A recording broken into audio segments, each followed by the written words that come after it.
What's up, Hawk?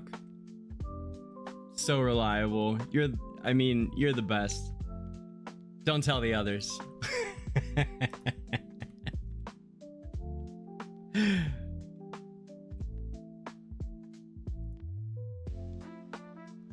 Don't tell the others, you're my favorite, he says to all of them individually.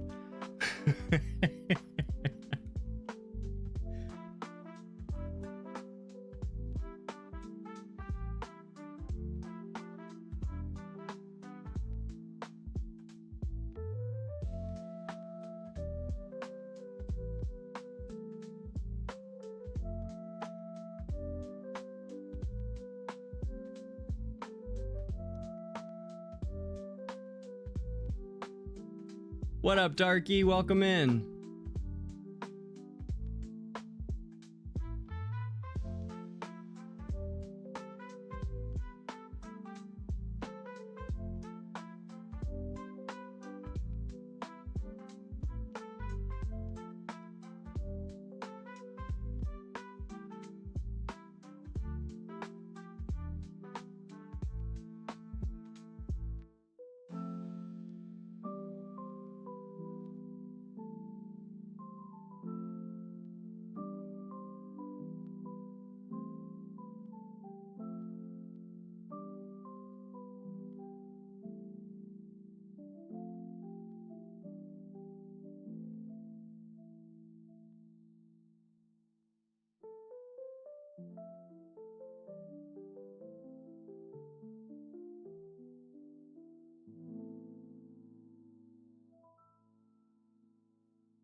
All right, we got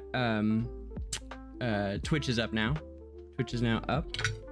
So I'm closing in on a start here.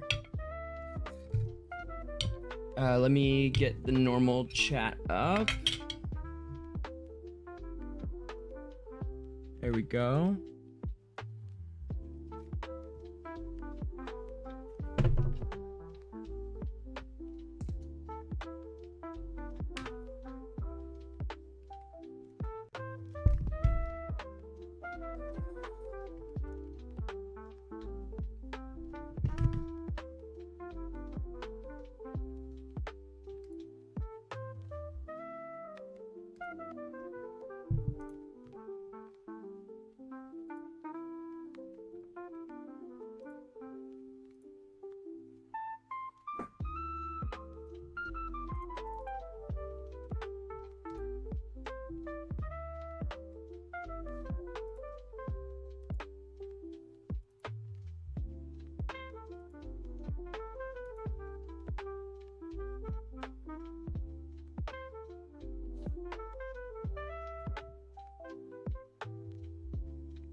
Hey, sister.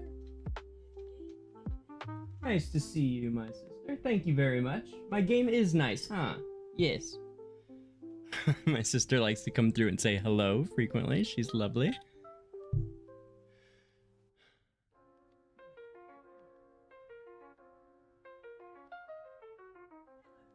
She has a number of disabilities and lives with us, and she is just the best.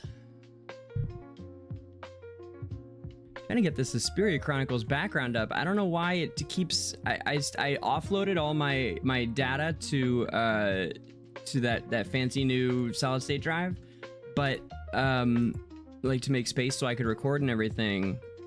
and this freaking, I don't know why it does. It's not, the issue isn't the drive, it's OBS. I've never liked OBS that much. But I've never, you know, taken the time to go find something else.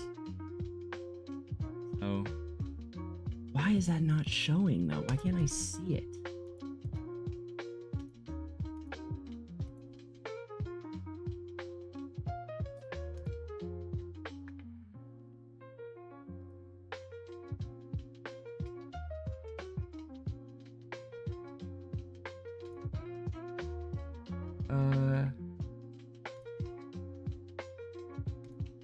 Okay, there it is. All right, good. Okay, we got it. Sweetness. Finally, man. Okay. Fit to screen. There it goes. Now I just gotta put it back where it belongs. Down below some things and such. Yes, sir. Yes, sir.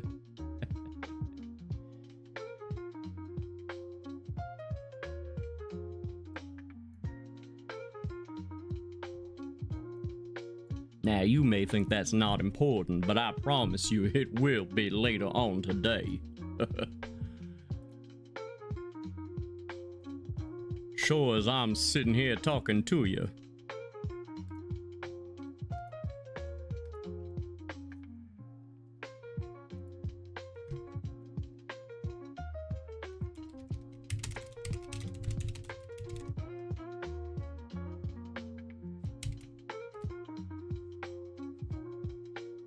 Wicked.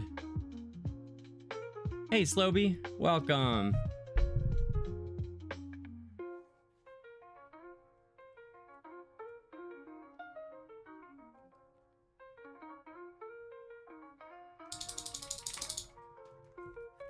Yeah, it's gonna be a good one, Hawk. I agree. I agree. Very much so. Oh, and now there's this blackout, right? It goes right behind. Boom, like that. Yeah. Cool. I'll be damned if that doesn't look better than ever. It looks like in higher def, I think, or something. Whatever, it looks great. Made that a long time ago. Okay. And we are up on Twitch. And...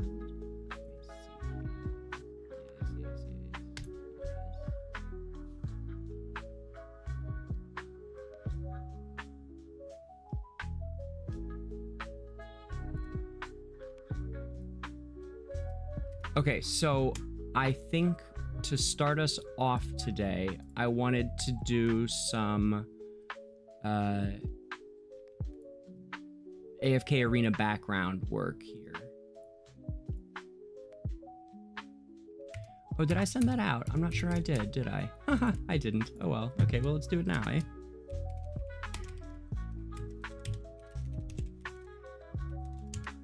I never told everybody we were up, huh? Okay, here we go. There it goes.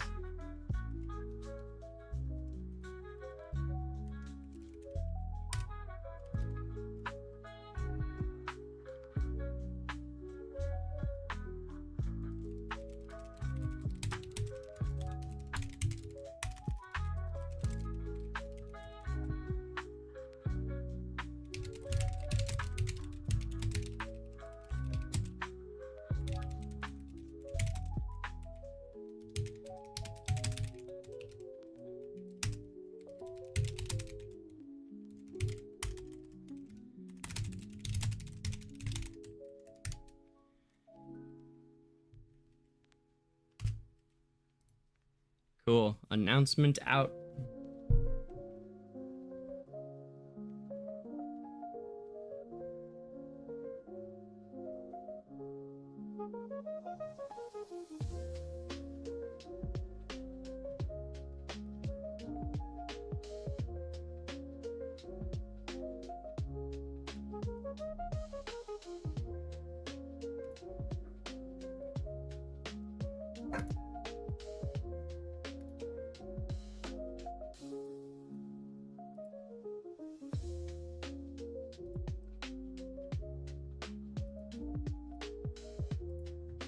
And we bring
okay, so maybe I was imagining this. I thought there was like a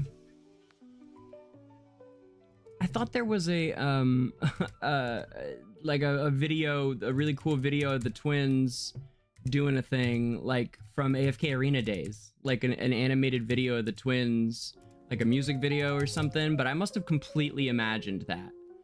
So let's just kick off then with the story launch trailer that they just put out a couple days ago that we watched yesterday on the stream, and we'll take off from there. The Chains of Eternity story video seems like the appropriate place to start here. What's up, Daragon? Nice to see you. Just trying to figure out the order of operations here. I have not, Slowby, but I'm certainly, that could be great. That's not a bad idea.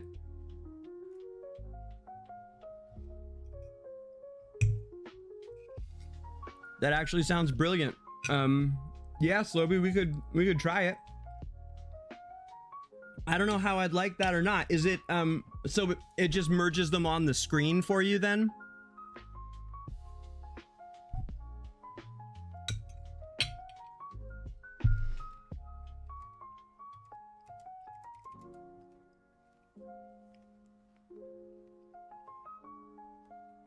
Hey, I don't know, Hawk. I think there was some truth to what you theorized in a way. You know? I do.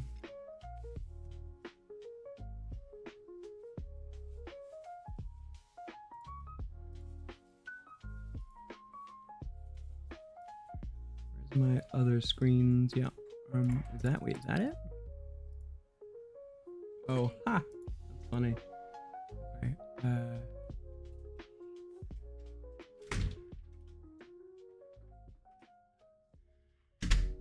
Okay.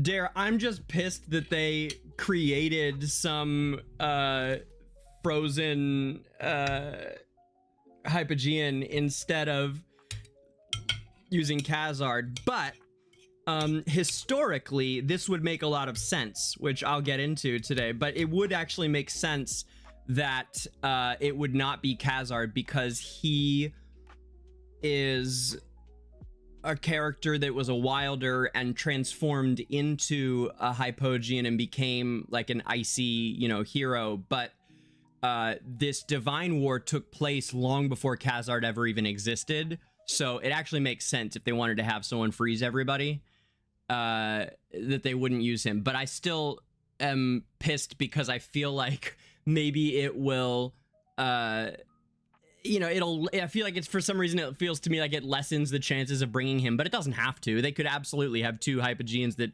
have frost abilities. I mean, there's plenty of wilders that use plants, so, you know. So Cryonia abilities leaked and you called it.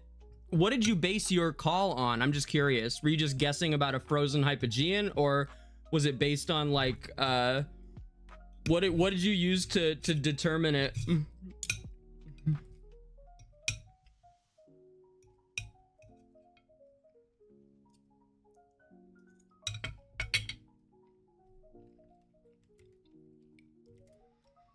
And also, this here's a lore stream, buddy.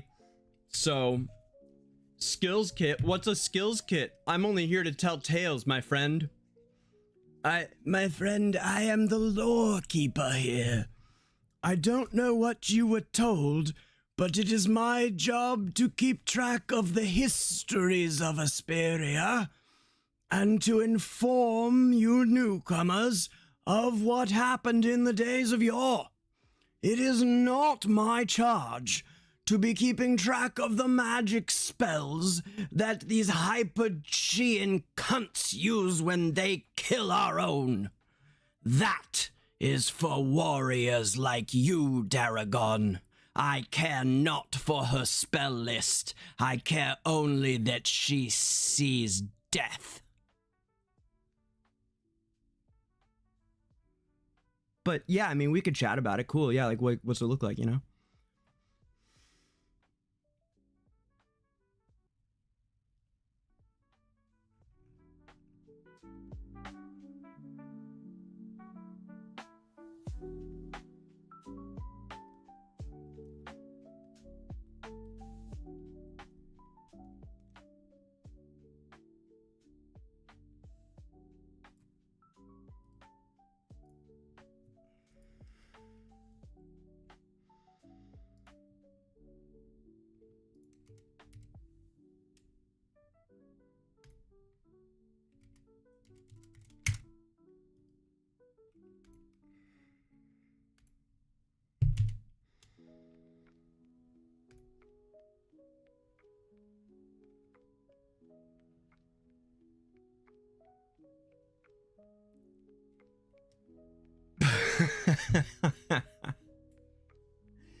Oh man, Dare.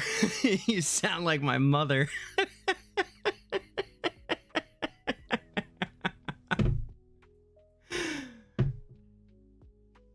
Oh, for sure, dude. Thanks for stopping in. Yeah, I'm about to kick it off literally right this second.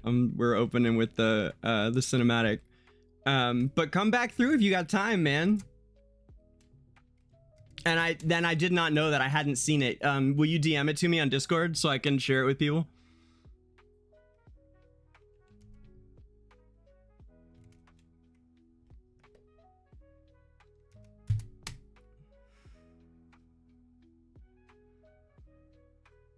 He may be gone, but he probably did. Cool. We'll take a look at that a little later too. All right, guys. Chains of Eternity.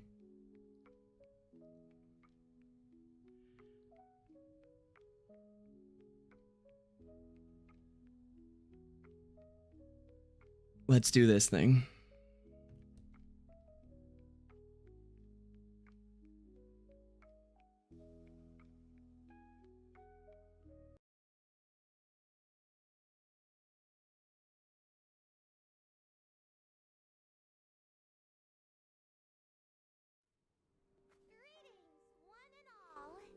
Welcome to Greetings, one and all. Welcome to Cedar Town, the most joyful haven in Esperia. Please enjoy the Snowspire Festival. It's really fun here. As long as we follow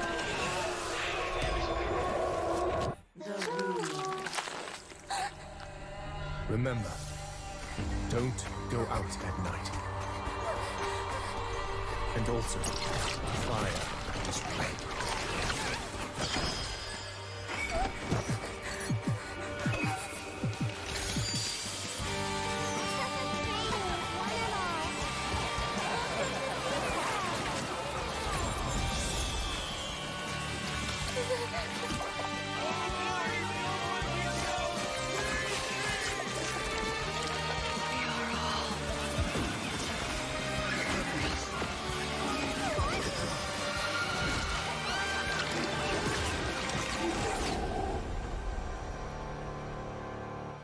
I pledge my eternal loyalty to the great. Your Highness. Your Highness. It's your turn. Greetings! Greetings, one and all! Welcome to Cedar Town!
Did we get a video yesterday from Valka? I guess we didn't. I was thinking we had a video from her telling her story, but I guess she just sat there and told it to us, huh? I was also going to play that, but I suppose there's no video to play.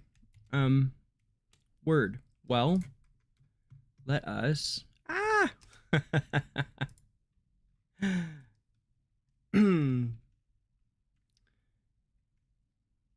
In that case, let's just let's jump on in to Esperian history.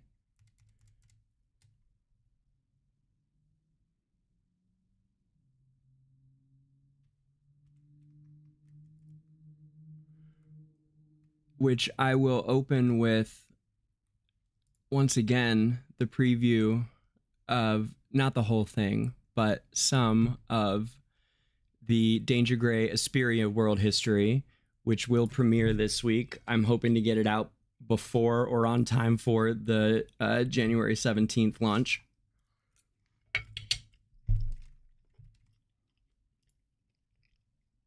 And then we'll jump into the big book.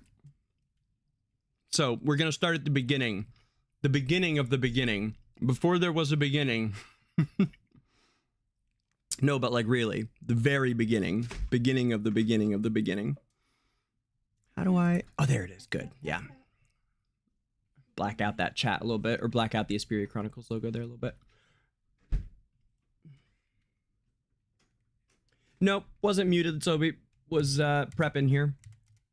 Trying to make sure we do this in order. Make the what do you call it? The crop later easiest and easier to follow for everybody.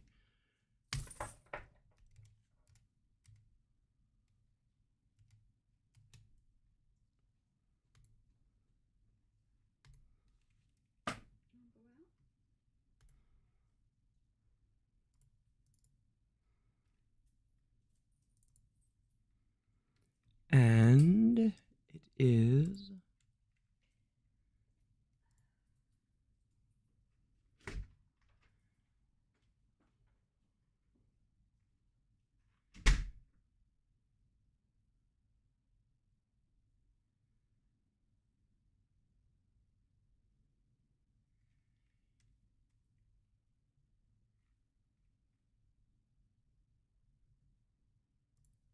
come along. Come on, come on.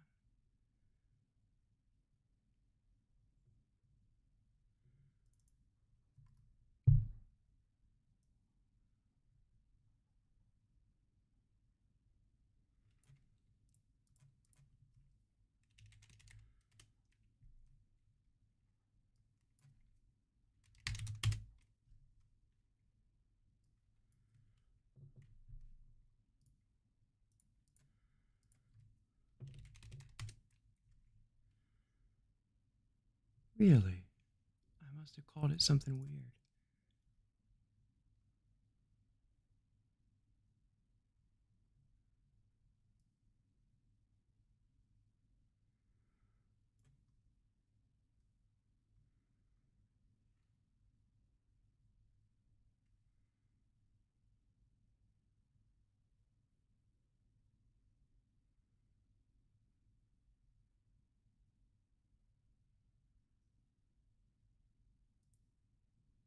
I compiled the world history completely before I did the computer swap over, before I wiped my whole PC. And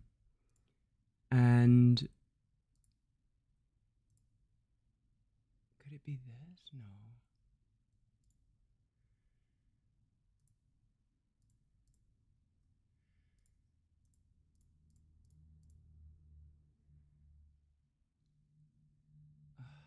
That's so weird. It's none of these. Okay.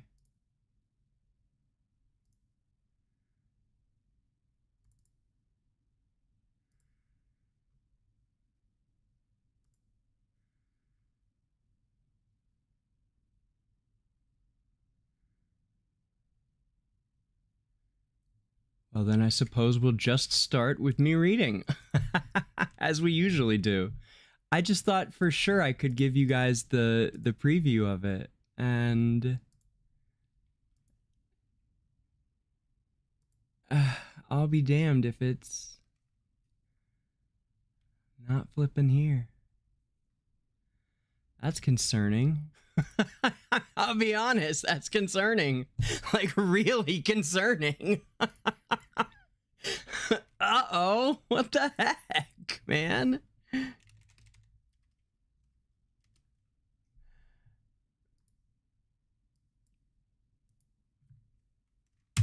Oh, my lord.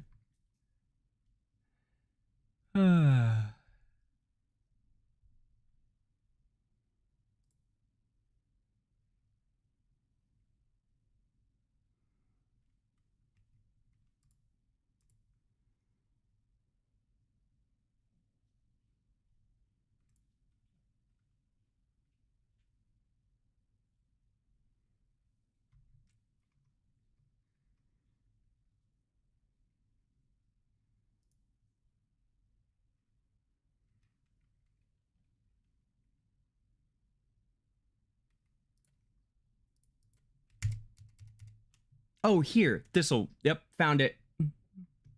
Ha ha ha ha. Triumph. Thanks for patience, fam.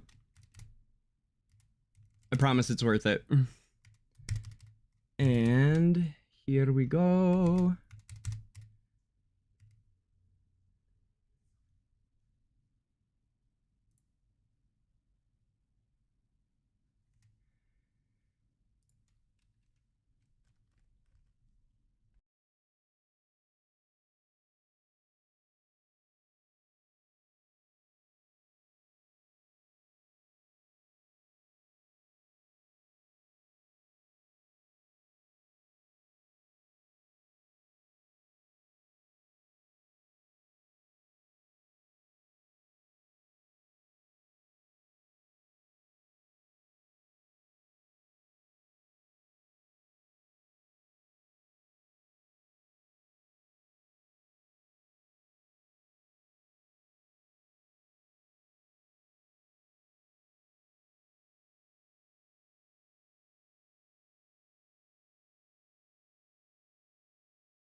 Wow. Okay, no, it really is gone as far as I can find right now, guys. I'm so sorry to make you wait like that. I really thought that I I should have it. It should be right here. That's fucked up. I'm sure I'll find it later. I'm going to like eat the panic and let's just do this thing classic with the book. I have no idea where it is, but fear not. I'm sure it's somewhere. I don't think I would have lost all of that work. I'm sure it's somewhere. I just don't know where that is.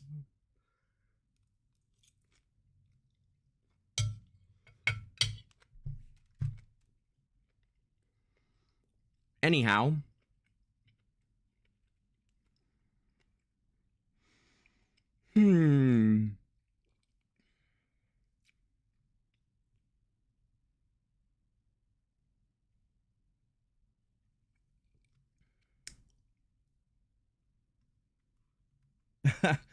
Trying not to panic. Yeah, thanks, guys. Okay. Oh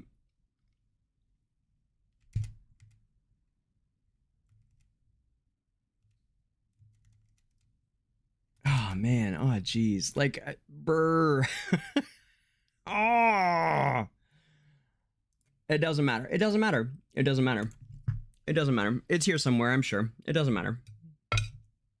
I don't suppose any of you guys know or remember what day it was where I ran the preview for us on YouTube. Do you guys remember that? When I played the first like 12 minutes of it for everybody?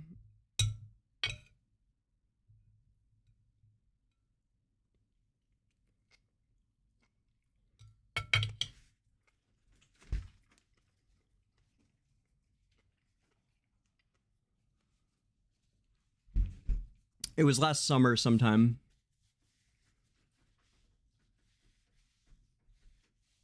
It's okay.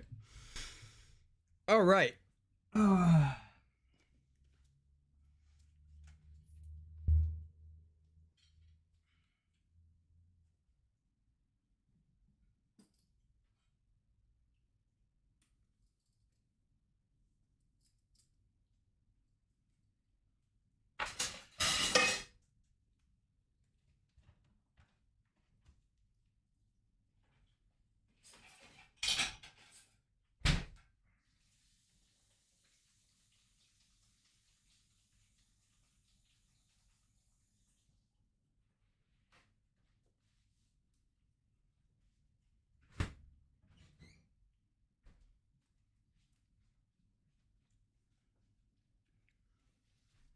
We begin at the beginning.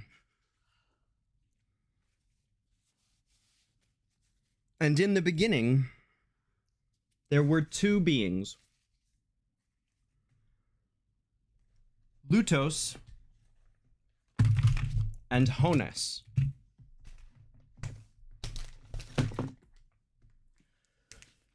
Honus was the creator, the maker of life. And Honus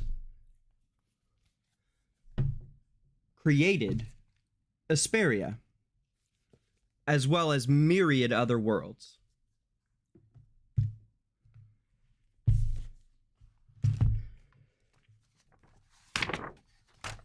Lutos was the embodiment of chaos and destruction.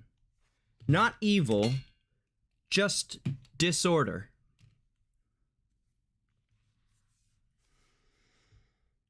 After a period of time inconceivable to mortal minds, these two wills eventually found their physical forms. Driven by instinct, Honus made countless life-supporting planets out of the chaos and fog of the cosmos. The conditions for life itself being the very elements which constitute life. Esperia is but one of myriad worlds created, and in this world, two further incarnations of pure will were born to represent life and death in Esperia. These two incarnations gradually became personified as the two primary gods of Esperia, Dura and Anai. Much later, Esperia's first higher beings appeared. These included some lesser deities and the Draconids. The Draconids, of course, have just recently joined us in AFK Arena, with the most recent expansion bringing them into existence and creating the 8th faction in AFK Arena. The 6th, of course, being, or sorry, the 6th, the 7th, of course, being Dimensionals.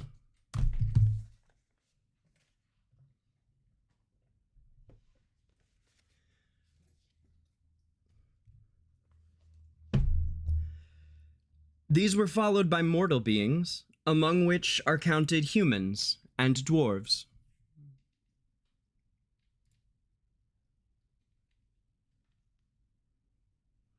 Life and death in Esperia were the domains of Dura and Anai, who ensured that all living beings traversed the wheel of life in an orderly rotation. The lesser deities attended to their own divine duties too, helping to keep the world of Esperia revolving. Around the same time, in order to quell natural disasters of Esperia triggered by the disorder of the chaotic elements, Dura created the first 5 elemental guardians at the Bastion of the Elements, the place where Honus had fashioned Esperia. She decreed them agents of nature's will and charged them to harmonize nature with elemental balance. So these guardians included Khazard, my boy, who was the guardian of the seas, and of course was lured by a Hypogean in the darkest depths at the bottom of the ocean, and in his corruption became an ice-wielding Hypogean, but his origin was that of the guardian of the sea of all Esperia.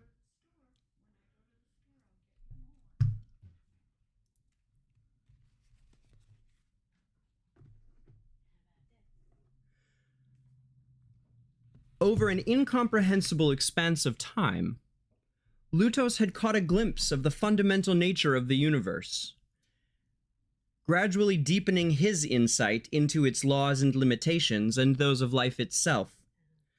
Thus it was that he discovered the universal principle of entropy increase, a state of moving ever farther from order towards chaos, and decided that he would speed this up. Essentially.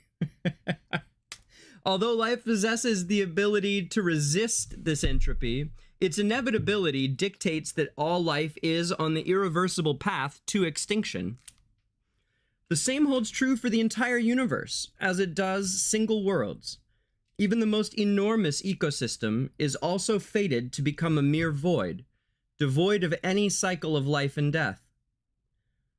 Lutos, believing he had seen the very essence of the universe, deemed the disorder he embodied to be the universe's ultimate and everlasting form, while everything created by Honus was utterly meaningless.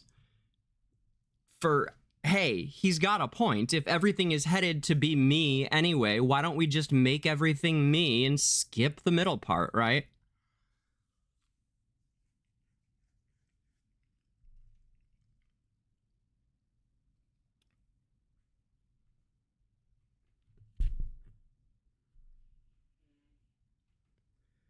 Honus discovered Lutos' intentions, and, fearing his actions would destroy the cosmic balance and cause endless disasters, chose to stand in opposition. Using the primordial matter of the universe as his material, he created the Astral Key, an artifact able to condense and transmute the holder's power into a dimension separate from the material world. While using the artifact significantly drains the holder's power, Honus nonetheless managed to seal Lutos into this detached dimension, completely separate from the material world. This world set apart is known as the Void Realm.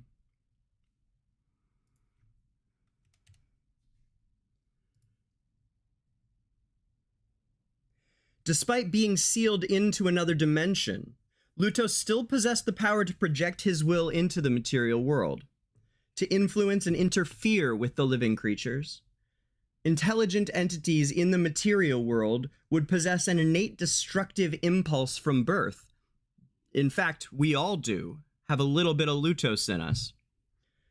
A chaotic urge to destroy order and return to the void state that preceded existence. This instinct is the very epitome of the chaos and disorder projected upon them by Lutos. From mortals to gods, this inherent impulse in all intelligent creatures sees them become Hypogeans one day, who display a strong natural propensity for destruction. And the more chaotic and disorderly the world, the more powerful and numerous they become. This is evident a number of times throughout the history of Esperia, when during the major wars, there's so much negativity going on and hatred between the two sides of the war that Hypogeans are sprouting all over the place. And again, in a sense, we're all headed towards Hypogean status. It's just that most never reach it. Most never get there because they don't give themselves over to it and are not helped along by the power of another Hypogean, which typically is what's required. It's not always required that a Hypogean be present to turn something or someone into a Hypogean, but in almost every case, that seems to be the case in my observation. Not always, but most of the time. But there are cases of I can't think of who right now, but I know that there's at least a couple of instances. I'm pretty sure of Hypogeans, you know, spontaneously of people spontaneously turning hypo.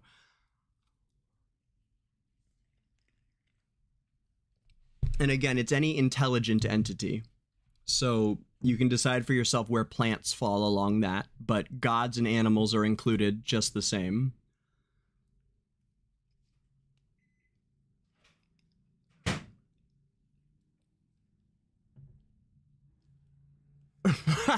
Zothamus and Hawk.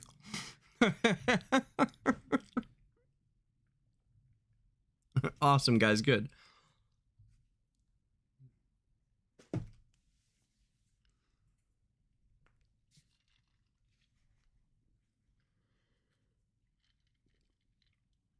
Okay. So with that being the basis, because there's obviously a lot more there in the history of the universe, but it's a battle of Lutos trying to get the astral key, which is the object which sealed him into the void realm.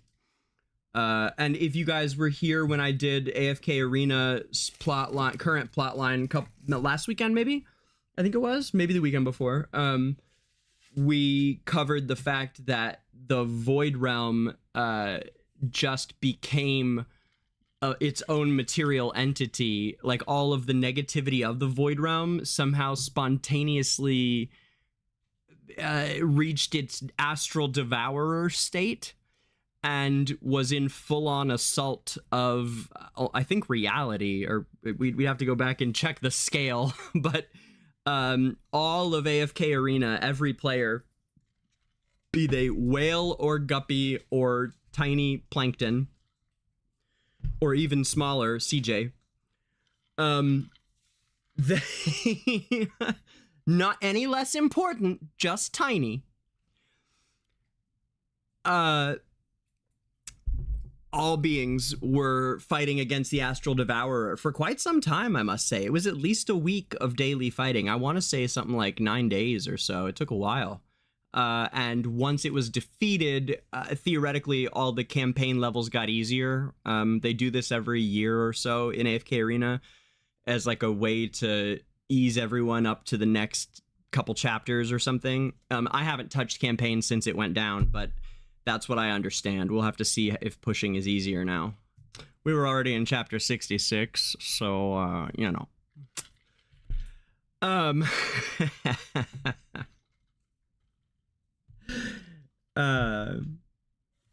So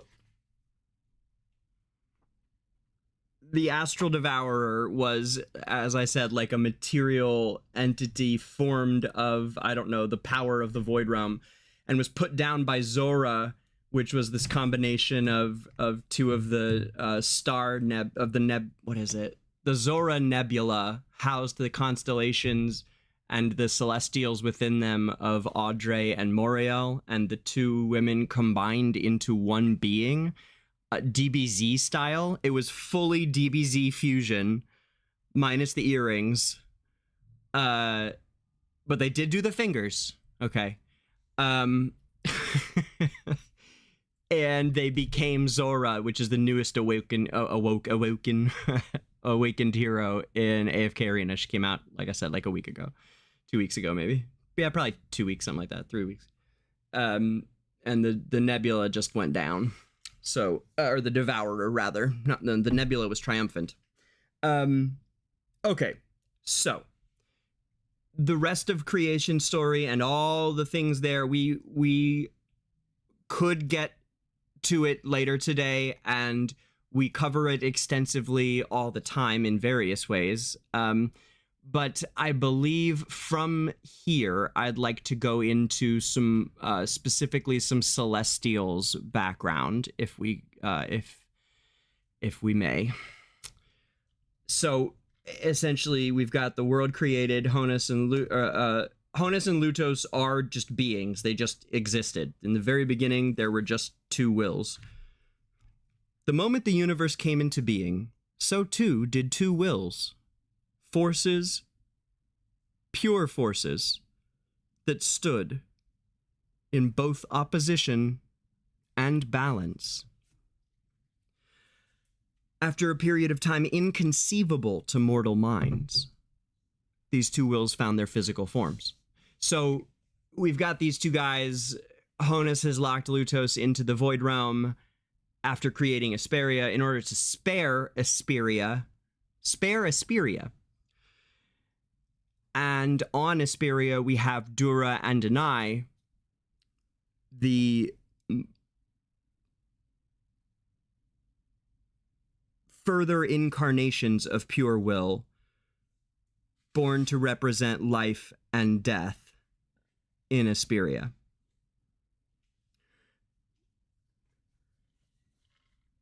Then, after Dura and Denai, we have the lesser deities, which lesser deities is Celestials,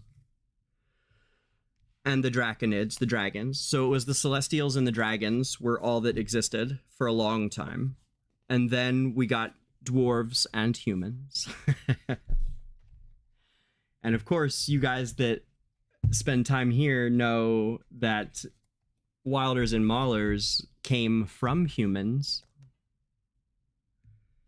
By humans, from humans, by humans, for humans.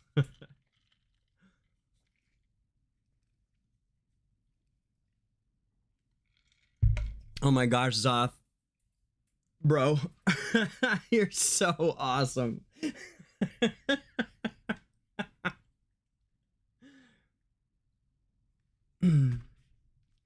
I love that, man. I would totally do a Gohan Gotenks outfit with you. Do like we could dress up as each of the characters, and then we could do some kind of fusion thing and both change our costume to be twinsies.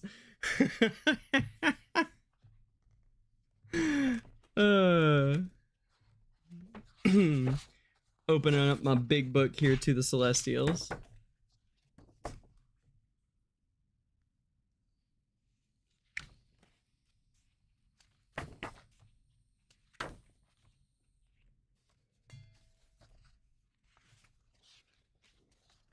Here we are.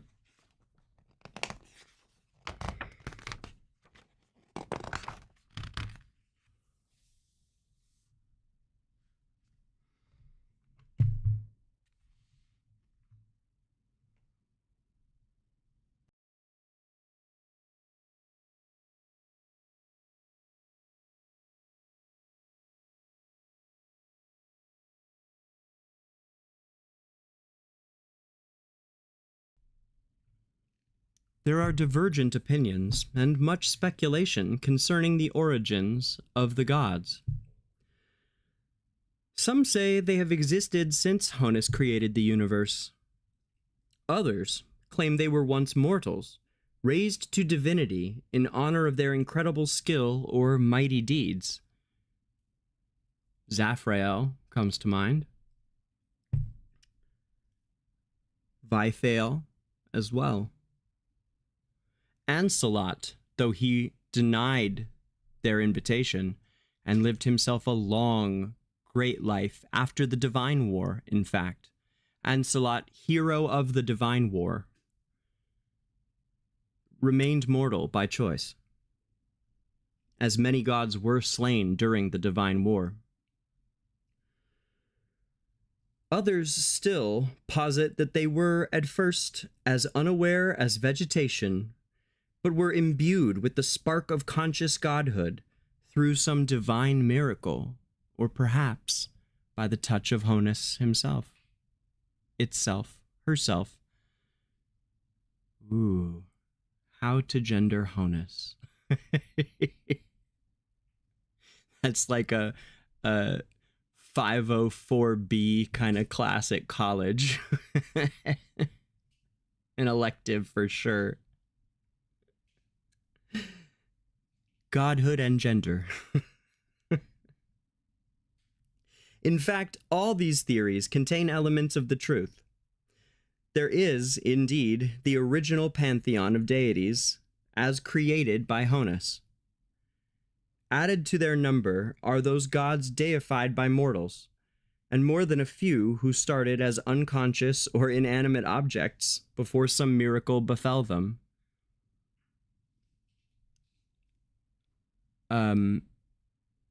Orthros comes to mind. Orthros, the clock created by Dura, the celestial, like, ultimate clock.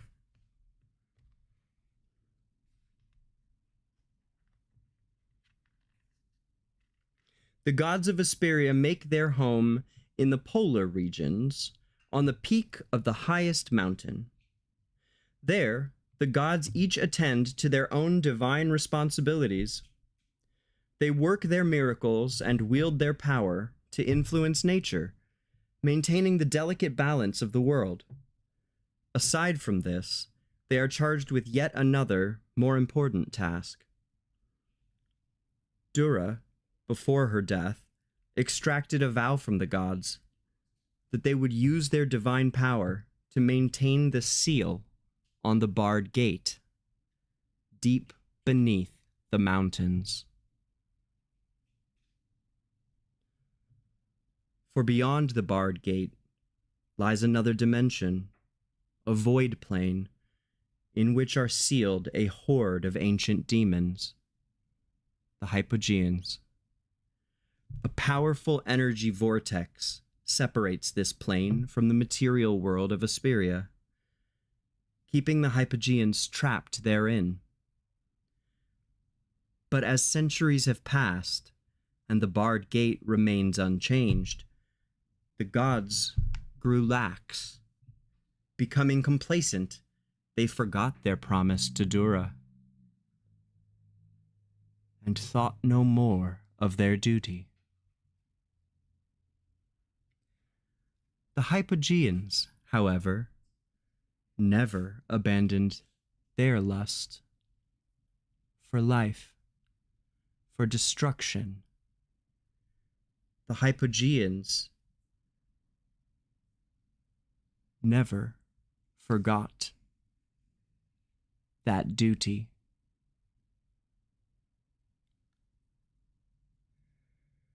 While the gods grew ever more unconcerned, the Hypogeans' efforts to break the seal continued unabated. Finally, after 1,000 long years, success and their terrible freedom are at hand.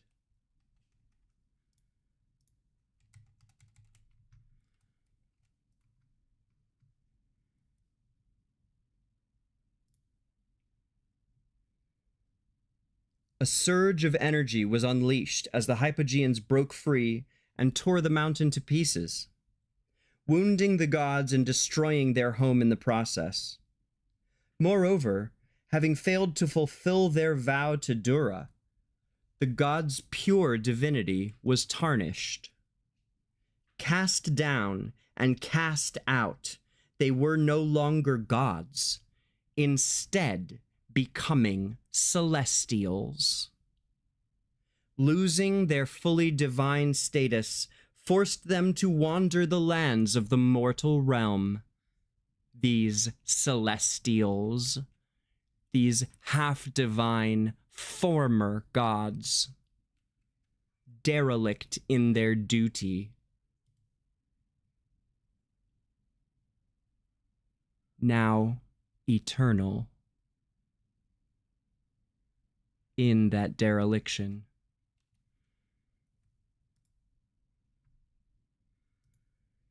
To regain their lost divinity, these celestials must swallow the ultimate indignity of uniting with the mortals of Esperia to repel the Hypogeans' final invasion.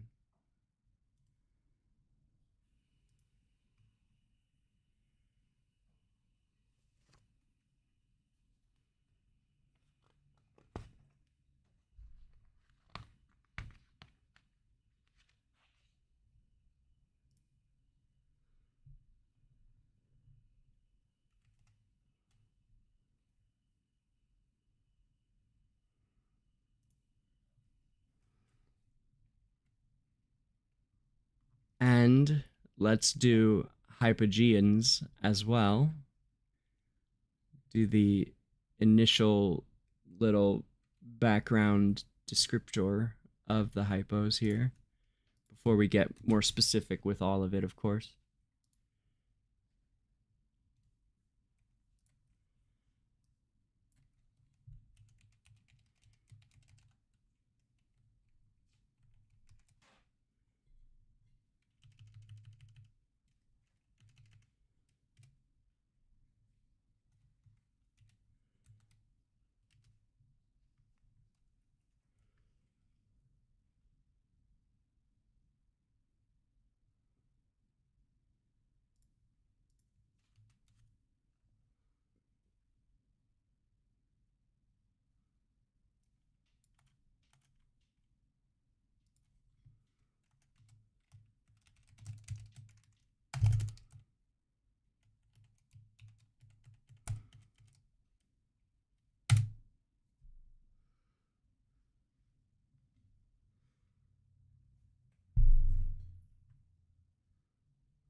Order and chaos are but two sides of the same coin.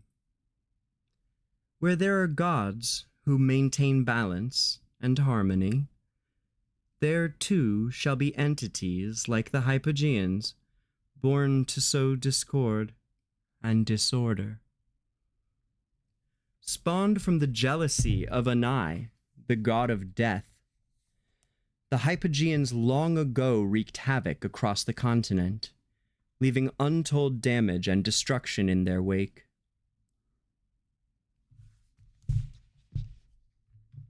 Before we even do this little, I can already tell that little description of them is not going to be sufficient. Let me jump to the actual creation of the Hypogeans. Yeah. While we all are born with the potential to Hypogean out,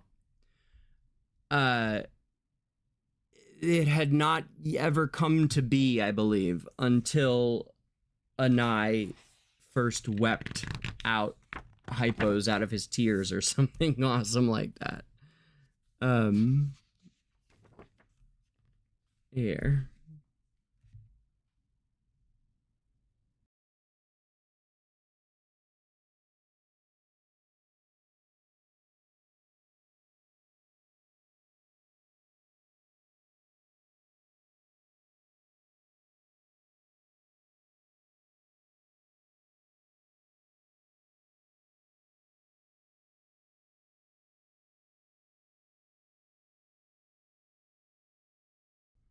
Maybe I'll turn the cam on too here.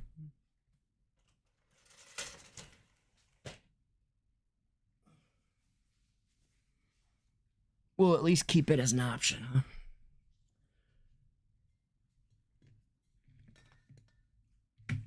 Oh man, you guys, I've got that new studio light up from our gift giver Kazard over the holiday, who gifted it off my wish list, which is at throne.com/DangerGrey. If anyone wishes to donate to the stream, we are always in need of. There's several things on there which will be wonderfully helpful to the stream.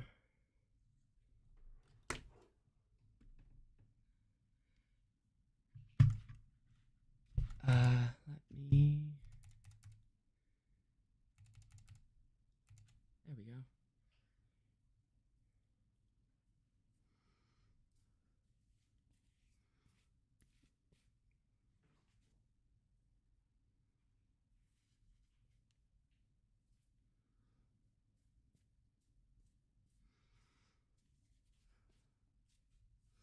I'm gonna get a snazzy haircut for the launch of season 3, by the way. All right. I will. You see. You watch.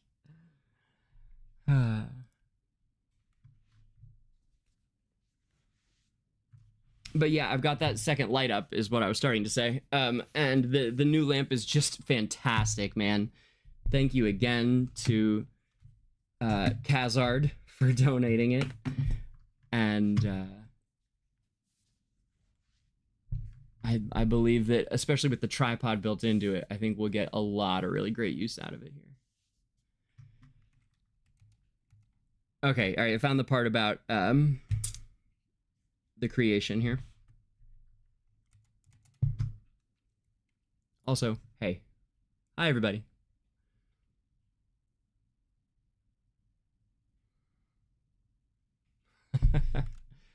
It's weird without music playing, right? But it's, I mean, obviously when I'm reading, I don't want the music in the back, so. Okay, all right, let's keep going.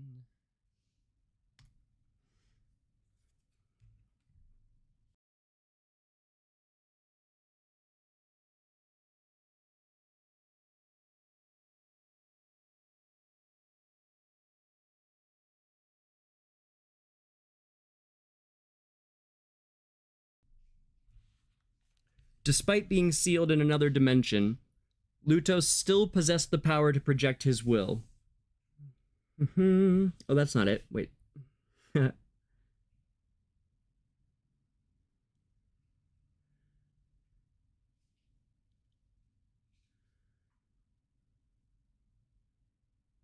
Originally, Esperia, under the solicitude of the gods, was a place of order. Thus, the records of antiquity document scant few Hypogeans, and even then they were lesser demons manifested by mortal thoughts. Graced with poor intellect and barely any grasp of language, something we now refer to as hypo-fiends. They would typically lie dormant in the dark and dismal nooks and crannies of the world like nocturnal animals, occasionally attacking unlucky lone mortals or isolated settlements at best. Hey, Popco, welcome in. As such, these minor Hypogeans were never considered an urgent threat. Other planets, however, where the balance of order was disrupted and malice and spite prevailed, were infested with Hypogeans. Once these planets had been completely wrecked, they suffered a kind of death and became corrupted into pure dark matter. Lutos would then absorb this into his dimension, assimilating it within him to bolster his power. Thus, this dimension came to be known as the Void Realm. The realm where all things voided must go, or the Celestial Cemetery. Lutos grew increasingly powerful by absorbing the power of annihilated worlds. But he remained unable to break the shackles binding him to the Void Realm.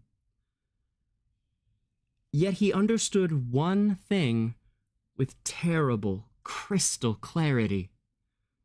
The astral key was crucial to his escape, and it was still held firmly in Honus's grasp.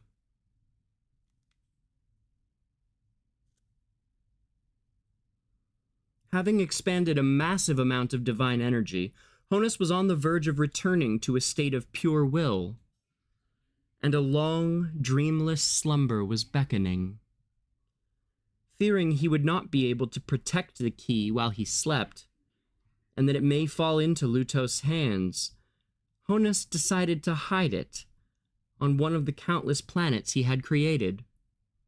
He finally settled on Esperia, appointing Dura as the guardian of the astral key, that which held the fate of all the universe within.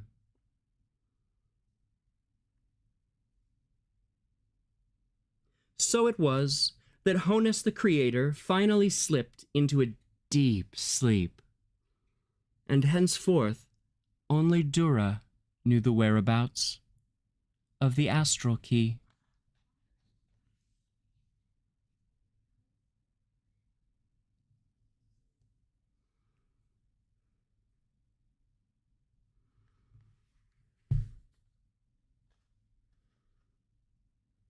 Then we get the Helm Civilization and Wemus. Then we get the Golden Age era of Man Gods. Flip, flip, flip.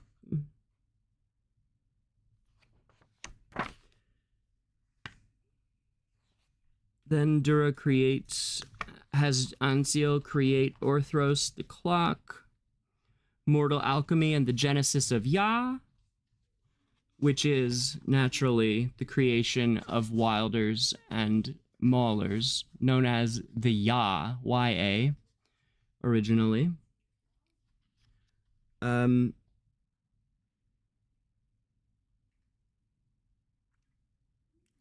Alchemy is a ruse, like the classic ruse of being able to turn, hair into gold, or back in, the Dark Ages and the Middle Ages, and even the Renaissance and beyond, people would claim to be able to make gold. So in the same way, Anai told humans that they would be able to create immortality if they got the experiment just right. And so they set about trying to do so restlessly, relentlessly, and ruthlessly, kidnapping the poor and children and forcing them into hundreds and hundreds of experiments, thousands, achieving no success at all because it wasn't possible. Eventually, humanity was split into a dozen city-states.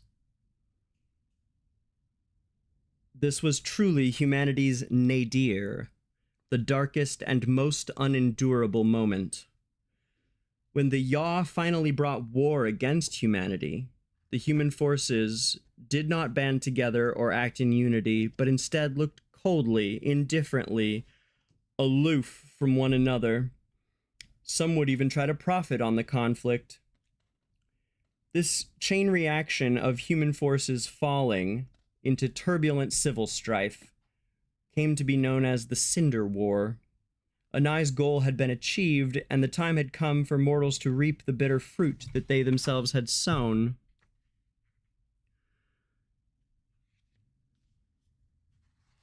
Ka-cha-cha-cha. We get to the Zora Nebula. It's all very interesting, but we're trying to keep it to season 3. Also, time period wise, let me give you time periods on this, y'all. So we've got, and none of this is that important. I'm just reading things as I'm flipping past them, but until we get to the important stuff, by the way. You don't have to remember these dates or anything. It's not that important. But for those curious, time-wise, we've got so the Golden Age and the era of man gods was 2400 BCE, before Common Era. We are currently in roughly the year 1700, by the way. So we've got,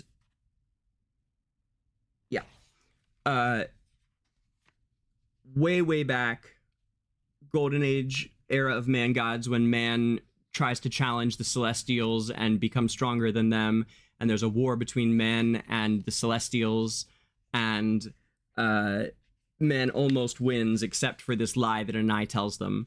So that's 2400 BCE, or 4,000 years ago-ish. 4,100 years ago. Because we're in like 1700, and this was 2400 BC. Then you get... Yeah, so that went on for a long time, the era of man gods. Man was like really all-powerful. Once they learned dragon speak and had the power of magic. So Dura taught magic to humans against everyone's wishes. They said, I guess that's okay. There's a whole reason for it, but we won't get into it. And that's how man became so powerful, as they learned magic. And then they were just wielding it left and right, and there was nothing to keep them in check. So the gods basically devised a plan to have man keep itself in check by fighting, creating infighting, and it worked. Of course it did. It always does. And then they were experimenting on one another and created these weird animal people, which are the Wilders and the Maulers. But were all just known as the Ya initially, until they split up for various reasons, all of which I've covered in the past and will cover again, I'm sure. I'm going to try and make some short, digestible tidbits on each subject over the next couple weeks. Put out one a day, something like that. We'll see. It's been a lot of real life stuff going on too. So,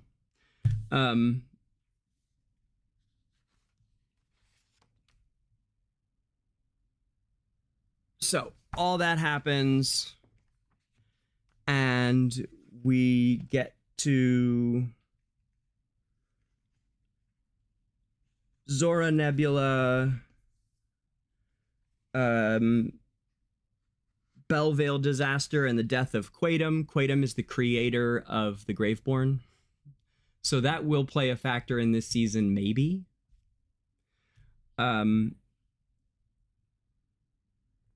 But he is the creator of the Graveborn.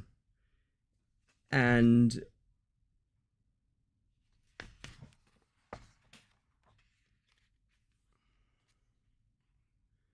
then we get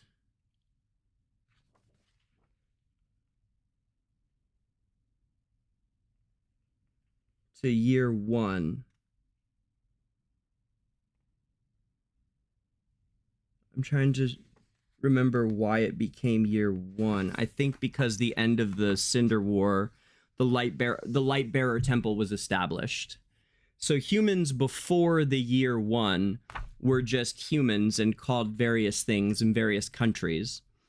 Then, of course, religion brought them all together with the establishment of the Lightbearer Temple. And the year that it was established came to be known as year 1 because, of course, humans like to, build things around their religions.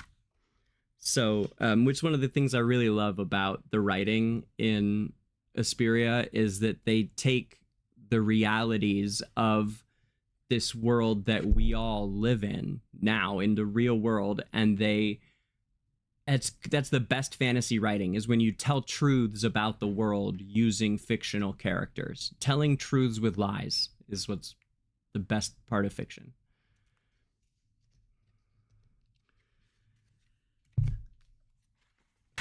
So the Lightbearer Temple is created.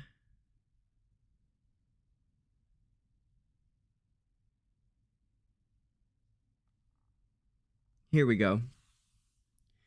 The year 33.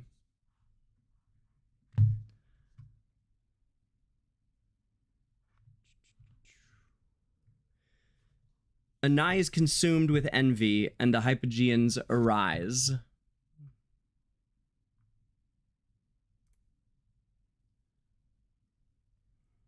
Despite the conclusion of the centuries-long Cinder War, no respite was forthcoming for the humans, as a new catastrophe was already looming.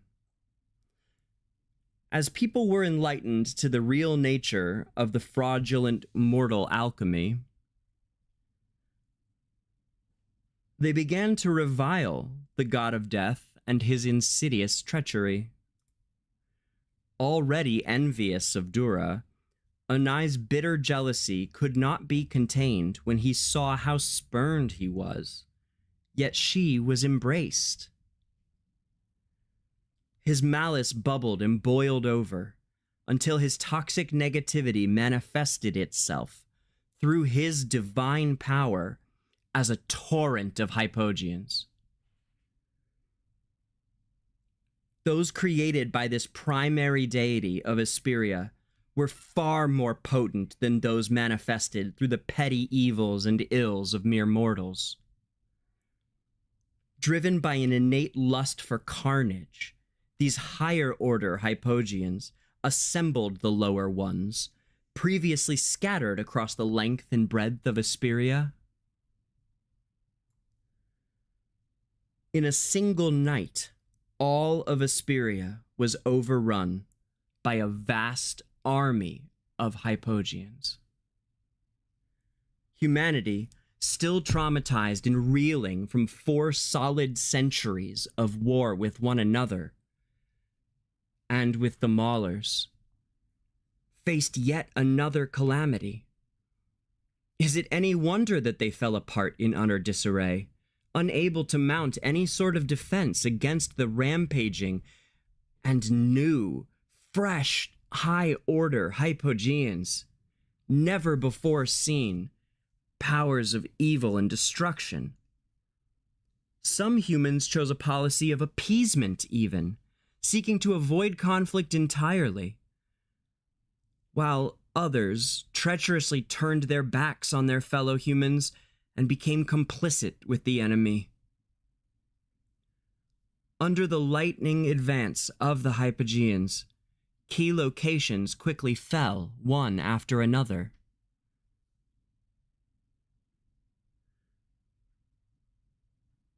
However, there were still those who refused to sit by and meekly wait for death. Ancelot, a young warrior, was elected by the faithful of the Lightbearer Temple and entrusted with a sacred mission in the year 37.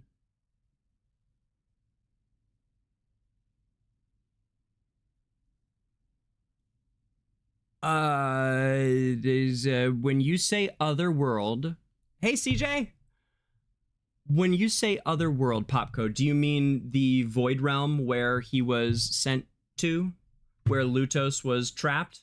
Were there monsters there? Is that your question? The Void Realm is like an astral plane, so there is nothing in physical form there at all, but probably there's definitely evils and negative entities there, like Lutos himself, but it's, you know, the idea of wait, let me turn cam on.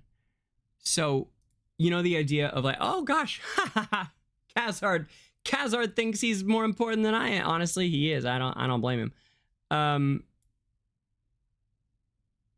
Bert? There we go. Okay. You know, the idea of like astral projection, right? Like people will meditate, and then the theory that you can like send your body, or not your body, your spirit without your body can travel. It's a lot like that, I think, that realm is. But that's a good question. What is the Void Realm like? That would be a really good episode of something. That would be a really, really good thing to cover. Man, there's so much great material, you guys. I'm gonna have so much fun this week, you guys. We're gonna start this year. This year is gonna be rocking. I promise you all, we are gonna have so much fun with lore. I'm gonna make content and content and content. And what I need you guys to do is to get other people excited about that content when it starts coming out, because it doesn't get views the way that other stuff does, which is fine. It's never going to compete with the other stuff, but that's okay. I love it, and I think it's important, but you know, we do need to have some people that are into it. So it'll be so it's gonna be such a fun year. It's gonna be great. Let me write that down. Yeah, what is the Void Realm like? Great idea. Great idea.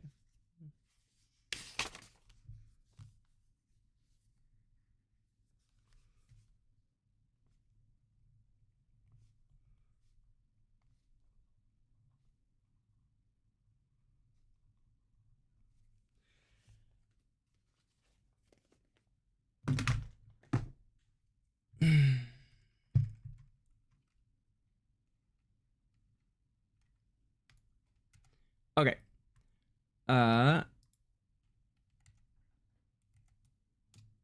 So. Whoop. Cancel. Burp.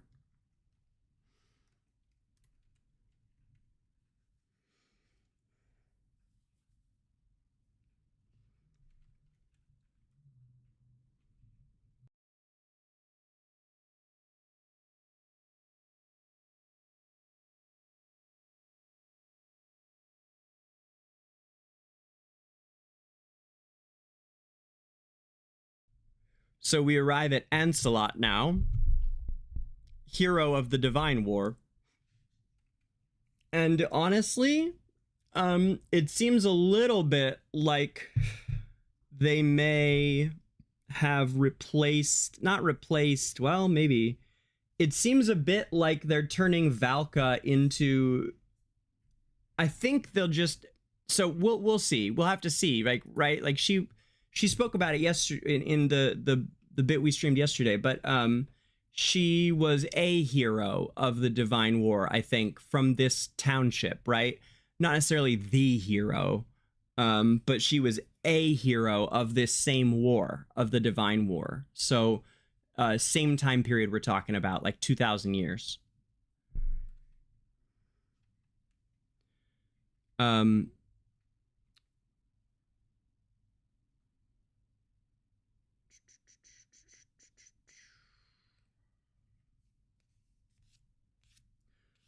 Can the monsters steal your spirit? Well, sort of. They can convince you to become one. They can convince you to turn your spirit into to go evil, right? You can break bad and go hypo. So sort of, yeah, they will. In fact, it's what they do. A lot of what they do is try to get people to turn bad and to join them, and they come and whisper in people's ears. That's like the hypo thing to do, is like whispering in people's ears and getting them to do evil things. Yeah.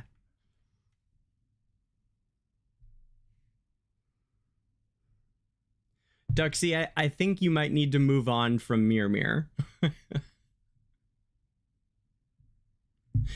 Not forever, but I don't think 2025 is a good well, maybe, I don't know. We got time loops now, right? We could freaking time loop it back in and bring him back in if we've got time loops, right?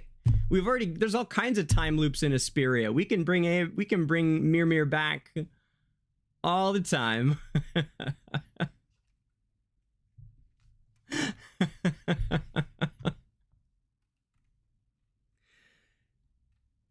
So, Ancelot.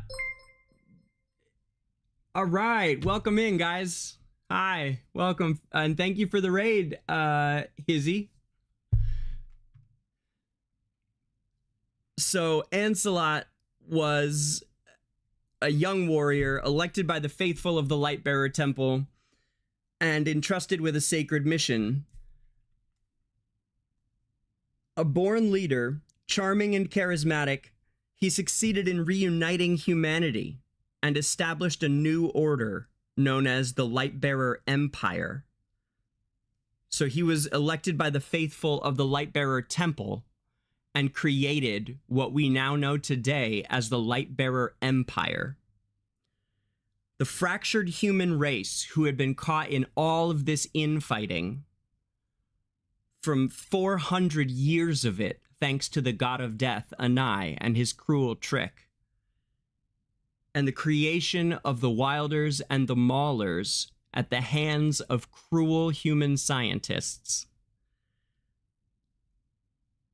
The Lightbearer Temple and its elected leader Ancelot rose up to unite humanity once more under one single banner. This fledgling Lightbearer Empire, forged through crisis, staggered but held fast, as it was born from the ashes of a broken world. Following the founding of the Lightbearer Empire, Ancelot resisted the passive and defensive attitude formerly taken in the face of the Hypogean threat. Instead, he seized the initiative to attack and launched a grand offensive. He formed the Guardians of Dawn, an imperial force dedicated to defeating the Hypogeans, and appointed his former comrade, Zafrael, as their commander. Zafrael, commander of the Guardians of Dawn. Some years later, Zafrael's outstanding accomplishments in the Divine War and his saving of one of the gods when they were in serious danger were recognized by the divinities, and he himself was deified. Before taking his place in the Pantheon, Zafrael relinquished command of the Guardians of Dawn to his lieutenant, Kais Rain. And anyone who plays AFK Arena knows the name Rain very well. Not Rain, the bounty hunter, but Rain with a Y. And they are the one of the most prominent families in all of Esperia, in all of the Lightbearer realm. Estrilda Rain. I wanted to say Thane Rain, but he's not a Rain. He's the Thane in Rain teaches mainly sword fighting in the plain. A Thane, again, sword fighting in the plain. Thane was the swordmaster instructor of several of the Rain family. He was the greatest swordsman in the land. And Baden is a Rain. It's Baden Rain. And the two of them are, of course, lovers and husbandos. They're the first clearly defined same-sex couple in AFK Arena lore. But point being, many of the primary Lightbearer characters either are Rains or are closely tied to the Rain family. So the Rain family gets its noble heritage from this lieutenant who took over when Zafrael became a god and handed over command of the Guardians of Dawn to Kais Rain. It's spelled a little odd. It's I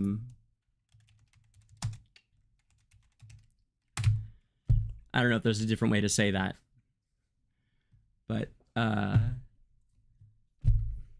so I typed it into YouTube because that's the easy chat I have up. Sorry.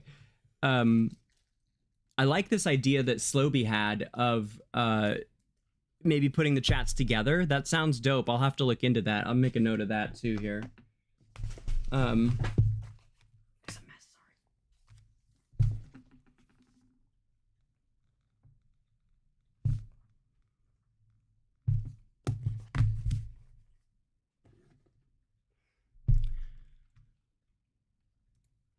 So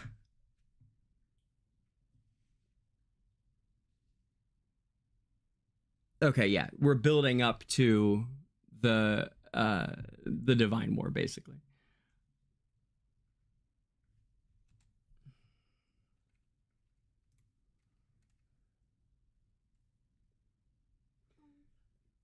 The Hypogeans had completely ravaged all of Esperia, even invading the scorched expanse,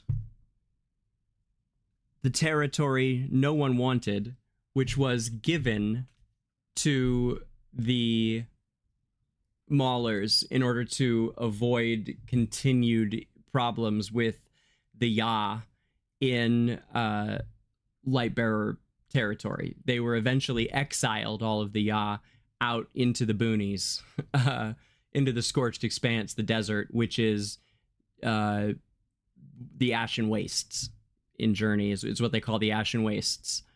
The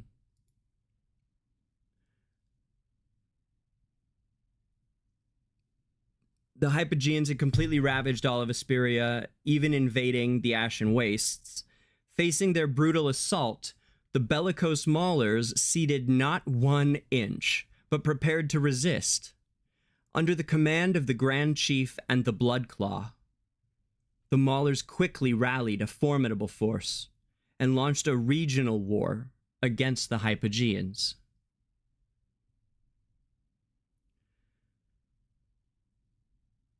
Despite hitherto being shielded from the worst horrors of the war by the Dark Forest, some of the wiser Wilders were nonetheless concerned.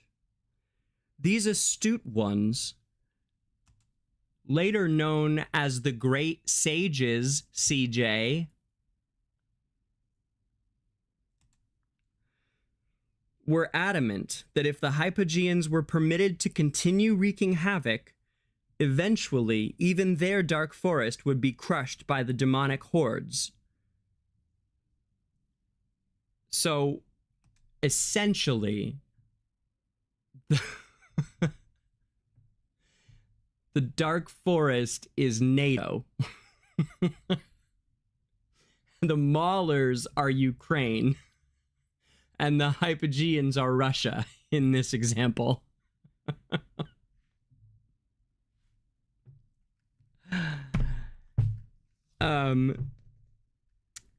But really, though, it is that type of, or, you know, you could take it back to World War II, whatever. It's a neat example of them using the way that real world humans, the way that real wars are fought and waged is brought into this fiction in a way that is palpable. And, you know, because I just used an example that happened after this was written, right? This was written in 2018, 2019, at least, maybe earlier. And so it's just, I love that about Journey, the way that, about Esperia and AFK Arena's lore, and what I hope Journey will continue with, which is this relatable feel to the fiction. Yeah, dragons exist. Yes, dragons are very powerful magic users, and they're dragons. But they also have some of the most powerful magic in all of Esperia. It's called Dragon Tongue, and it is currently like the main plot line of AFK Arena this whole year. Has been their reemergence after several thousand years of hiding, essentially, and people thought the dragons were, you know, a myth kind of thing, but they're back, baby. And now there's a whole new gacha system to get them. And boy are they strong, and boy are they expensive, and boy do I not even have one yet as a free player. I got a lot of cards though, but I have not built a what are they called? Elder Highborn. I have not built a Highborn yet. I have 2 decked out Lowborns. I'm saving up.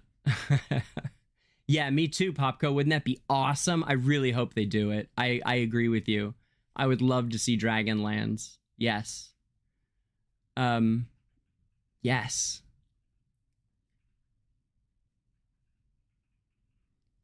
Duxie, that's silly, man. Are you not using hero choice? It's not impossible. Just every 9,000 diamonds, you'll get a copy, bro. It's not impossible.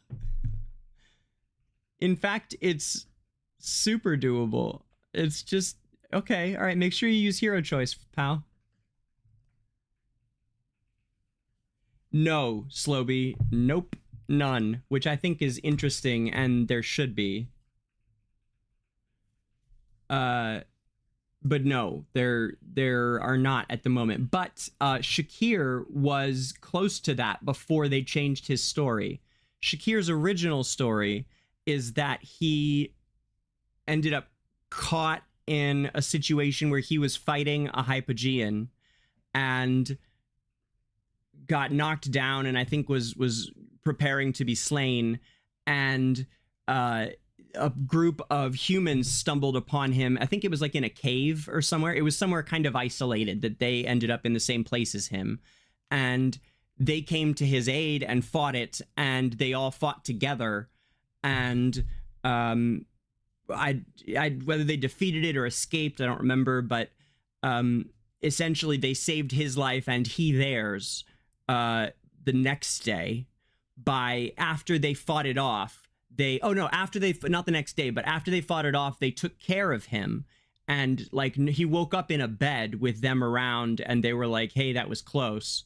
And he, thanks them and can't believe that he was saved by these humans. Then a couple days later, he's a commander, and it's the ongoing war between Maulers and humans, and they are brought before him as captives. And he's told to do a public execution of them, and he refuses. He says, I can't do that.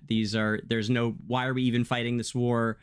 I'm over this war. He's in charge of like the whole battalion, and says, let them go. And they're like, if you let them go, your life is forfeit. And he's all, then it's forfeit, and he gets exiled from the Maulers, and really by choice, because he decides he doesn't know what he's fighting for. He's not interested in killing for the sake of killing. He doesn't even know what this war is about, and he's out. And then these humans show up like a day or two later, and they've left their group as well, or they never went back to there. They went and found him instead. And now they live as a band of outlaws, not accepted by Lightbearers or humans, or by Lightbearers or Mauler society. They're just this band of outcast outlaws doing their own thing in the desert. And then they rewrote him into this current character we have who tries to fight rocks.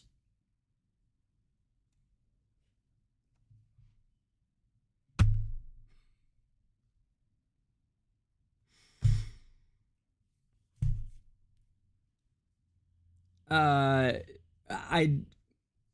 don't know, Slowby. It's a real shame. It is. And I told them that. I talked to Red about it, and briefly, the language barrier was a bit of a challenge to get into the import of this. Like, it was hard to say. I could say like, hey, why did these change? And they answered me, but we couldn't get into the like, man, this story is so passionately good, and here's why, and unfortunately it was kind of hard, and also we didn't have a lot of time at that time, and there's so many things I wanted to talk to them about that on that specific story, I tried to make the point as a whole that the game is really lacking with the rewrite, and they said, we know it was rushed, we had to get a story out before launch. And I don't know why they didn't like their original story. We didn't get into why they didn't want to use the story they already had. They never answered that. They just said they know the new one is bad and that it was rushed. But they never told me why why they had ditched the other one. I think it vaguely had to do with maps, honestly, genuinely. And like, I don't know how they could not know the difference in the caliber of those plot lines, but yeah, man, that's why he's my favorite character. I'm very hopeful that they will restore it eventually, that they will restore all these heroes to their story. There's Corin's original story was really good too. Eddie's story is great. Smokey and Mirky's story was so good. And also then they took them out and they added in the tales, which are AI generated garbage. Even if they're not, we did a test and we created things with AI, telling them like, tell me 10 facts about a paladin named Lucius. And honestly, they were like almost word for word the exact same reading as these tales that they've created for people. And they think, I don't know. It's a travesty, and they need to have someone who cares about the storylines of these characters the way that the team does for AFK Arena and has for the last 7 years. They need someone caring about these characters, and instead I feel like they're caring about how it looks and trying to tell, ports of other franchises. Like season 2 was this weird abomination of the Sonia and Nara story, because Sonia and Nara, in their original story, they created the Whispers themselves as children who were kicked around and beaten on the streets of Rustport.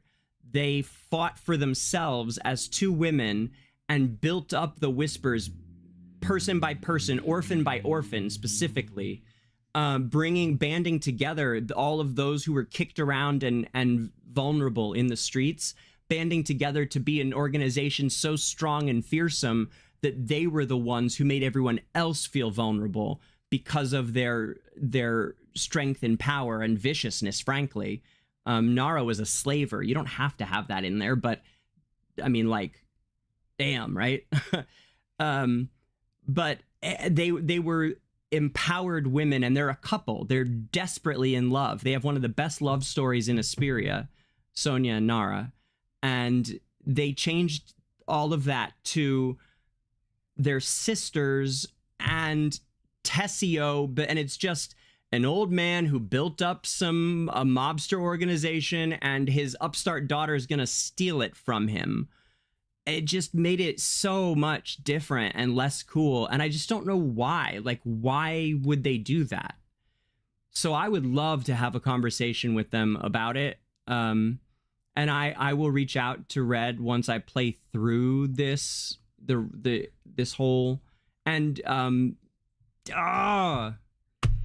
Young Chang, the two lead developers, producer, the executive producer and the lead designer of AFK Journey, who I met and got to have wonderful conversations with in San Diego. The 3 of us talked for almost an hour all told. So I will reach out and talk to them about how the story went, and where they might be going and stuff, and all that. Like, I will try to have some back and forth with them about it once I get to experience all of season 3. But yeah, direction wise, I think they could be doing so much stuff that would bring people in. If they were telling these stories that I'm telling you now, people would be hooked, man.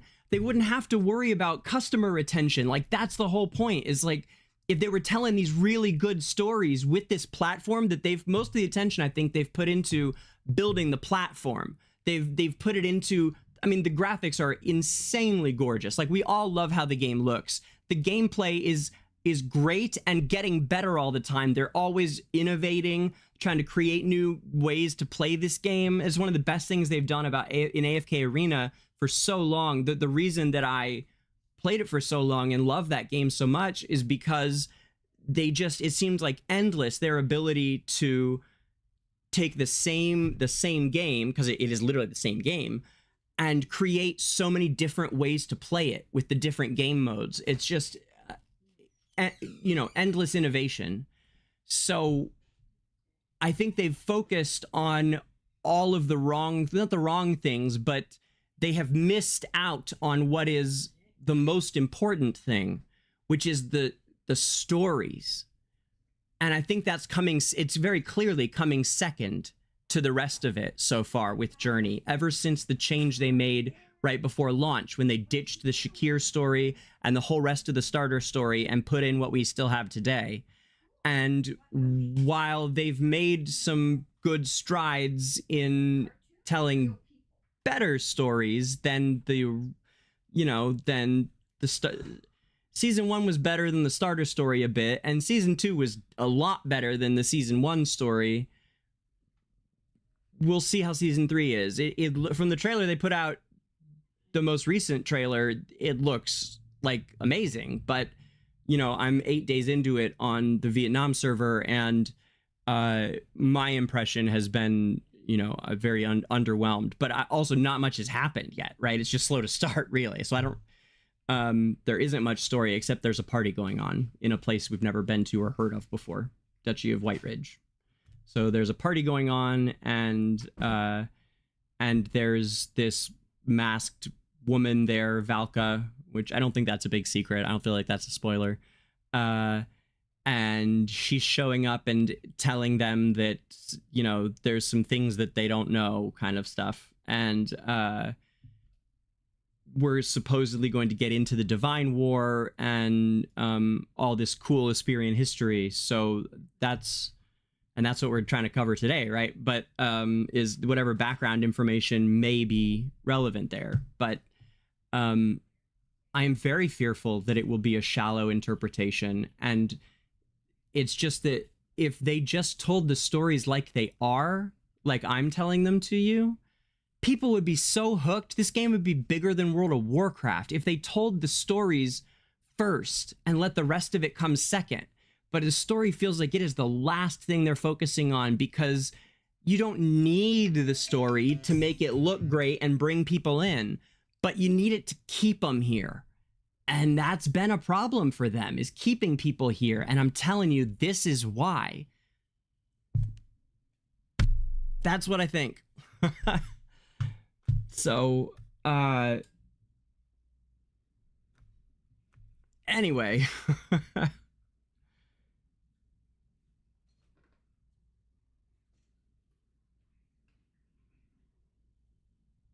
Catch up with you. I really hope they fix Amir stuff.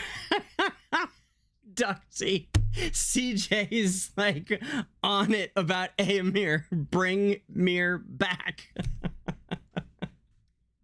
I love it, man. I love it. Good for you, CJ. You love what you love, man. You love what you love.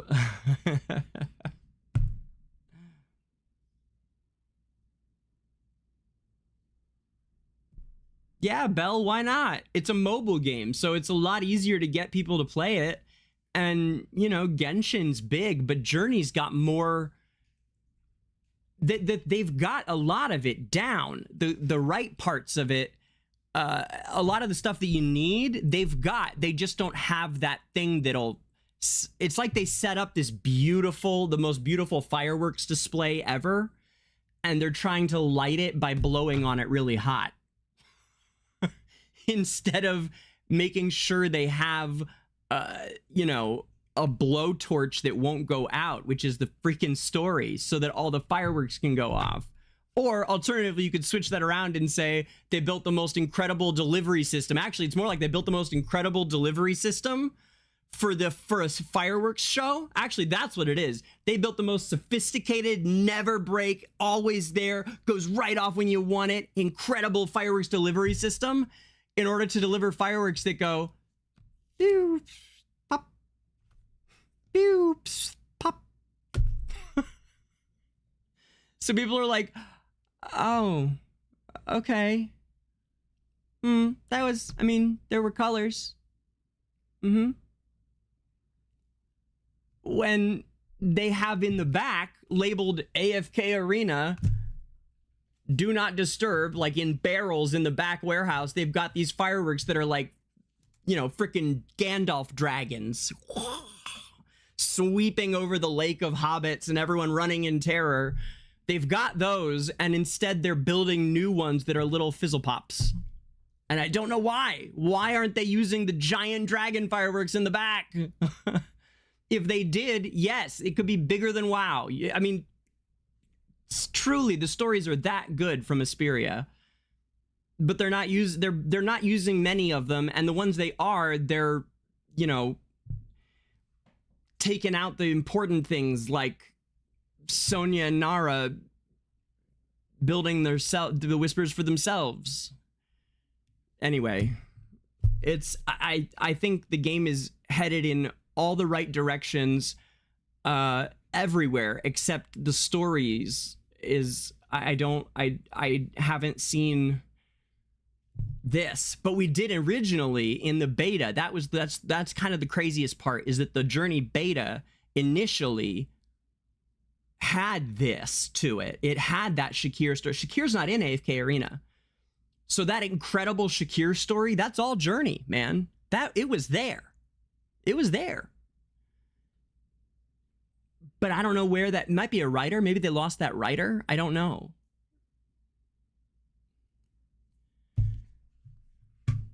Anyway, great questions, guys. Great conversation. Let me ask me about the Shakir story, and you'll get a you'll get a diatribe. Whew. Love my boy. We got him to S+ yesterday on test server. We sure did. So, oh, you know what I just realized? Hold on. We should make this background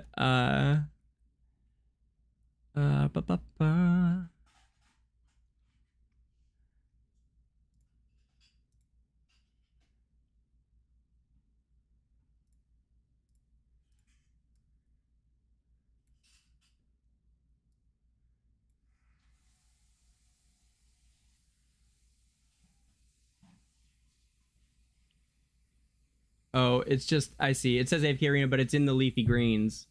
So I do like the leafy greens, huh?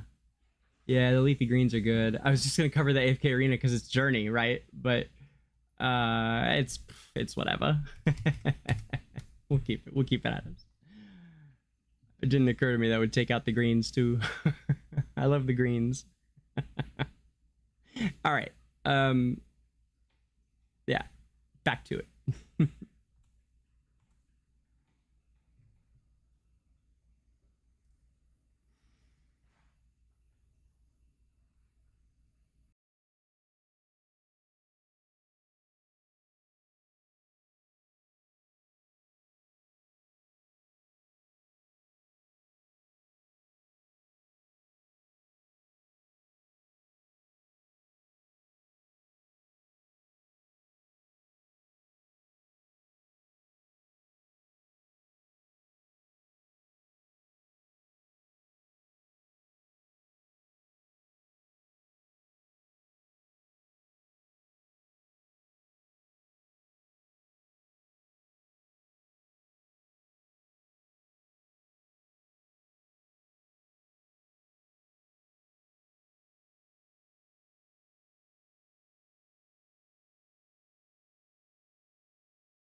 Okay, so the Maulers are fighting the Hypos on their own, right? And the Wilders are speaking to one another about how if nobody steps in, you know, the threat will come to the Dark Forest eventually. The Dark Forest was created by Dura for the Wilders to have a safe place, by the way. It was created as a safe haven for the Wilders, so that they might separate themselves from the Maulers when they were all known as the Ya. The Ya was the term for the half-animal, half-human spliced creatures that were created during the period of mortal alchemy, when Anai lied to humans to create their infighting and told them they could become immortal when they actually couldn't. So Dura ended up creating a place for the Wilders, although not initially. They set off on their own with a prophet. There was a prophet named Widus who said he had dreamt of a place where they could be safe. And so they followed him out into the desert like Moses, truly, for 40 days and 40, no, for actually, I think it was 100 days specifically. It's specified in here. I believe it's 100 days. And eventually he comes to a spot where he says he was told to take them. And, you know, the whole troop is not much water, no food. They're on their last legs. And there's a doe standing there. And that doe is Dura. And she, upon their arrival, instantaneously creates the dark forest as emerging, expansive, beautiful, thick, lush forest full of water and vegetation and flowing rivers and streams, and most importantly, a protective bubble around it that would deeply confuse anyone trying to get in who was not welcome. Specifically, it's cool magic. It's very cool magic. It's a specific magic that confuses anyone who wants to get in there that doesn't have positive intention, basically, kind of thing. So essentially no one can find it or get in there at all. And so they're protected in this bubble. So that creates this type of Ya. Eventually they name themselves the Wilders, who are, you know, probably gonna be a bit isolationist, right? They're gonna keep their borders up and not want to let people in, and, you know, not want to necessarily come to the aid of the Maulers, who are the reason they had to leave. It's also specified, you might have figured this out on your own, but the primary difference between the Wilders and the Maulers is the splicing animal that was used. So carnivores and herbivores, essentially. The carnivores are more hot-headed and the predators. So the predator animals are more hot-headed and want to fight with the humans who exiled them, and they have this hatred in their heart, and they're always picking fights, you know, be it a war or in the street, whatever. And the wilder people are the more herbivorous creatures, like goats and sheep and bunnies. And the goats and sheeps and bunnies and things, and white frost wolves, apparently. Faramore. So cool. Which he's the first one, like the first wolf that we've had as a wilder. I love that they did that. So there are some of each kind that don't fit that mold exactly, but on the whole, it's that the carnivorous creatures created more hot-headed beings, basically. And so the more peaceful beings wanted their own space, so they left. And it wasn't about fighting each other. I mean, I'm sure that was part of it, but it was about fighting the humans. In particular, they were all banished from, you know, Lightbearer Town. I don't remember what the name of it was at that time. It's changed. But when they were exiled to the Ashen Wastes altogether, some Ya wanted to turn around and fight the humans and create a war and say, you know, give us our town back and we'll kill you all and get our revenge. And some of them wanted to just be left alone. And you know what? It's good they kicked us out. They didn't want us. We didn't want to be there. Let's just make our own home and not worry about it. And those became the Wilders. So, all right, so we're with the Wilders in the Dark Forest at the start of the Divine War. Why did Dura favor the Wilders? Why? Huh. I think the way that because she is the goddess of life and creation, and, you know, they were good creatures. They were probably devout creatures. They, you know, they just wanted to be peaceful, religious, you know. They probably prayed for relief and were good people. I'm not sure. but it makes sense to me why Dura would favor the Wilders. And Dura is there for the Maulers as well. It's not that she's not. It's Dura's there for everyone, really. I wouldn't say that she favored them over the Maulers. She just gave them their own house as well.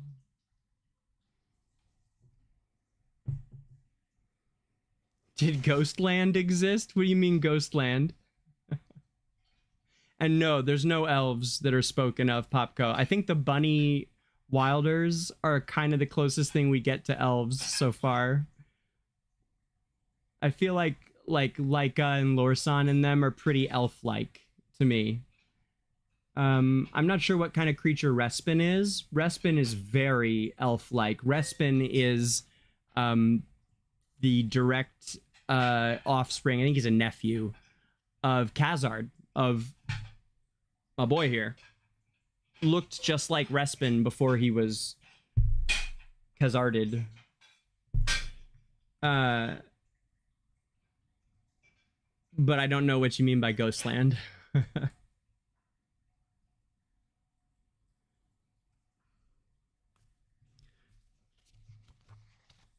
You know, Slowby, there's a tiny passage about it right here. Let me tell you. So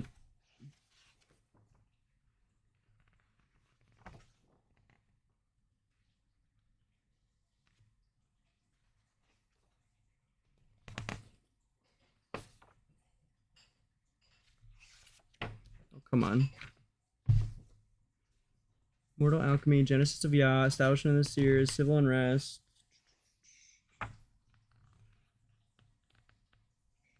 Here we go.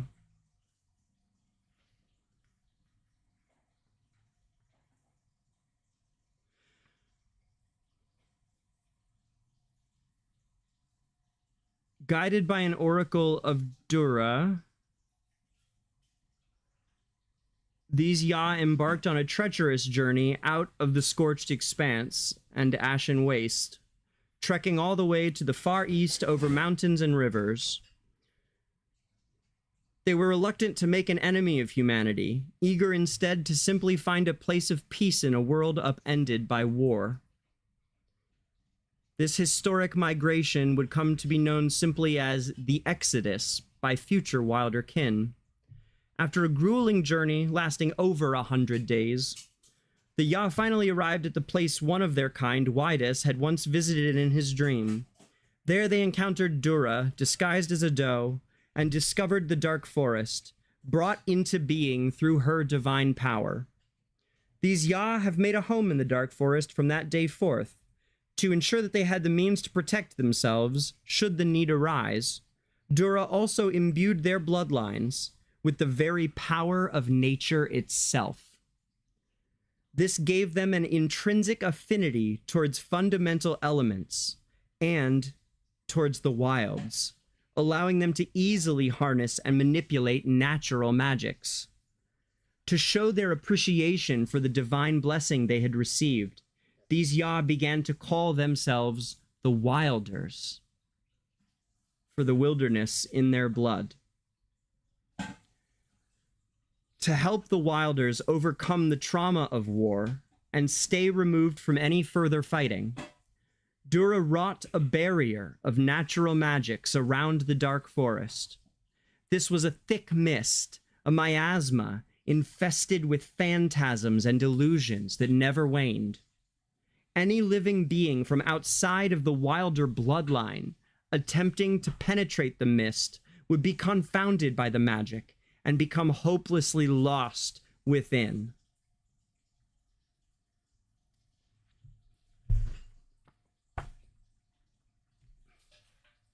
There's lots more on the subject, but you know, it's all in the stories of each character, or the Union stories, or there's all these in-game stories in AFK Arena that tell the tale of Esperia, and that was really the point that I tried to hammer home to Red and Yongchang. A number, like, that was my thesis statement, if you will, for much of the night, was that these extra stories, the lore stories, because they were in Journey originally, the stories were in Journey, each character you could click on in the story was there, like the Shakir story. They add to the experience. They don't take anything away. The answer is that they decided to take them out because he told me they had wanted to have you live through the experience with the character now that you can, rather than read about it. But what I tried to make really clear as I could, was that it just adds to it. These stories, we build the world through these stories, and it's the story about Shakir is not just about Shakir. We are also learning things about how humanity is acting at the time and how that Hypogean is acting. In the stories about Eddie, or Odie, whose name was changed to Odie, or his name is Eddie, but it was changed to Odie right before launch, which everybody loved Eddie back then. I think changing his name kind of killed some of that. He used to be like the guy, everyone's favorite hero in the game, like character wise, like everyone was an Eddie, like Eddie was Eddie. I think now we like to think of his name as Edward Odin, and his friends call him Eddie, but you know, is officially on his name card and stuff, it says Odie. So either way, right? But in Eddie's story, there's a bear folk in a cage right next to him, and they are having all kinds of conversations where it's on my YouTube. If you look on the YouTube, you can find Eddie's story. Just search for it. Eddie's lore story. And in hearing that bear folk and seeing what Eddie sees about him and what he shares with himself, we're learning so much about the world of Esperia through that story. They're written to do so. And so without these stories, we lose so much of this. All we get to see is this extremely overly simplified version of Esperia that they put in front of us. We're never going to be able to get the full picture of Esperia from the game as it is, because it's not, it's not Skyrim, right? It could be, it should be. It should be Skyrim and the gacha battle game, right? That'd be, ideally, in a perfect world, it will be, but it's a very simplified version of this world. But in the storytelling is where we really get the full picture. So I think they're an important part of getting people involved in the game and wanting to return to it and being invested in it is having these stories. So I really hope that they bring them back. Yeah. Thank you, Slowby. That's great. Thank you.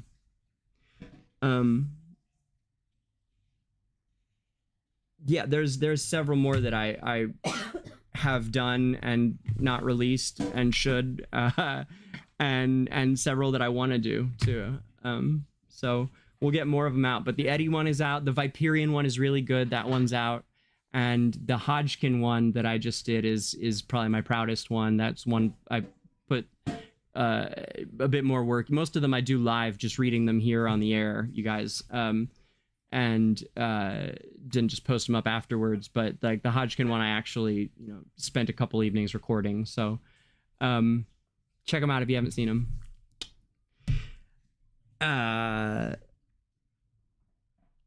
Okay. So, Divine War, Wilders.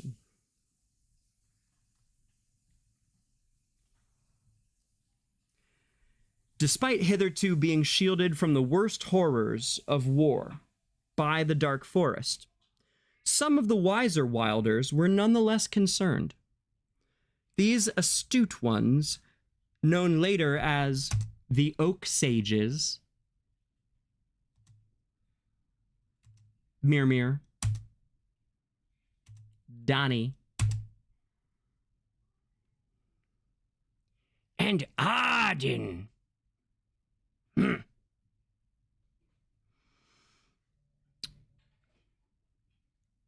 These astute ones, the Oak Sages, were adamant that if the Hypogeans were permitted to continue wreaking havoc, eventually their dark forest would be crushed by the demonic hordes. The Wilders could lose everything they had so painstakingly strived for.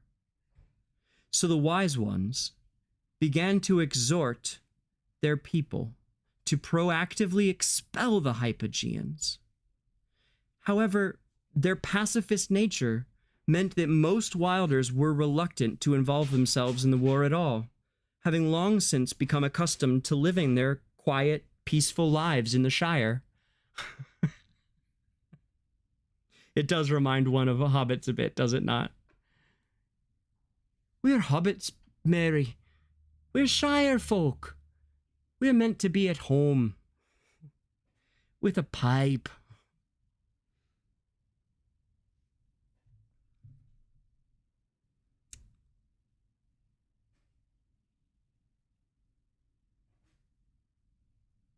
Moreover, their ancestors had come to this forest precisely in order to avoid war.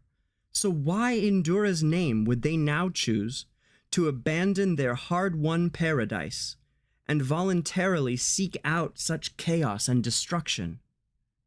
The pleas of the sages fell largely on deaf ears. However,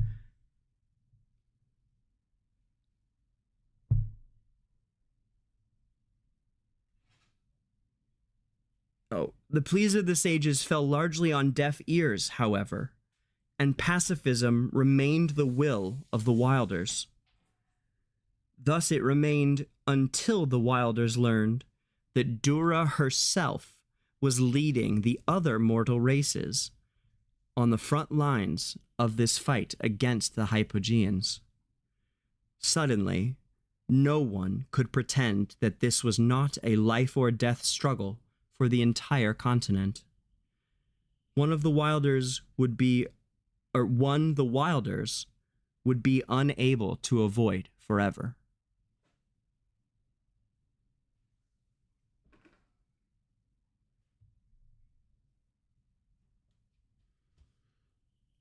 And so, the Wilders united as one around their sages, ending a centuries-old tribal society and becoming an allied force.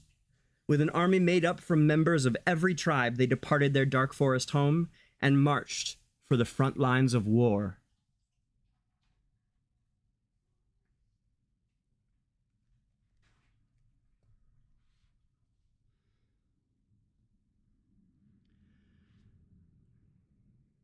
War raged between mortals and Hypogeans for several years.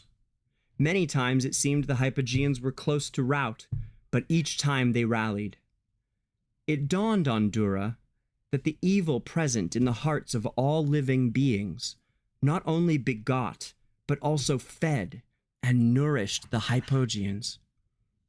They could therefore never be truly defeated so long as malice and evil still existed in mortal hearts. To completely eliminate the Hypogean threat, they must be hermetically sealed within an isolated space, completely cut off from the material world. Discerning this truth, Dura formulated a plan. She would use the astral key, bequeathed to her by Honus, to create a dimensional rift and seal the Hypogeans within it. However, this presented a dilemma. Using the astral key would alert Wemyss fathoms deep under the sea. Now, we left out the Wemyss part of history in order to keep it going. Yeah, exactly, Popco. You know why? Because they haven't told you it's this interesting. Unfortunately, that's why you don't know, is because it hasn't been expressed like that. Yeah, it's really cool. It's that cool, man. I always tell, I'm always out here saying it's like the best fantasy writing in any game I've played since EverQuest in 1999. And people are like, yeah, okay, all right. But it is. It just is. Okay, so where are we at? We're at Right, Wemyss. So the Wemyss deal, I left it out earlier to be quick about it, but it I guess it does play a little bit. Anyway, that's the reason that humans were given magic by Dura, which created the era of man gods and the war between humans and gods, which I did talk about a bit earlier. The reason for all of that, and the reason that Anai had to lie to them to get them to start fighting each other in order to defeat humans, it was because they were given magic. And the reason they were given magic is because Dura had always wanted to give humans magic, but the other gods wouldn't have it. The Celestials said, no, humans don't deserve magic. The idiots wouldn't know what to do with it, kind of thing. And, you know, Dura was like, all right, I think you guys are wrong, but whatever, it's fine. And then Wemyss was essentially a Hypogean type of a demon.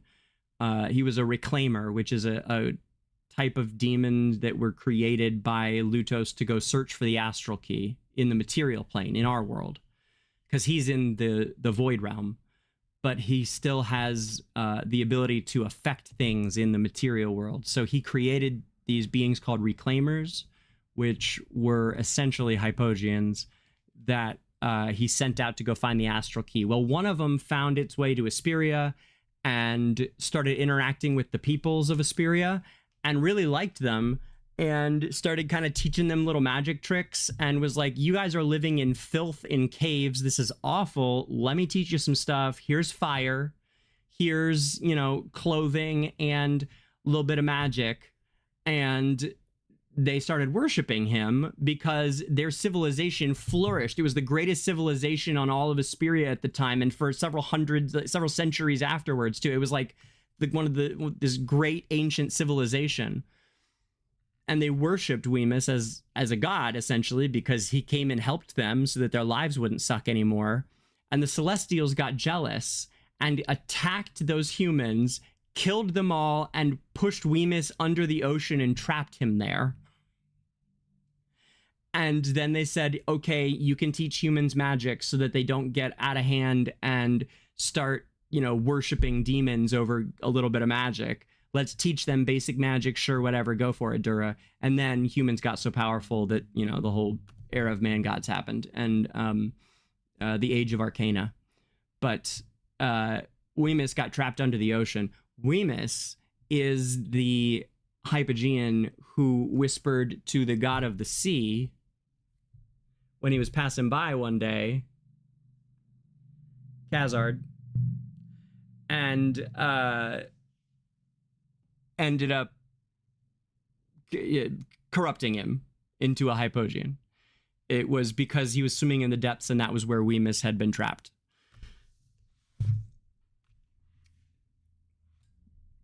So, Dura formulated a plan. She would use the astral key, bequeathed to her by Honus, to create a dimensional rift and seal the Hypogeans within it. This presented a dilemma in that using the astral key would alert Wemyss, fathoms under the sea, to its whereabouts. His entire purpose, his entire being, was in searching out the astral key. Yet, should the Hypogeans be permitted to wreak their havoc, Esperia would almost certainly be overrun and doomed to be, sent to the void realm covered in demons anyway. Eventually, polluted and... Oh, that's literally the next sentence. I thought it ended there. I was summarizing for you, but it doesn't. Esperia would be overrun. Eventually, polluted and dead, it would be dragged into the void realm. Dura finally decided that using the astral key to seal away the Hypogeans was the lesser of two evils, and considered how best to enact her idea. However, her plan could not be completed by the gods alone, and she needed mortal assistance. Dura planned to concentrate the scattered Hypogean forces into one location, and, once amassed, create a dimensional rift in which to seal them away. The mortal armies were essential to success, as they were needed to present a united front and drive back the Hypogeans into one location. Through oracles, Dura communicated this plan to the clergy of the Lightbearer Temple, the elders of the Temple of the Seers, it's the Maulers, and the Oak Sages of the Wilder Council. Under the combined call of these disparate yet esteemed figures, the mortals agreed to assemble and fight together as one.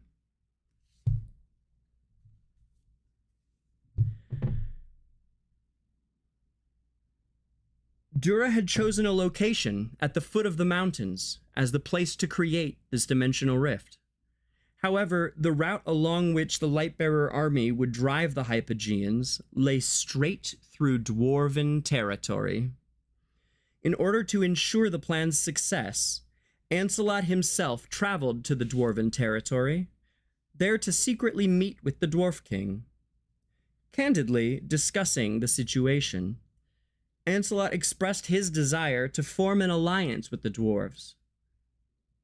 Ancelot, naturally, as we talked about earlier, was the creator of the Lightbearer Empire, chosen by the leaders of the Lightbearer Temple as a great warrior to lead them. He established the Empire and was there, if he wasn't yet, he will become the Emperor of the Lightbearer Empire. He might get that title afterwards. So Ancelot goes to the dwarves and says, yo, we need to use your backyard. Is that cool? Candidly discussing the situation, Ancelot expressed his desire to form an alliance with the dwarves. Such an alliance would support the Lightbearer Empire's operation with both troops and geographical advantage. After several long days of tough negotiation, the Dwarf King finally acquiesced to Ancelot's request, and an accord was drawn up between the two parties. To thank the dwarves for their aid, Ancelot swore that if ever the Empire's assistance was needed, his descendants and the entire Lightbearer Empire would be honor-bound to ensure it was given. I think that would be a great expansion, a great season for Journey, would be something happens to the dwarves and they call upon the Lightbearers to come help, and then, you know, you tie in the Maulers and Wilders somehow too. But I think that'd be really cool. I'd love to get a whole, like, dwarf-centered story. I think it'd be neat. I don't know. I think they're a little talked about part of Esperia, even though they're part of Esperia.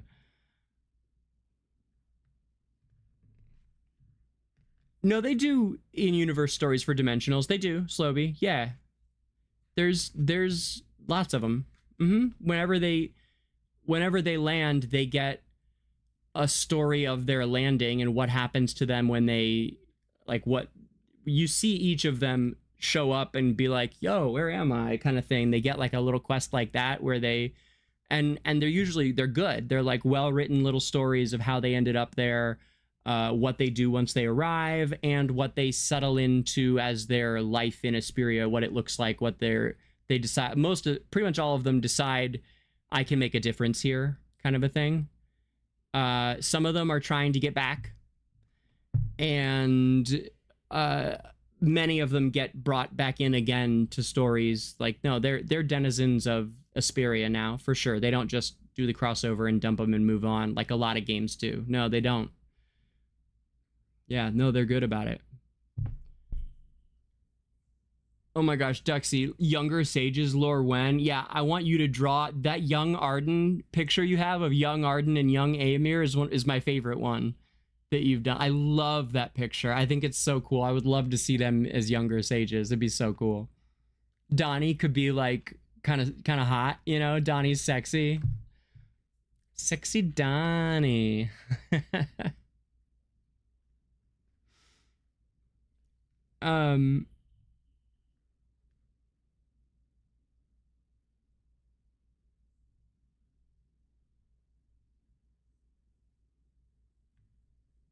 How many gods exist? I don't know. There's lots.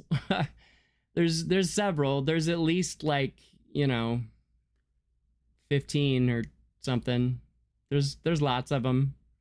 There's like 30, right? Maybe more, maybe 100. I think there's like 100. So actually, I've heard the number before. I think it's something in the around. I want to say it's like 190, something like that. Several of them got killed in this war, though. And so they wanted to replace them, which is why they offer Ancelot immortality, and he turns it down. And there's someone else had a question.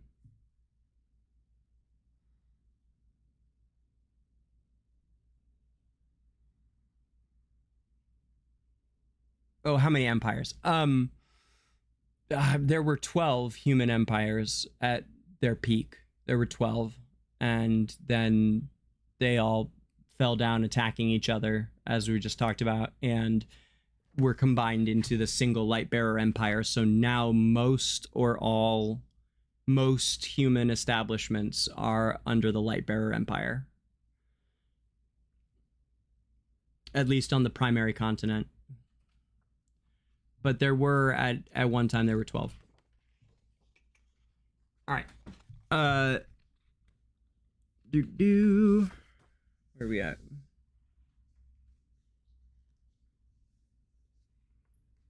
Right. Ancelot the Great swears his oath to the dwarves. After years of united warfare. Let me see. Okay, so also for context, this, I mean, it doesn't matter, but let me give you some years just so, like, context. The Maulers began their, like, we don't need anybody, we'll fight the Hypos on our own war in the year 42. The Wilders, after 19 years of that, the sages were like, hey, these Maulers are knuckleheads, they're not going to win this on their own, we should jump in. That was in the year 61. Then Dura sees that the Maulers and the Hypos or the Maulers and the Wilders are fighting, and comes up with her plan to get the Astral Key in the year 69. And Ancelot the Great swears his oath to the dwarves in the year 70. So by the time he's swearing to the dwarves for this plan, it's been almost 30 years that the Maulers had been fighting them, and about 10 years or so that the Wilders were fighting. And of course, humans have been fighting the Hypogeans since the Hypogeans got here, because most of the world was human. All of the world really was humans. The dragons separated themselves literally thousands, millennia ago, and everyone thought they were extinct until they showed up again in April. Oddly enough, right around when Journey launched, suddenly AFK Arena had this big launch of a bunch of stuff at the same time, which made no sense, but because everyone was focused on, you know, one thing. Did they win? Popco wants a TLDR on the war. Yes, they did. Yes. It was close, but they won for a time. They do win, and they drive them back, and they seal them in the barred gate. But eventually they break free. And now we have, you know, I think there's a few different seals over time. I think this worked so well that they've done it a few times, because you'll remember at the end of Vaduso Mountains, or no, Reign of, what are they called? After Vaduso comes Remnant Peaks. That sounds right. Burial escapes from a seal.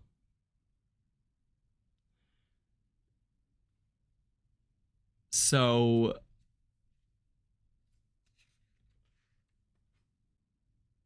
yes, they win, but it's, you know,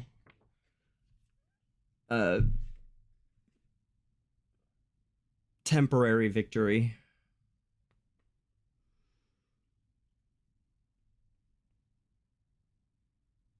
I want to see Alna. I feel like this frost, we should see Alna. Don't you think? Don't you guys think Alna should be part of this frost expansion, this snow and cold expansion? I feel like Alna is should be part of it, but I don't know. Here,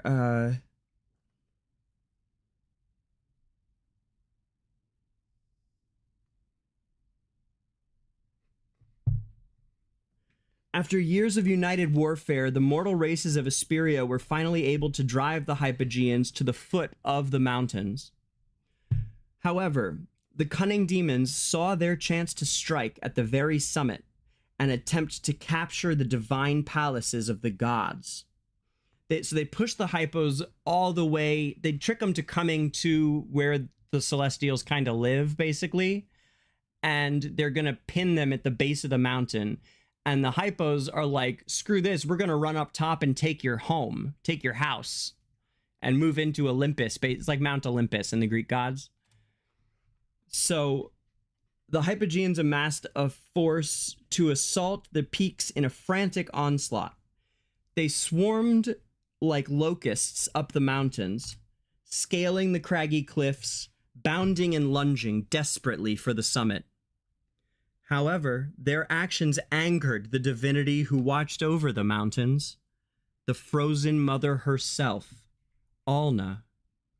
You know, we should have some visual aids here.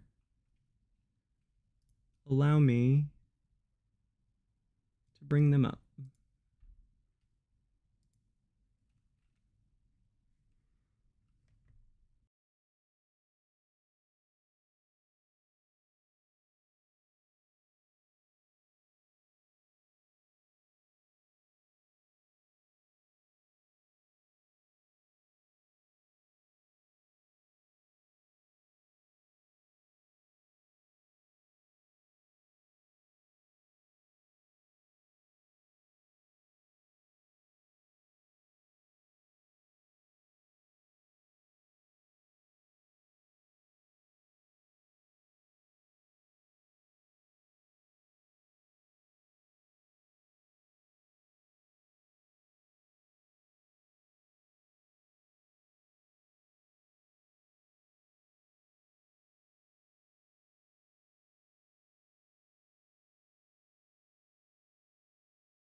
The frozen mother.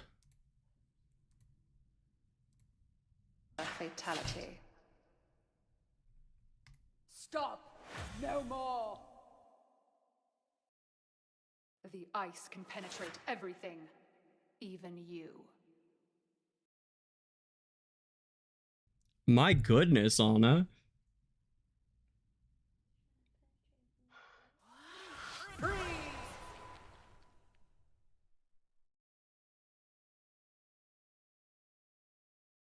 Winter's touch cannot be forgotten. Definitely not if it's penetrating. Stop! No more! All right, I was joking. Winter works alone. Yeah, I get it. Fine, whatever. So this is Alna. Stop! No more! She's, as you can see, a badass.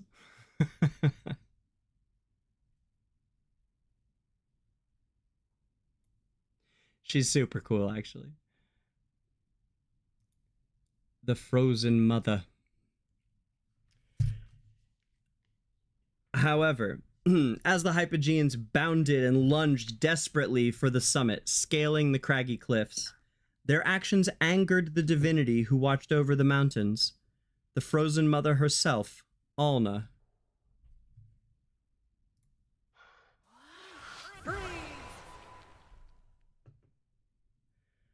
From the top of the mountains, she bellowed in rage. Stop! No more! her divine wrath triggering an earth-shaking avalanche. A monstrous torrent of snow cascaded down the mountains, slamming into and burying the unprepared Hypogeans. Watching the scene unfold before them, the Hypogean forces were intimidated and discouraged, and abruptly abandoned their plan to seize the mountain. However, Alna's outburst of uncontainable fury also generated a long-lasting and freezing wave, which swept across the whole land. This ushered in Esperia's first winter, bringing storms of pale snow which shrouded the land in frigid blankets of white. Mortals, never before experiencing snow or ice, felt they were witnessing nothing short of a miracle, and knelt down to worship and to pray to the mountains.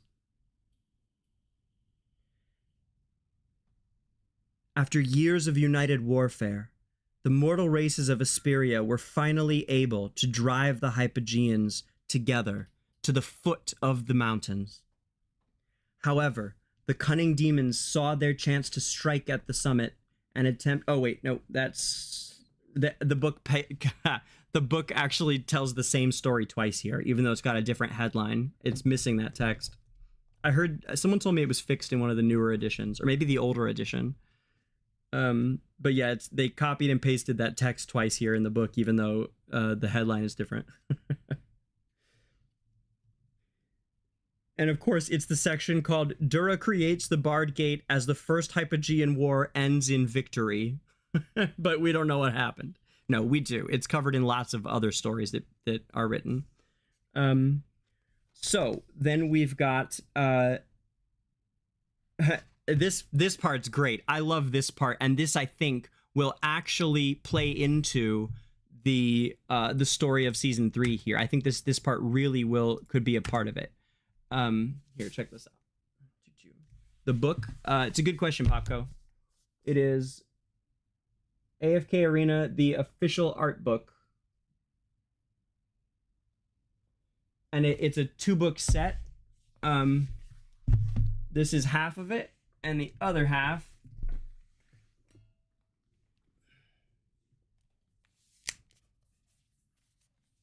is this.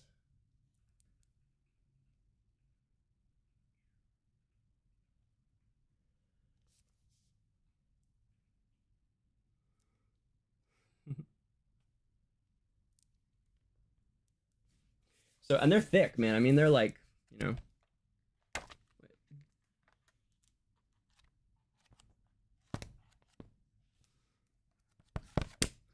It's heavy, like. they're like, I don't know, 500 pages each. No, sorry. This one's 330 pages on the white one. The black one looks like it's a little bit thinner. The black one's like 230.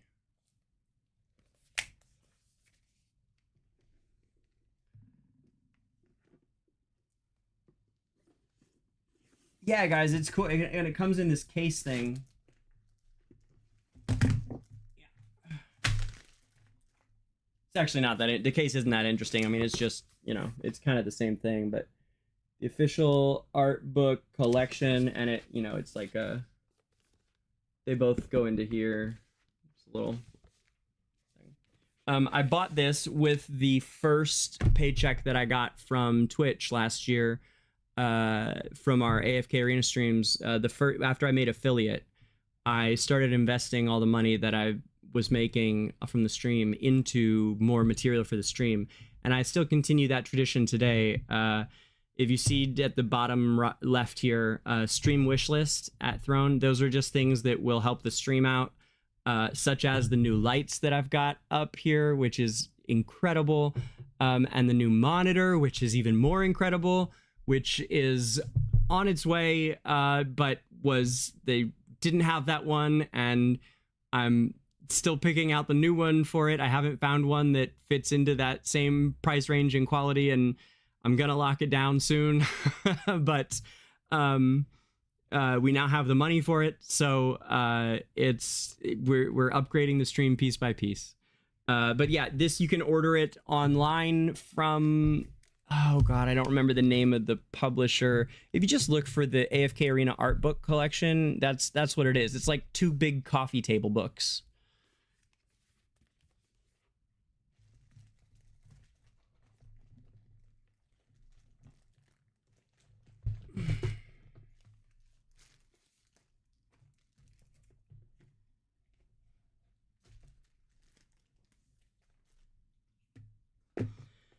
So, yeah, of course, man. So, okay, so then the fallout of the Divine War, I think, could play into season 3 in a really cool way. So this is one of my favorite parts of it. So check this out. During the first Hypogean War, many humans succumbed to the lure of Hypogean power.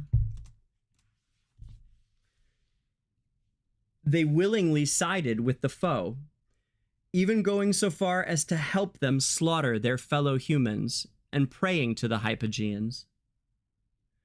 When the war finally ended, these traitors were tried as war criminals. While a few were executed through military tribunals, most were exiled to the Empire's inhospitable frontier by the Lightbearer Empire. These exiles had a mark of sin further inflicted upon them, as the temple clergy wielded an incandescent iron with the divine light to brand their foreheads. This scar, this mark of sin, could never be expunged, not by any trinket known to man. The mark was even etched into their very blood and veins, as any offspring would be born bearing the same mark on their foreheads. These exiles and their descendants came to be forever known as the Sin Bearers.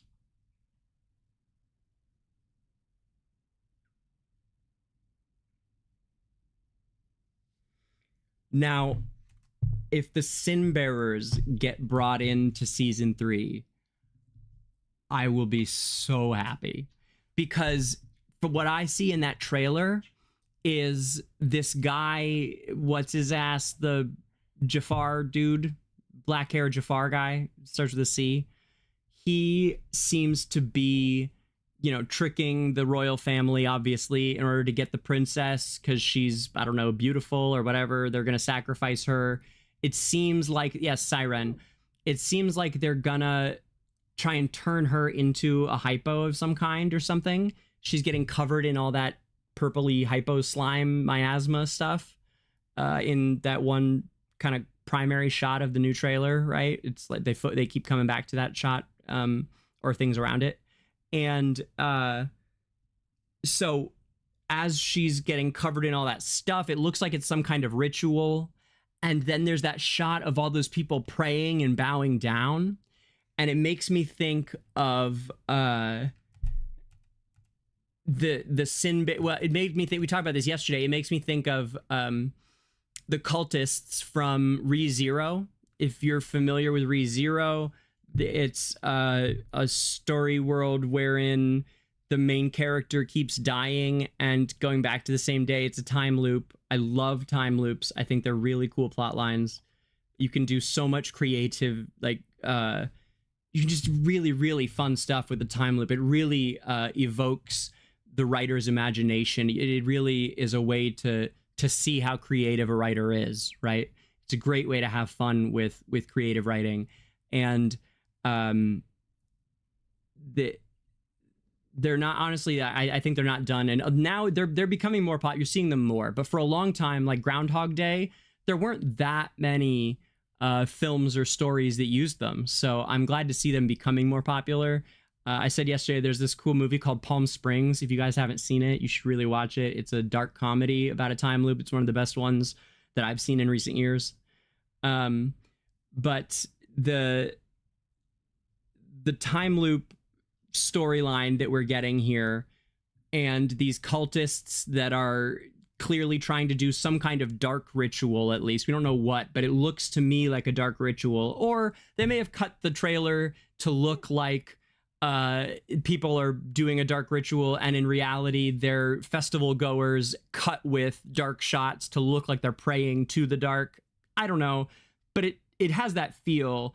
And in ReZero, he keeps dying and coming back, and there's all these different kinds of ways he dies, meets lots of characters, but the one that becomes like the kind of recurring primary theme is there's this cult of like demon-y worshiper kind of people who are trying to I think reincarnate some dark evil, historic ancient evil, and the main character and his friends keep failing to stop them, so they have to go back. And it has a lot of those vibes to the new trailer does. So I really hope that they bring in the sin bearers in some way, like, because it makes sense that if they were marked for sin, right, and even all their offspring have the mark on their forehead, and like, that's so cool that it's in their blood. I love that. Not that you should blame the child for the sins of the father. In fact, you very much shouldn't. And in fact, by welcoming the children of evil people is the way that you stop the evil. By marking them and saying you and your kids are forever evil. That's exactly how you keep evil in the world. Like in Lord of the Rings, the Rings of Power series, where, you know, she, by being so convinced that she has to stop Sauron, she ends up bringing Sauron back. But if she had just accepted that he was gone, he would have stayed gone. But by being committed to this fact that he exists, she creates him. And really, it's that endless cycle of violence. You know, someone has to stop it and break it. So in reality, the idea of sin bearers is not a good one, because yes, I do believe that the people that made that choice should be forever marked and never able to take it off. And I'm all for branding their forehead. If they sided with Hypogeans and slayed humans, let's brand their foreheads. Absolutely. But not their kids. Let's raise their kids to be better people and say your parents made a mistake and they paid for it, and we had to stop them, but we love you. Like, that's what they should do. But for the sake of fantasy and fantasy writing, let's get the sin bearers into it, because understandably, the sin bearers are going to have a chip on their the children of the sin bearers, especially 2,000 years later, are going to have a big chip on their shoulder against Dura. Even if it's not Dura probably wouldn't be for that, but they're going to blame her because it was followers of Dura that did it, the Lightbearer Temple. So I think there's a lot of material you could get here to I don't know, that's what I'm hoping we get into, or something like that, you know. I just think it'd be so cool. And I don't know how the time loop plays in. I think they said that Daragon was here at the start, and he said that the skills for Cryomania, whatever the heck her name is, released today. We found out that there's a Frost Hypogean who is not Khazard, which pissed me off at first until I realized that Kaz was not actually around during the Divine War, so he couldn't have been involved. So it's okay, it makes sense. But this Hypogean Frost demon is involved in the time loop somehow. We know that much so far, and that's all that we know. But we are, in about half an hour, going to get the next part of the story here, which will be spoiler central. So if you're not up for spoilers, you might want to check out at that part. I'm trying to think what else I wanted to cover for this season or this expansion. That's pretty much everything that I had to bring today, which is perfect timing because we do need to check a couple of our accounts before the resets hit here. Yeah, I think that's enough background. The rest of it is like great questions to bring and shout at me in the comments on the video. So you guys that are here, I am gonna do a bit of editing at the end of this and post it as a video like I did with the stream a couple days ago, where sometimes if it's a good stream, I decide I'm gonna start, because people don't really find the live streams that I do in the live section, but it actually gets shared to people as a video if you post it that way. So I might start trying to share them sometimes as more as videos. So if you guys have questions that you think of regarding everything we talked about today, like throw them up, and or just throw me comments, because it's helpful to me, and it makes, you know, it makes people enjoy. They like to see that other people, if other people care about it, people will decide they care about it, right? So if once you guys see this, not right away, not the live stream here, but when it goes back up again as a video, like later tonight or tomorrow, put any questions that you think of later, like, or think of one, you know, and ask it there, and we can keep the discussion going. That'd be great. So I'm gonna take like a little quick break here for like 5 minutes. I'm just gonna hit the bathroom really quick, and then we will. I'm putting my contacts in. I've been doing this without contacts, y'all. And then we'll see what dailies and stuff I got to do before resets, and we will jump right back into the season 3 story, which will have spoilers. So hang tight. Thank you all for joining me, and I will be right back.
LOL, yes, Hawk. Yes, she does. That sounds totally right.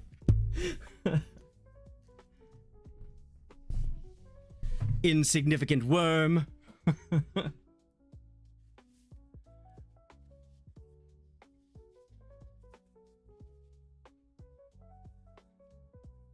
Wait, what prince? Oh my god, Zoth, that would be incredible. Wait, Zoth, that would be amazing.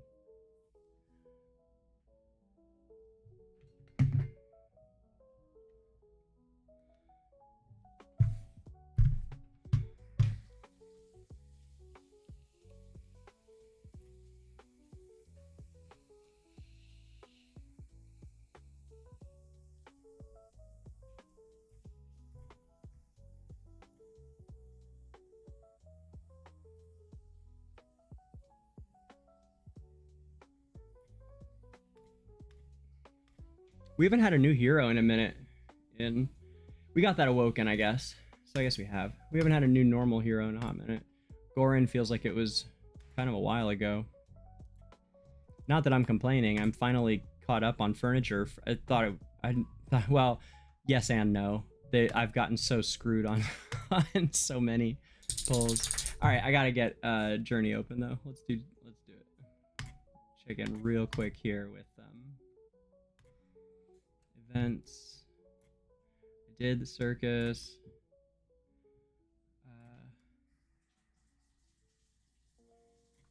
Okay. Vault of Time. So Abyssal Expedition, aka Vault of Time.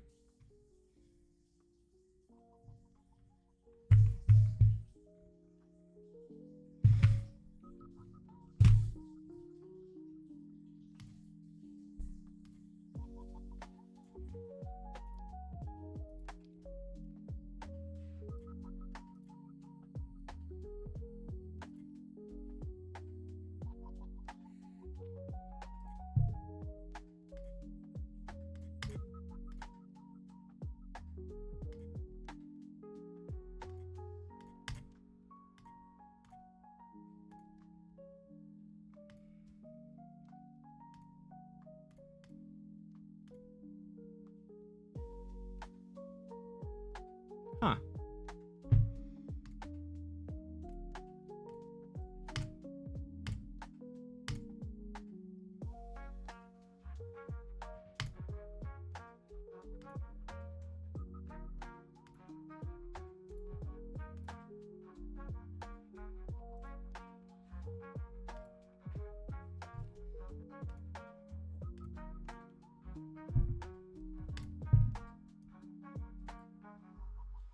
Okay, we're good here for a minute. Close this down for now. Oh wait, let's check if we did just the simple every other day stuff. Like, yeah, we did. Okay.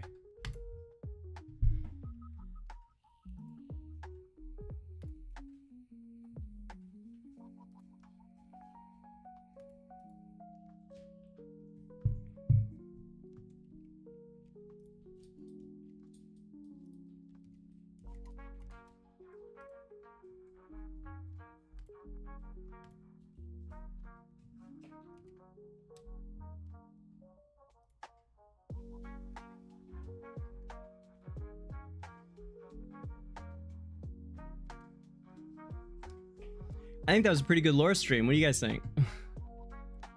Felt good.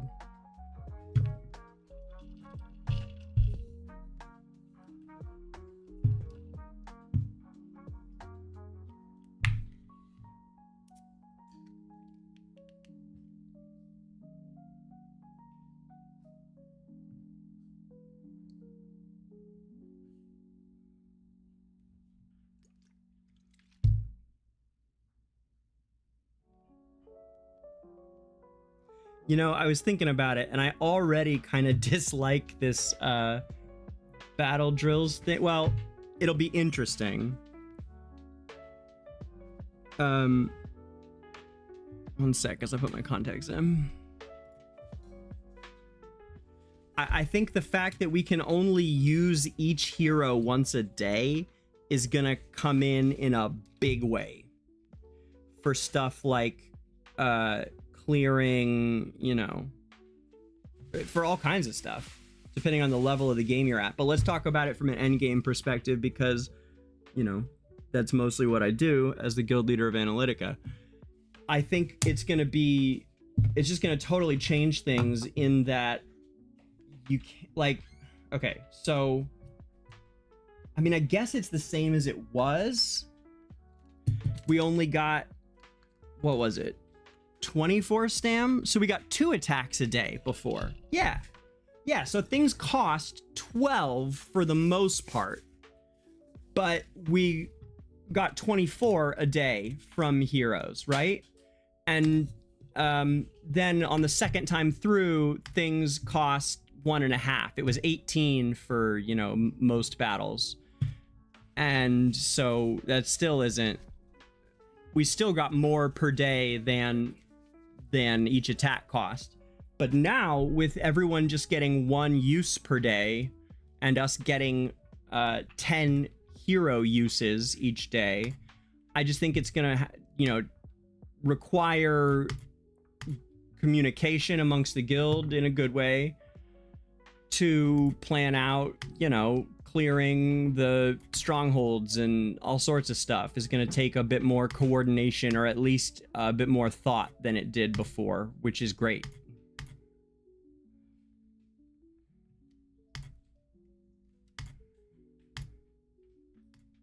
Okay, we can do all this later. What all is coming right now?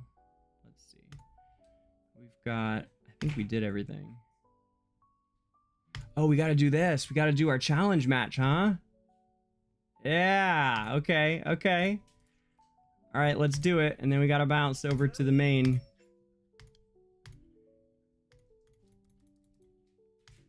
Okay. Whatever, okay. So that's set in normal setting. Like, that's not in any of the seasonal stuff though, eh? So that'll be...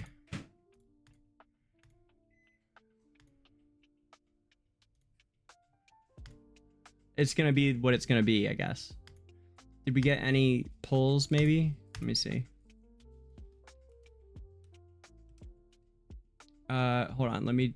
Oh, wow, it changed what you guys could see. I didn't know it did that. All right, hold up. Let me see here. That's cool that it did that, but, hold on. There we go.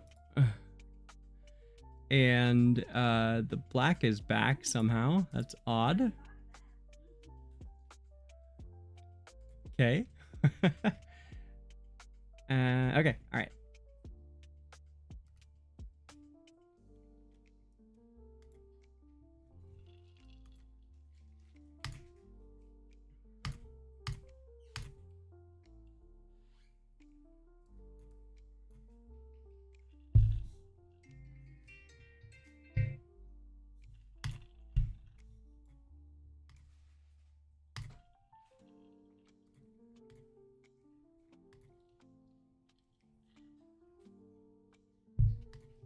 All right, let's just do it.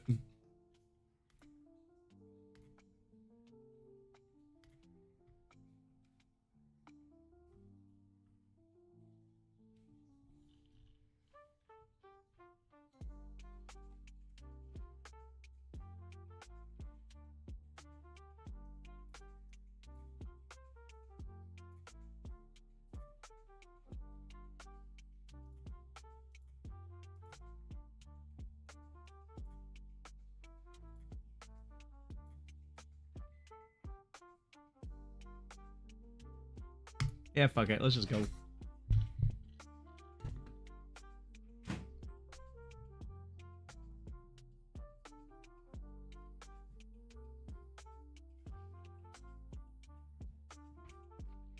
Yeah, that Freyasto was not going to be overcome, I don't think. All right, that's cool. We'll get in next time.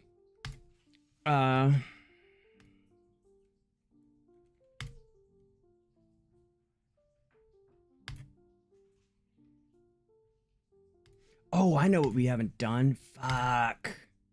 Fuck. Oh no, it just occurred to me, guys. Arrgh. Oh no, wait.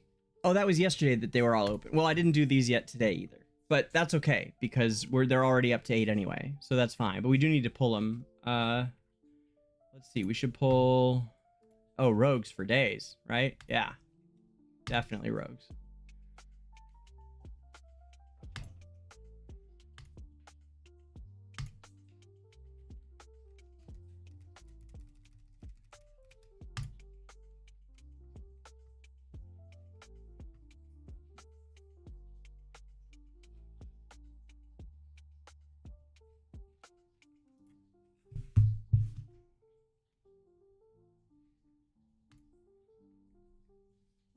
Oh no, I forgot to finish Pearl Tycoon. Ah!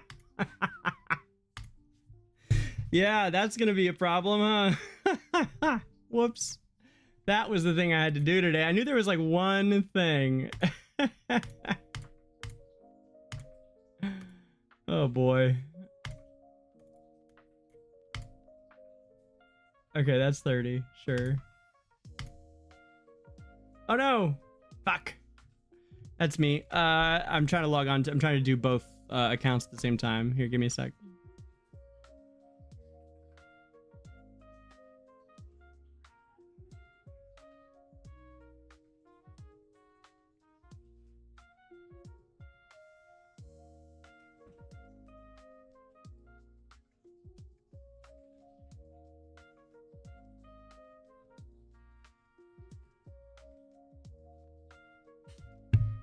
Okay.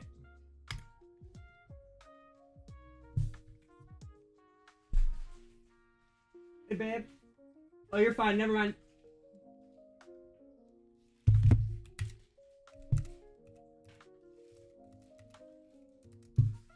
Hey, we won.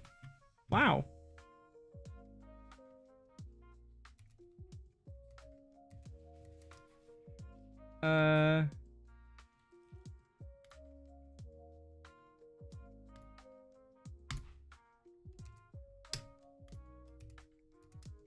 Okay, swapping again to the other journey.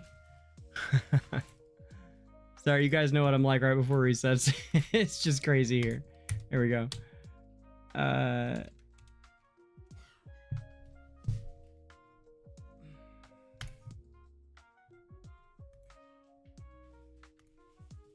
Ooh, nice. Yes, let's sell those for sure. Why not? Go. Yep. Good enough for me.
Not right now. I'm sorry. Here. It's okay. All right. Wow, that's really good. Thanks.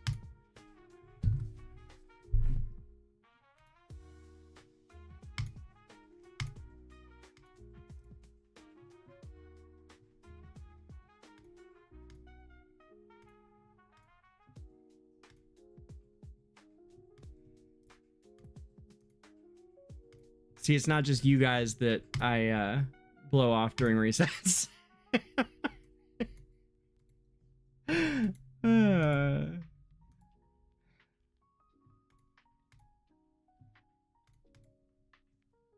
Okay. Did we do? We just did this, right? Yes. Okay. 15, huh?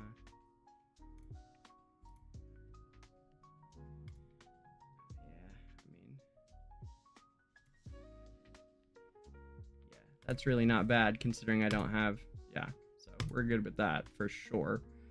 Where'd we end up here? 74, it's still, oh wait, whoops, calculating. All right, yeah, let's get back in there, man, come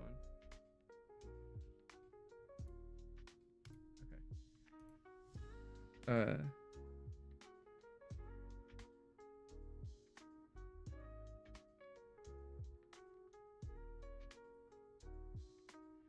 End of Ravaged Realm too, huh?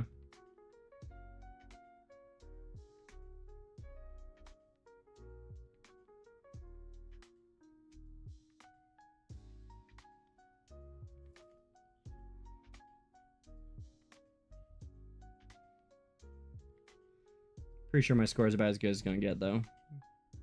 In Ravaged Realm.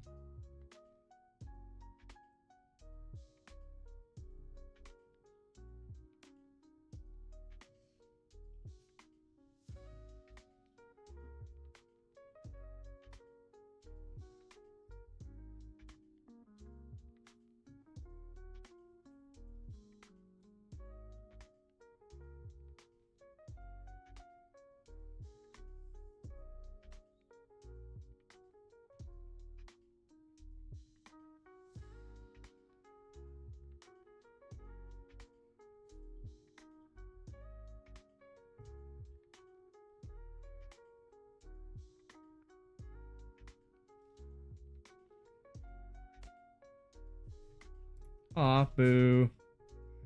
Oh well.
Yep, I still have the highest score here for light bearers without him.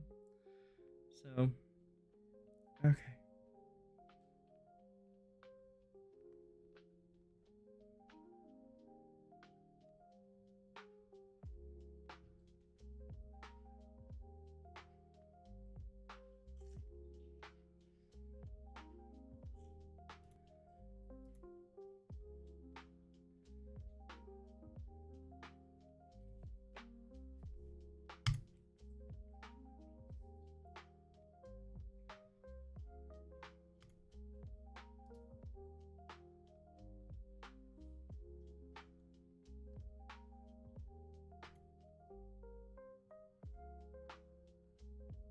There's one more day left, this says? Okay, that'd be good.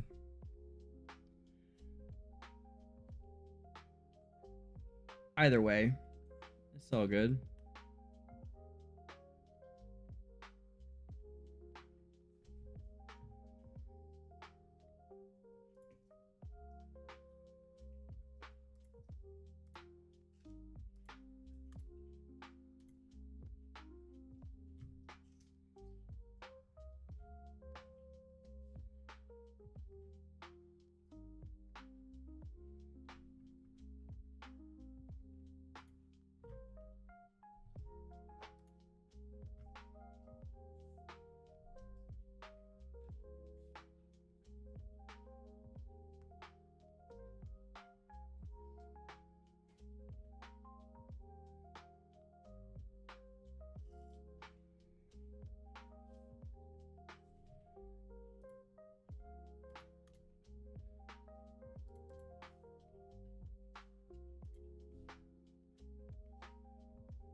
And there's the reset.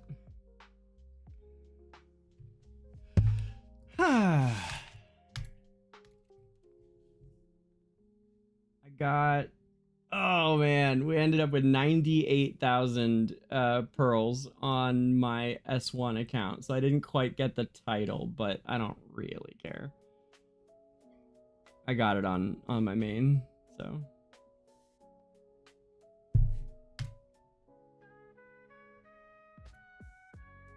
So, is it over? Yeah, it is. Okay, I thought it was. Man, 115. Yeah, I guess. I mean, that's just not having all the extra celestials is what that is. You know? I mean, that's literally what that is.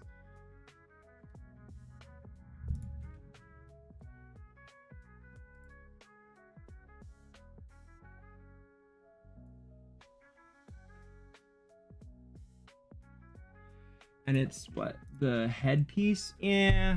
Eh.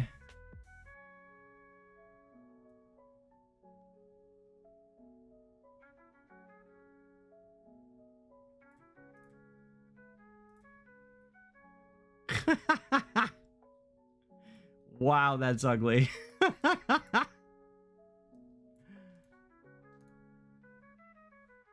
Yeah, that's super cool, but it comes with that ugly ass hair, and I mean, there was nothing for it. Like I tried on all those. Like, I mean, I could have gone in and made sure I had the exact right gems and everything, and really got anal about it, but like, I don't think I'd ever wear that anyway.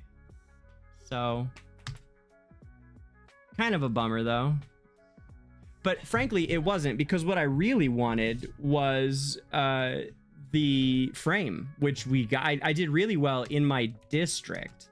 It was just the it's just the, or sorry, in my, on the server stuff, just not the oh, you wanted the outfit, Zoth?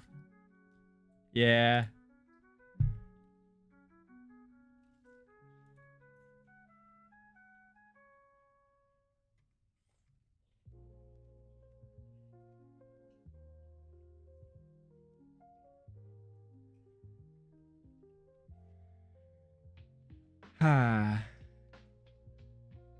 Have a reset. Oh man, baby, this looks great. Thank you.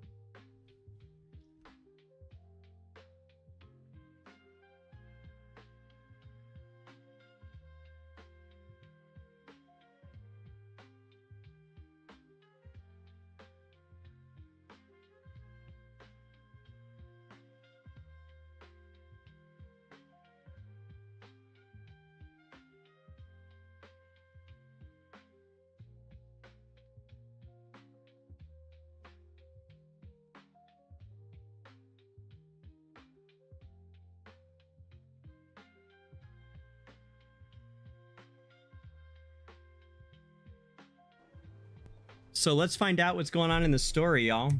Huh?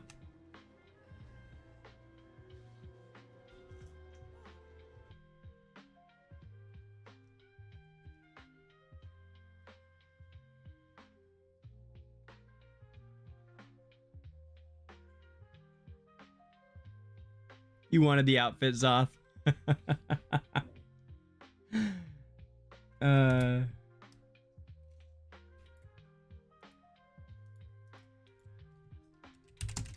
What was the point of the Pearl store, by the way? Of owning your own Pearl store? What was the point? You could buy them from other people? Is that how that worked, or what?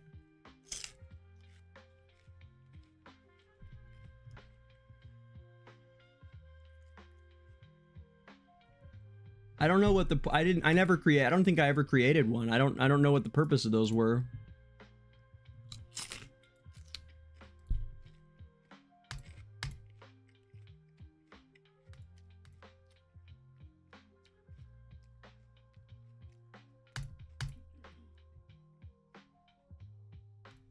I just earned pearls and then sold them. I never ran a store. I don't know what that part of it was about. What was that part about? Like,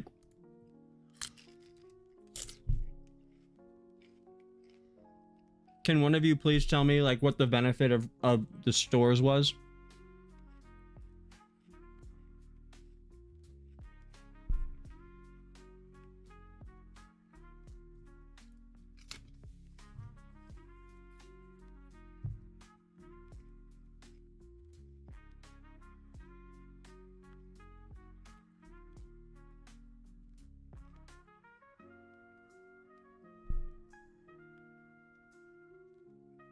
Yeah, it seemed to me like it was all just random and opening a store didn't actually, I don't know, it seemed like there was no purpose to it, so I never got involved with that part, but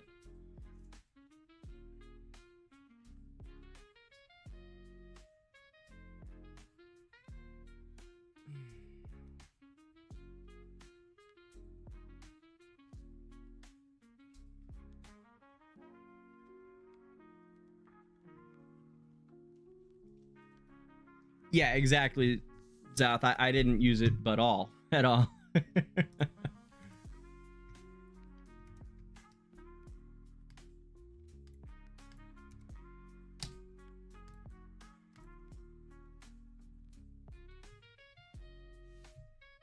makes sense though. More currency when people use your store. Yeah. Okay. So yeah, here we are.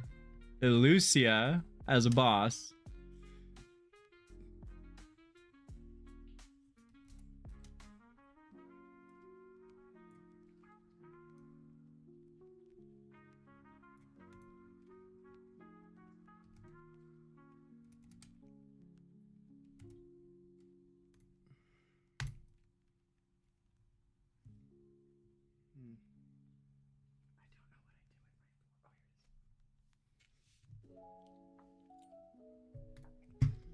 Mm-hmm.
Oh no, I don't remember pulling rogues. I think I forgot to push the button.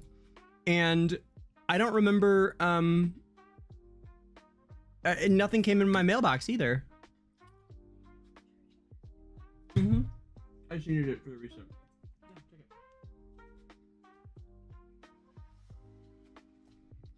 I mean, you know, whatever, but whoops. I hope I did. I just don't think so. Or maybe I did in the chaos.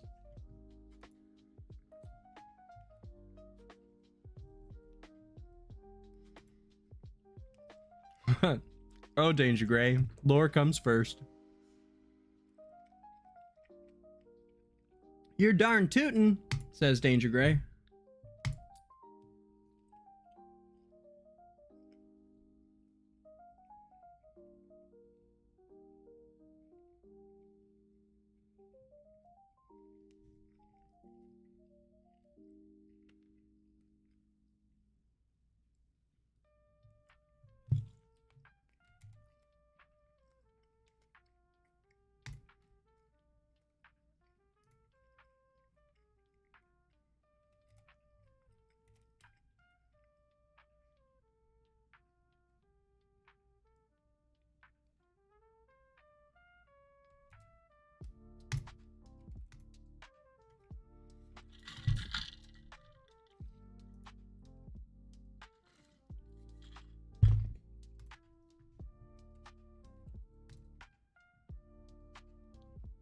Can we just talk about how intense this server is that we play on?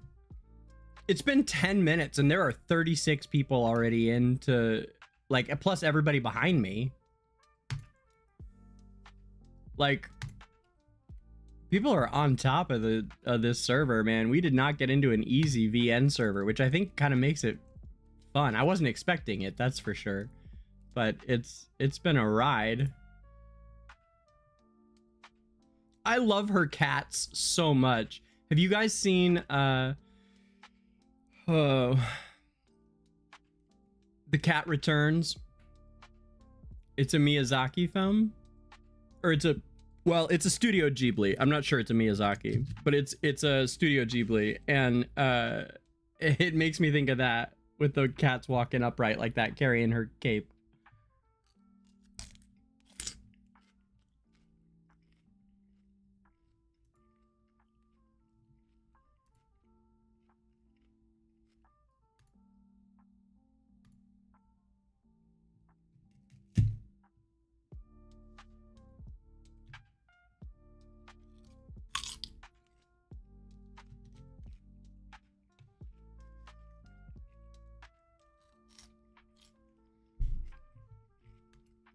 Oh, I know what happened.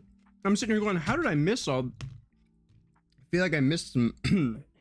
I know I missed some arena attacks too. Duh, Abyssal Expedition ate up my life.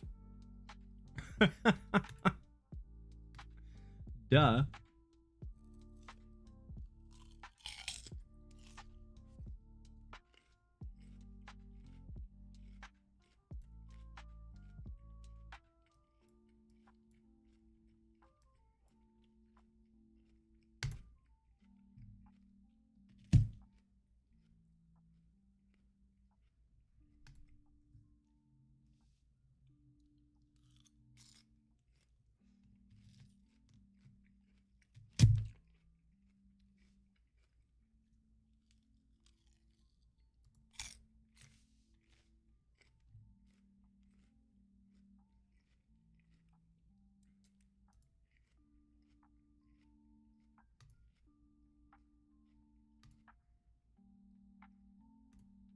Hawk.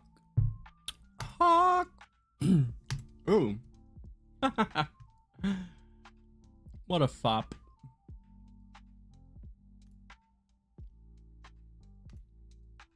That's a good look.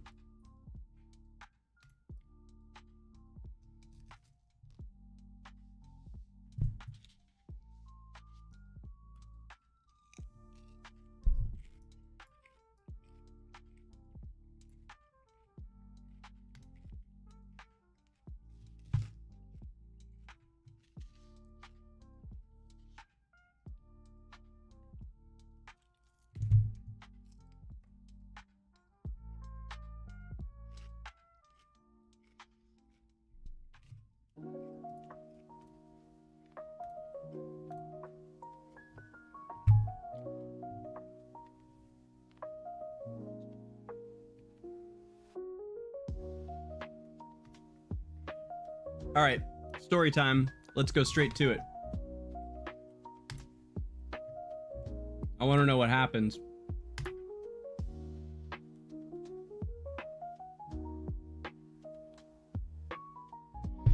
If you do not want spoilers for season 3, now would be the time to leave us.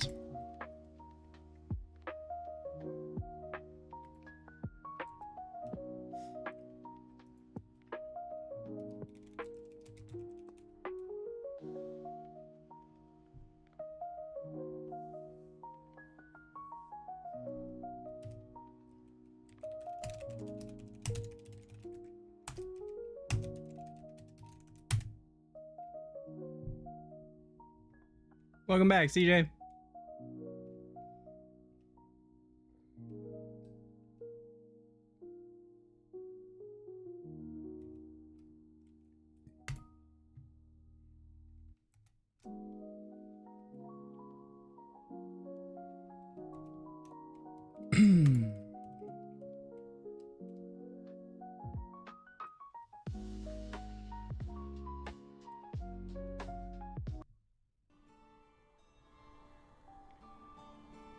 Is the time loop really related to Hypogeans?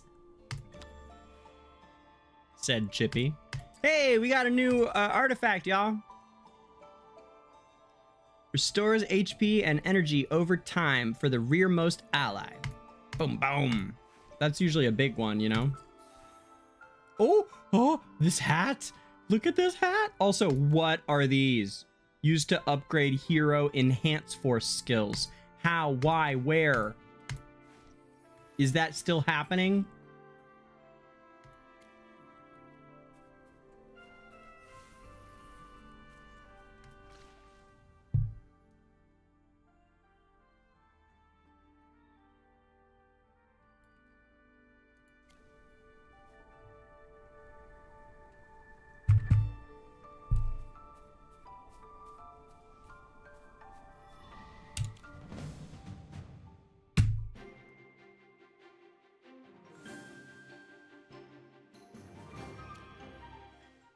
Wait, let's get this artifact built. Overcharge spell. Oh, that's going to be a big one, I feel like. Blesses the rearmost ally when a battle starts, recovering 2% of max HP and 30 energy for the ally every 10 seconds.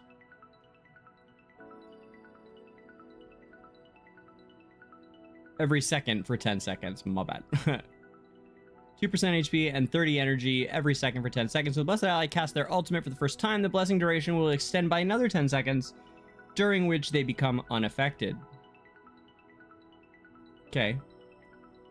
Does it go for 10 seconds from the time they cast, or does it extend to 20 seconds into battle? Probably the latter.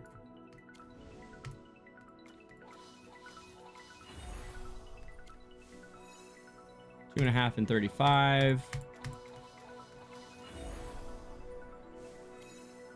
3% per second and 40 energy per second. And okay, we're still at 3% and 40, but it, you know, when we hit 400, it'll be 3.5 and 45. Okay.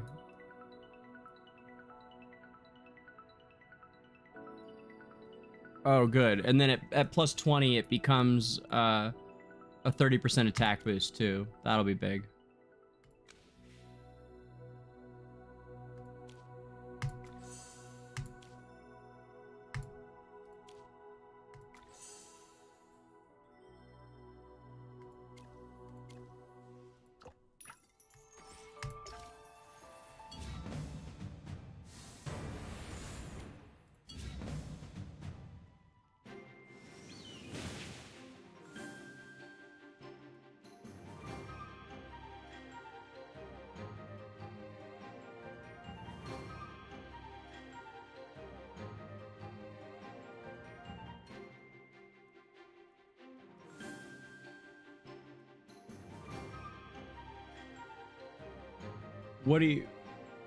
What are you saying, Slopey?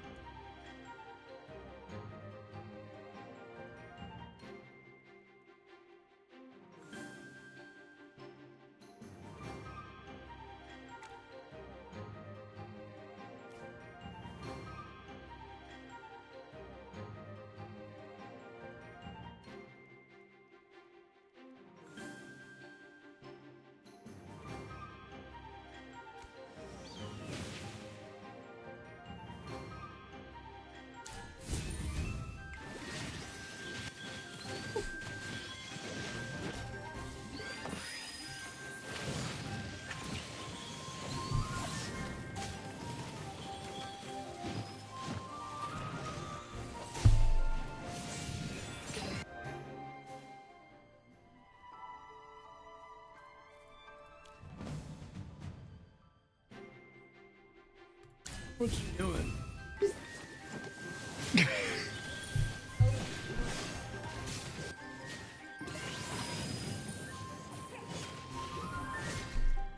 A victory worth celebrating.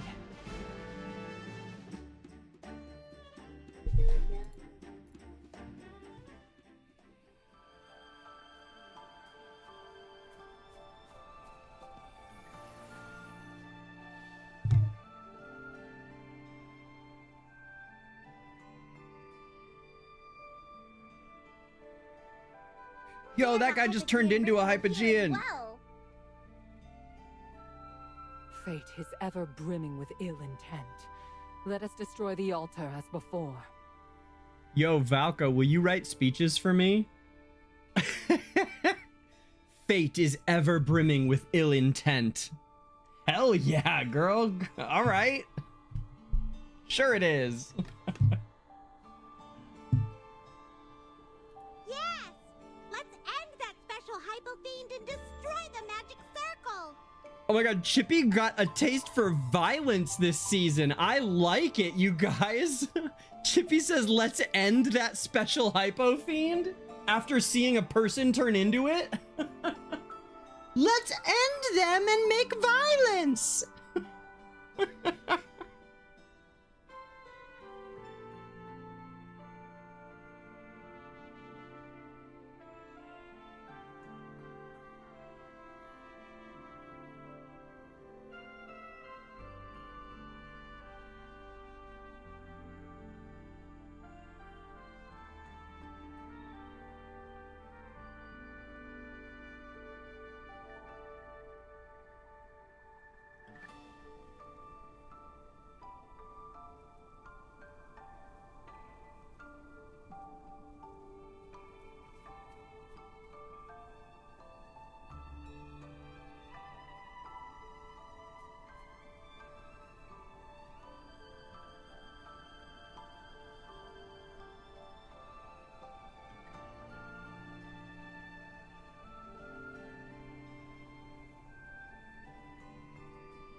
A victory worth celebrating. Oh, I see, Slowbee. Thank you. Okay. Apparently, I'm the Slowbee today. Nice, man. All right. Walker? Shut up, really? You know I love Walker. Hold on. Fire! Aim! Oh, sequence! Wow! Yeah!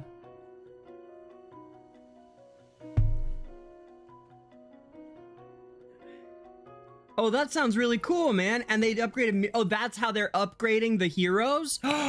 That makes sense. Oh my gosh, they even made it make sense.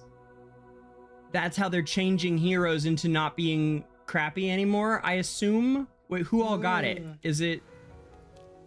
It's just Muriel and Walker? Or I feel like they were gonna do... I don't know if I have any of the other useless heroes. Atalanta is the other one that sticks out in my head. I don't have... Obviously, I don't have a copy of her.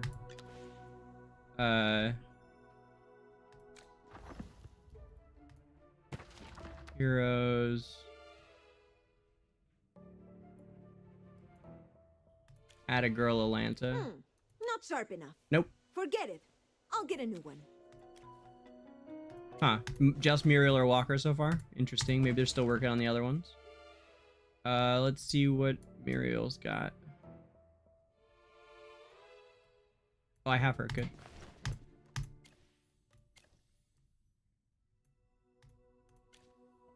Don't worry. My flames will never... Nice. Increases Bone Seer's cooldown by 12 seconds and the number of enemies it burns by 3. Bone Seer also increases Muriel's attack speed by 300 for 18 seconds? Get the fuck out. That's gonna be... That can't be bad. That's gotta make her decent. 300 attack speed for 18 seconds? Like, what? Dude, I can't wait to do that on my main.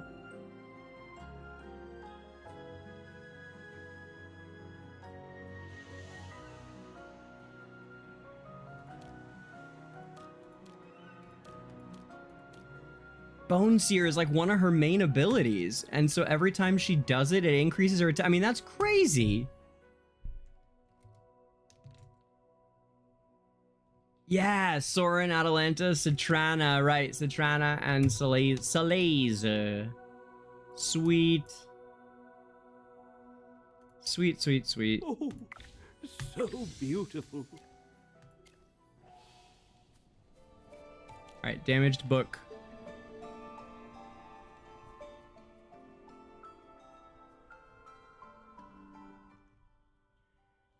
The paper is torn.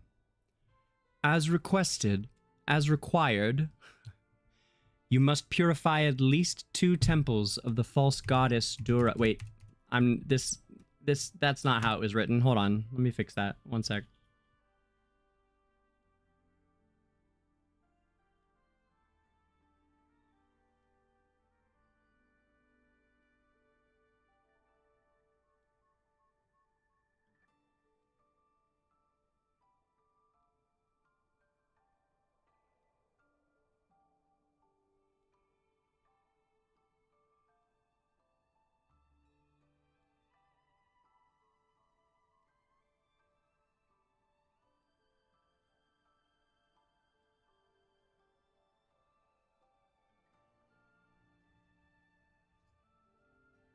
As required, you must purify at least 2 temples of the false goddess Dura, and transform them into altars for the Great Will. Magic converges. The cycle. This is the ritual before the final sacrifice to awaken. It is compulsory. The energy of the blood, flesh, and spirit cannot be channeled into the emissary of the Great Will. The final sacrifice will also... The rest is stained and illegible.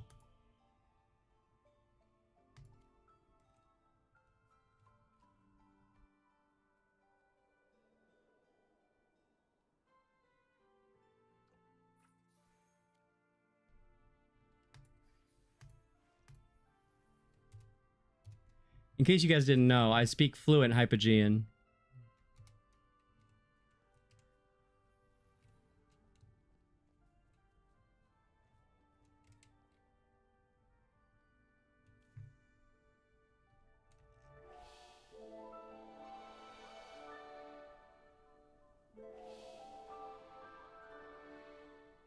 Goddess above, let your wrath cleanse this world of evil. From what we read earlier, this cycle, could it mean the time loop in Cedar Town? Could the ritual be related to it? Final sacrifice. Awaken. What do they seek to do?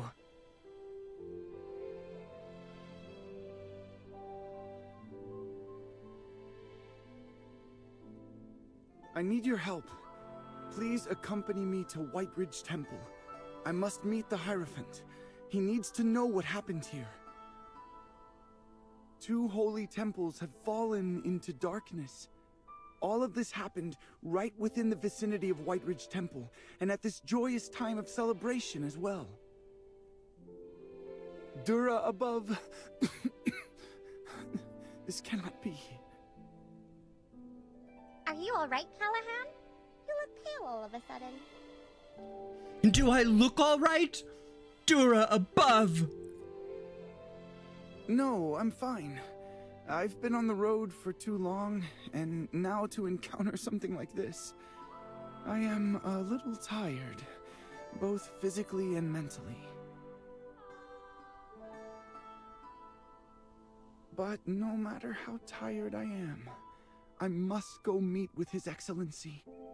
As an acolyte of the faith, I must do my duty. Only the Hierophant can stop this.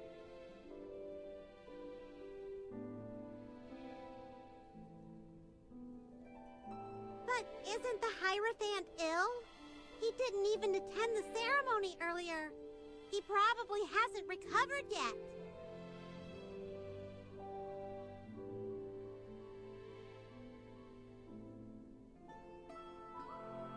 The Hierophant is ill?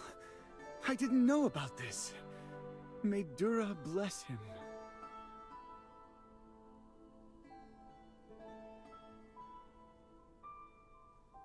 However, even if he is ill, the Hierophant needs to be informed of this. What is happening here is blasphemy against our faith and our goddess. This cannot be tolerated. Even if His Excellency cannot purify the evil himself, he can report the matter to the Central Temple Authority, and they can send an exorciser.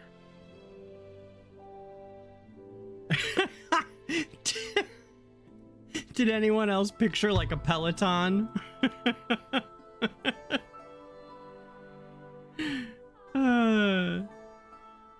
They can send an exorciser.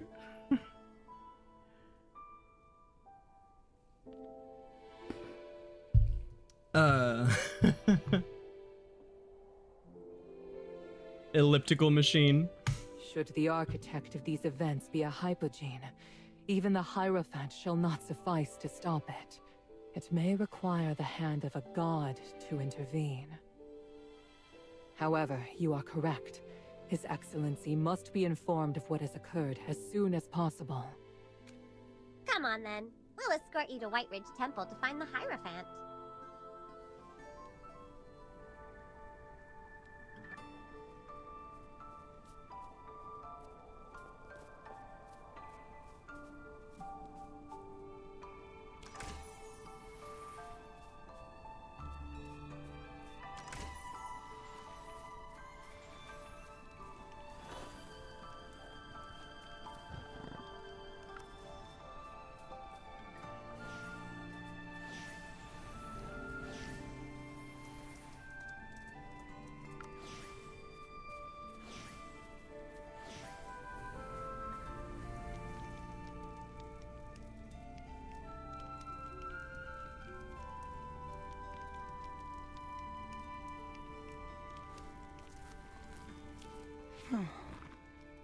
I feel much better now.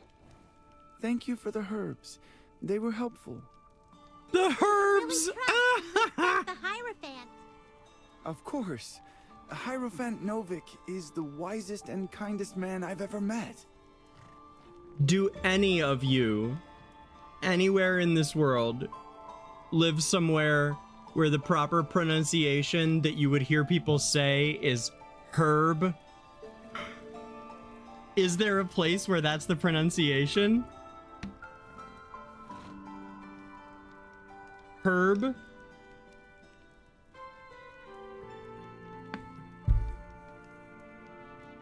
Since the founding of the White Ridge Temple, he has been its most illustrious leader, and one of the Hierophants most favored by the Divinum Centrum. It's said that more than 1,000 years ago, the goddess sent down a divine message asking the people to find a holy place to build a temple to guide those of the faith.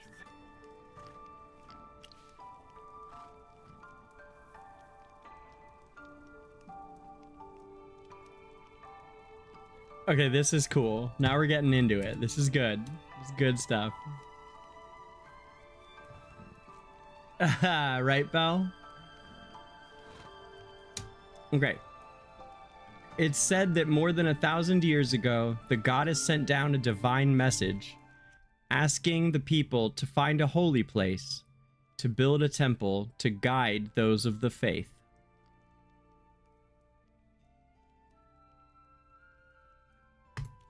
That's right. This is one of the oldest temples in the Lightbearer Empire.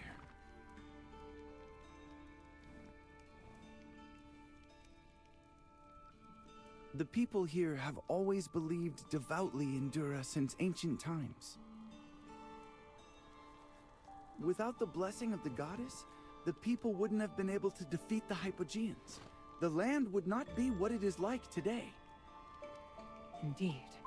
Without her, overcoming the Hypogeans is an impossibility. The strength of so-called heroes and mortal beings is not compared to the powers of a god.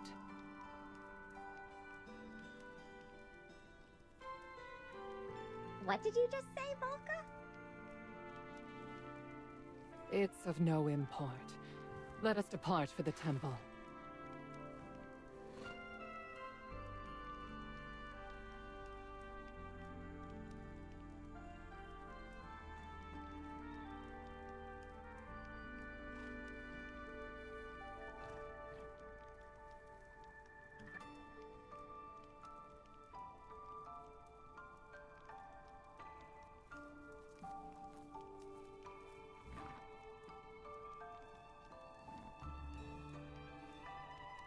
So apparently they've got all the animals out of the LA Zoo.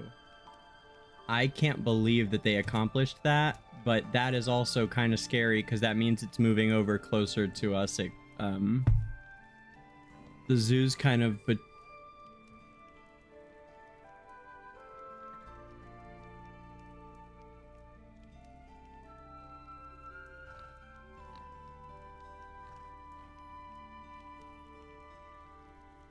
So the zoo, you guys, is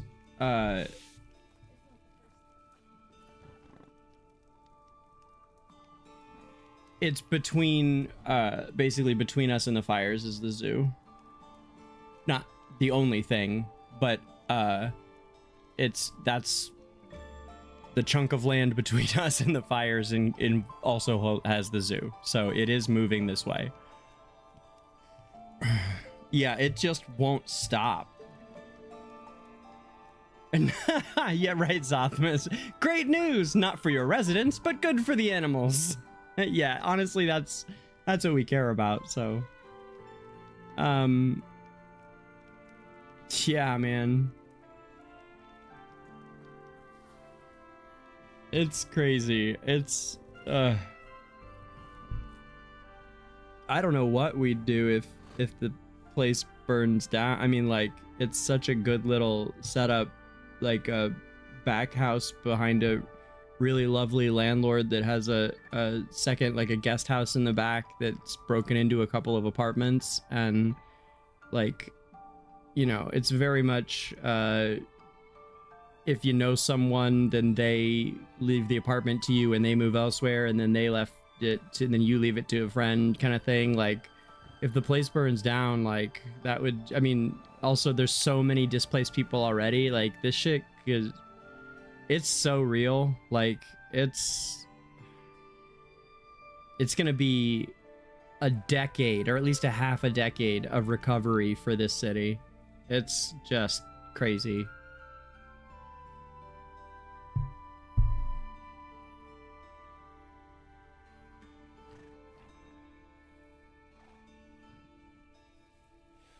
Anyhow, back to Esperia. I just can't believe they evacuated the whole zoo. I'm so impressed. Like, that's such an undertaking. The LA Zoo is a wonderful, wonderful zoo.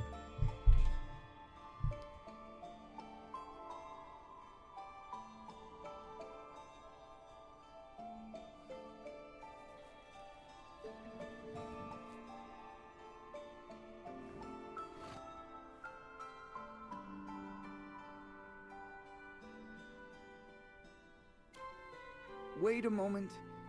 I apologize, Lady Valka, but you may need a cloak. I'm not saying that a Graveborn cannot enter the temple. It's just less complicated this way.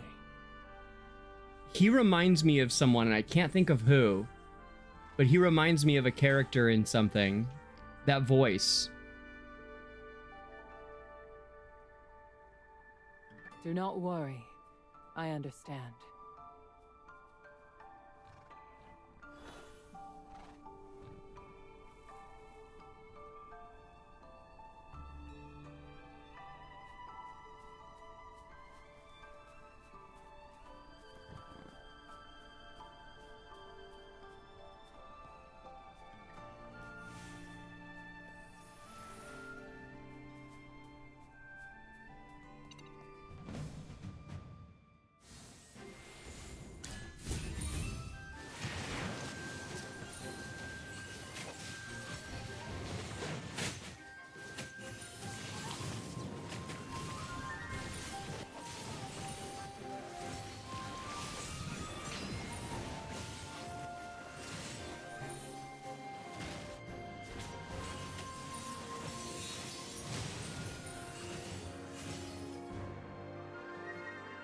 Forest wisdom.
Wow, White Ridge Temple is so cool. White Ridge Temple. We're finally here. Anyone would be moved by the grandeur and piety of this place. It's so quiet here. There are no guards anywhere. No one's even talking. Because this is a sacred place for contemplation. Look, that's the statue of St. Callahan, the patron saint of White Ridge and the first caretaker of this temple. My parents named me after him, hoping that I would become a man of virtue like him. We should survey the area in case anything is amiss. I really like Callahan. I really like that voice actor. I think he's great. He's got a really, like, noticeable voice, I guess. I don't know how to describe it. I really love his vocal tone and performance. How can anything be amiss here? Oh yes, that's right. Words from the goddess's teachings. All right, please follow me. I'll show you around.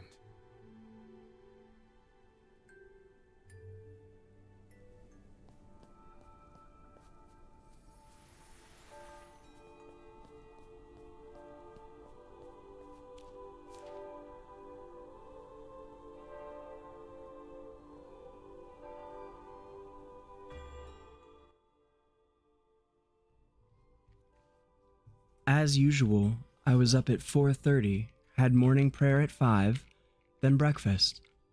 The meal was unimpressive as ever. The turnip soup too salty, the boiled beans were bland. Alas, may Dura rescue Brother Rezik's taste buds. Once again, I argued with Brother Valdif over our differing interpretations of whether the divine light and Dura are one. At 1:30 in the afternoon, the Hierophant will appoint 2 new bishops to the temple. I can finally meet the Hierophant this time. His Excellency has been feeling unwell lately. May Dura bless him. Hey, whose diary is this? A few pages fell out. Probably from one of my careless brethren. Up at It must be hard to be an acolyte. Saying goodbye to your comfortable bed so early in the morning? Chippy would cry. The turnip soup was too salty. The boiled beans were too bland. It seems the meals here are very uninspiring. What can I say? My hamsters have taste. The Hierophant plans to appoint 2 new priests to the temple. I can finally meet His Excellency. Bless Dura above. This brother is as faithful as I am.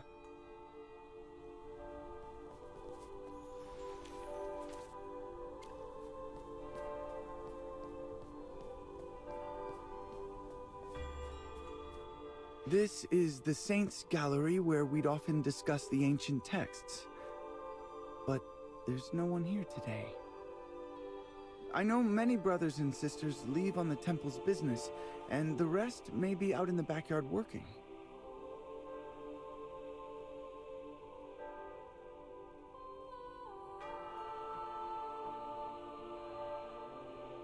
Maybe we are worrying too much.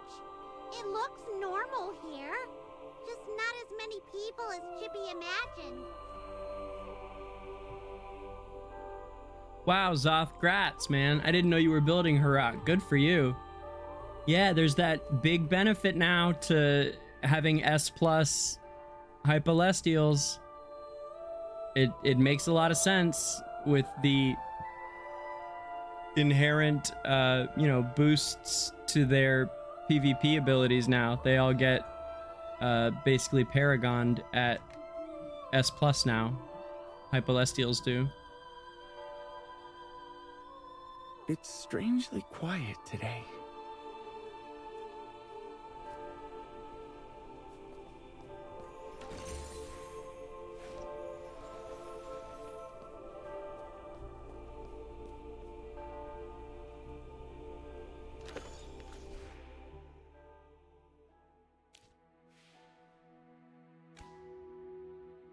Yee! Look at my hat, guys! Look at my hat! Oh my gosh! Oh my gosh! Look at my hat. I don't know why you have to have red hair with this hat, but whatever. It looks cute. I mean, not as cute as my hair, but...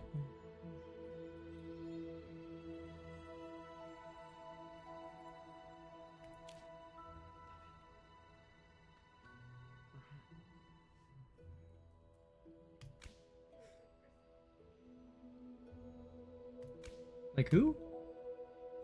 Oh, yeah.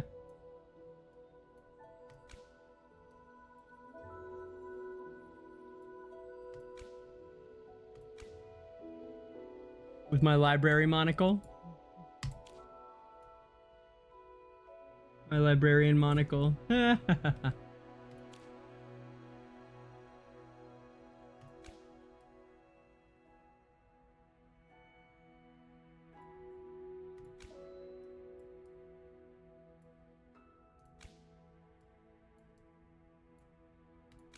I like it like this. Kind of looks cool. I'm gonna keep it like this. Okay.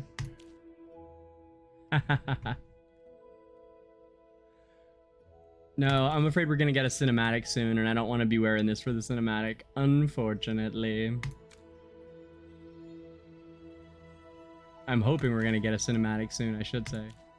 Hey, we can wear this. Yeah.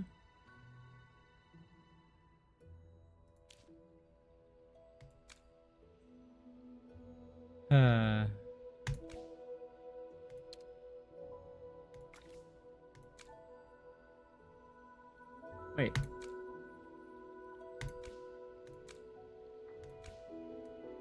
Yeah, we could have done that. I thought so. Huh.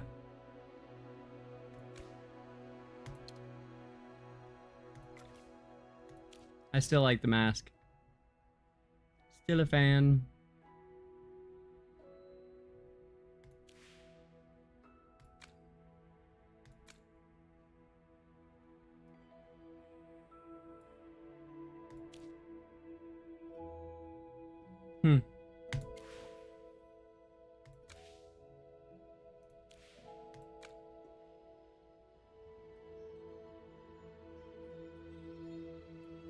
Oh, I don't like how similar this season is to last season's. You see that? They're almost the same. It's the same wave here. That's kind of dumb and cheap and lame. Why would they do that? Look, it's the exact same drawing. They barely changed anything from season 2 to season 3 frame. The only thing they changed is this little bit of wave here. It's not, that's so disappointing. Look at that. What a lazy thing. You see this? Bullshit, man. I know there's lots of places where they're improving, but I think what frustrates me is the places where they let me down are such simple places. It's not like it would take a lot of work. It's not, you know, it's not like, oh, they didn't do this big, huge change. That's never my gripe.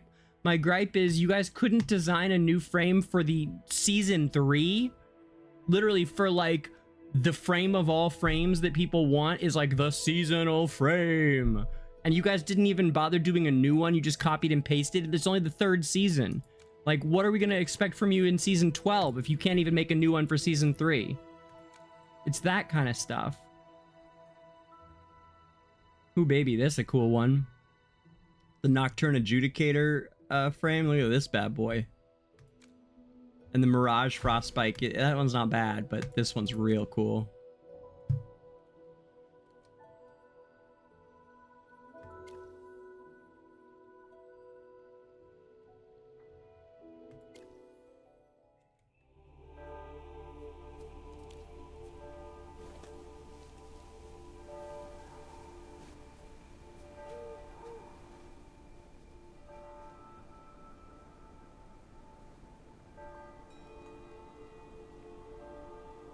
Yeah, Hawk, the same thing happens to me, BT dubs. Like, exactly the same, man. It's not just you. It's that, I keep pointing that out too. Whenever we log back in, the mask is gone. You have to just put it back on and it shows up again. I guess the real question is, does it show up for others while you're offline? That would be the real question. Because that's really where it matters anyway. Hey! Right it! Thunder, lightning.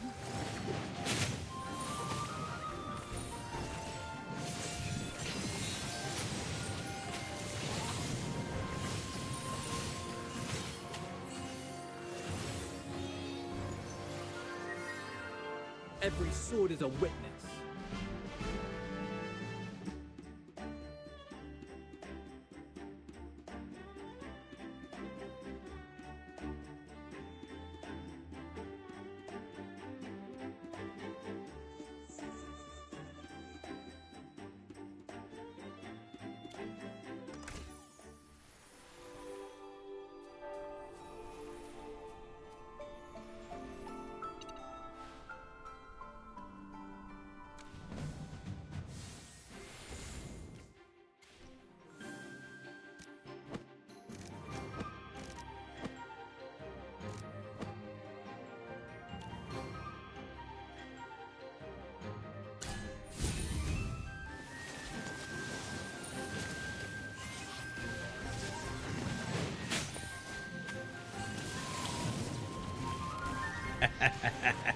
Yeah, we ain't ready for this yet. That's cool, that's cool. The 450 when we're oops. I think we're like 370 right now, 380, yeah. Immune to ranged heroes damage. Okay. So what this really wants is Seth. Who's my next prey?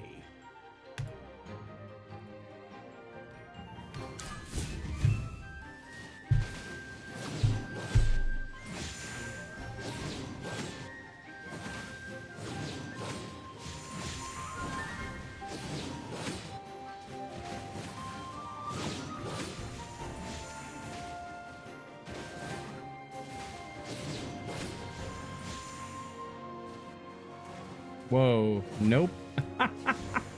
What the hell, man? All right, hold on.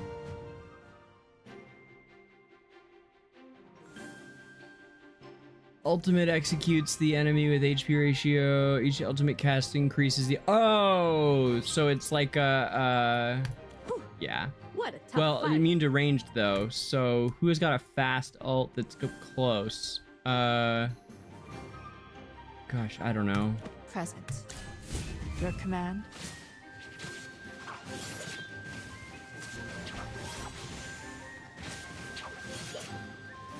There we go. Yeah.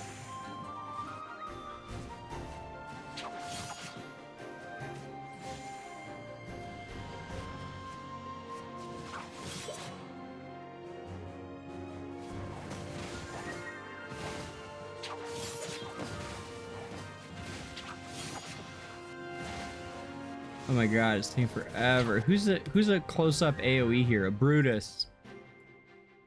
For the god of war! Jeez, man. Frenzied blade! Storm!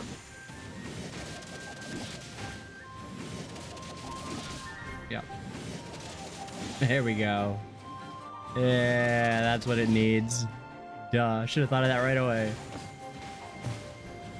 There we go. Look at that.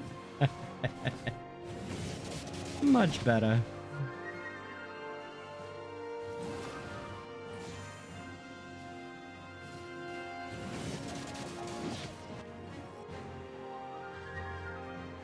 A great victory, the glory of which belongs to each and every warrior.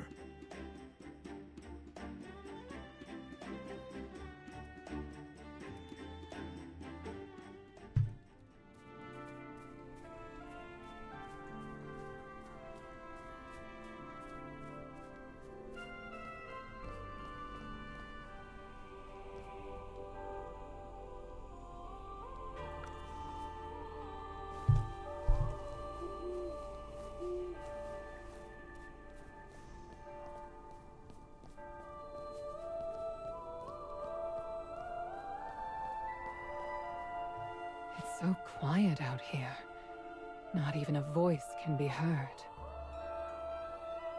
Is this a common occurrence? Not really. Perhaps everyone is praying in the temple? We can look inside the temple from the windows. This is gonna be dope. I just know it.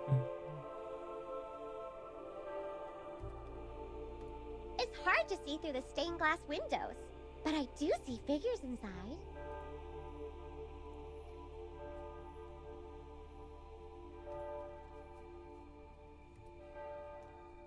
Maybe there's a special event going on. I'll ask someone later.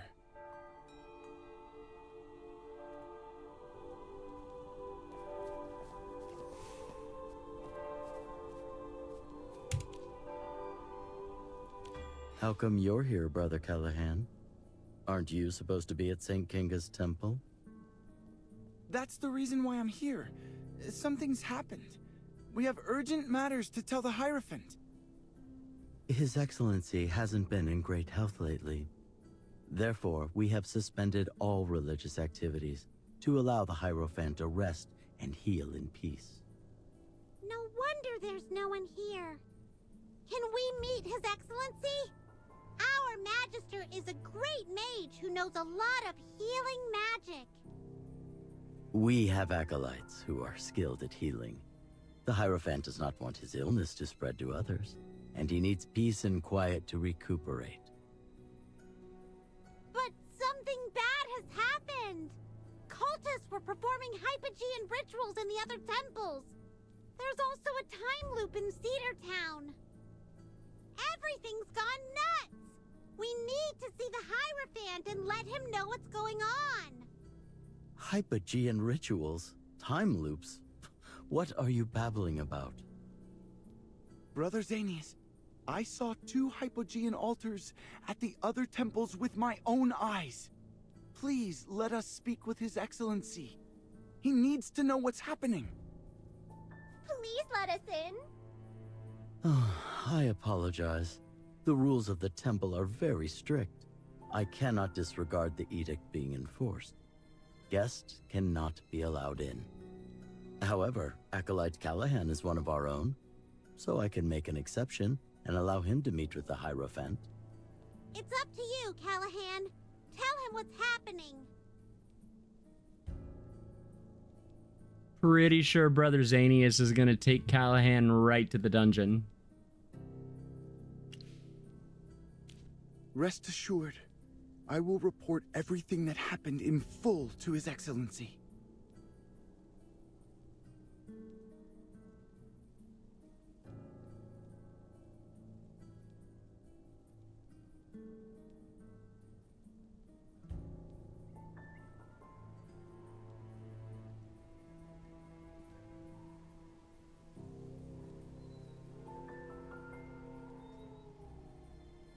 What course lies before us now?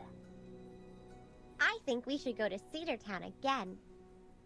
If the previous two rituals were really related to the time loop and we destroyed the altars, Cedar Town should return to normal. That's my hypothesis. Hammy's usually right. Let's go check it out. Chippy knows Hammy's usually right. I love that for some reason.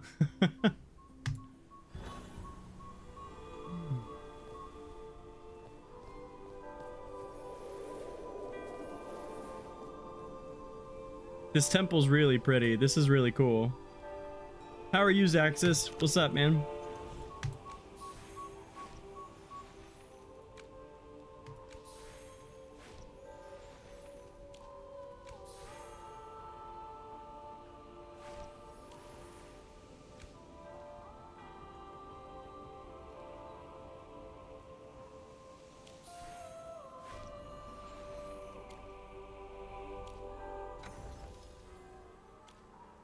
Oh, so beautiful.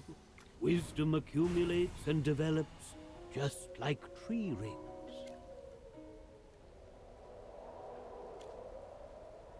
Hey, you all right? Be more careful.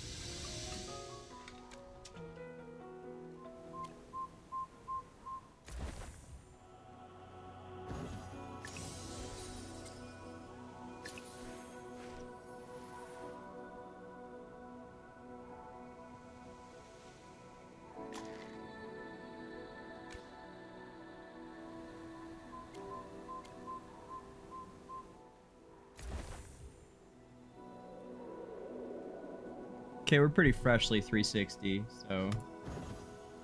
Or, I mean 380. So, I'm good with bumping these ones up. I try not to do the just 10 level upgrades, that basically a single level upgrades. But I'll do 360 up to 380, sure.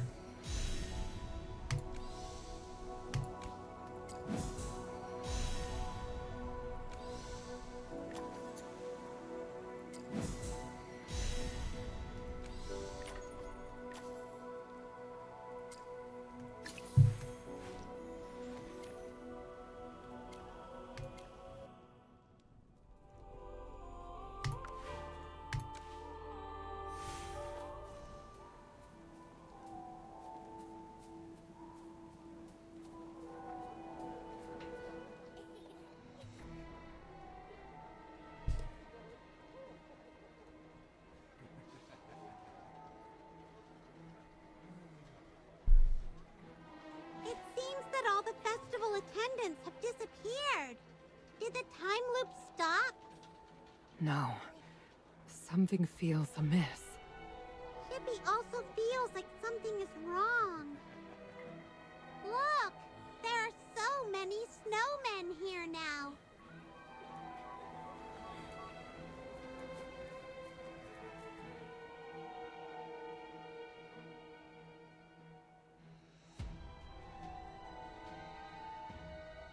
Magister, look at this snowman.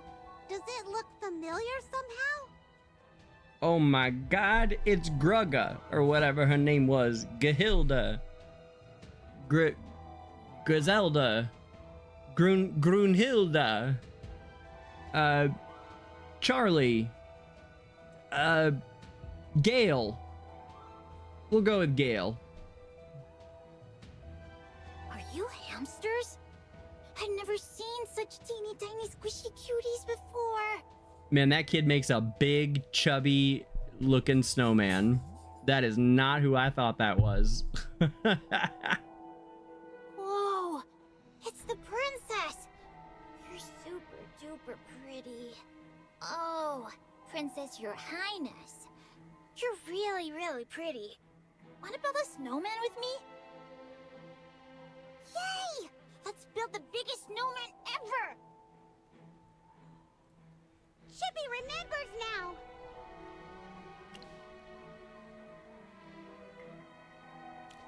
No, this is the child who built the snowman with us. Wow, this snowman is so lifelike. Even its expression is so similar. Hey, where did the princess go? Shouldn't she be waiting here for us to build a snowman? Maybe she went somewhere else. Don't worry though. She has that big knight as her bodyguard. Nothing will happen to her. Yeah, I have a feeling Rodrigo isn't going to do much against magic, but we'll see. Did these ones just appear? They totally did. That's Hammy and... Wait! What?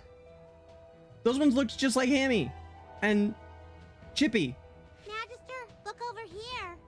There are a lot Did you more see that? snowmen than before. But where did the people who built these snowmen go? Did they all leave town? It was totally them. It was their hat and his feather thing. Yeah. Okay, it happened like before they disappeared, I think.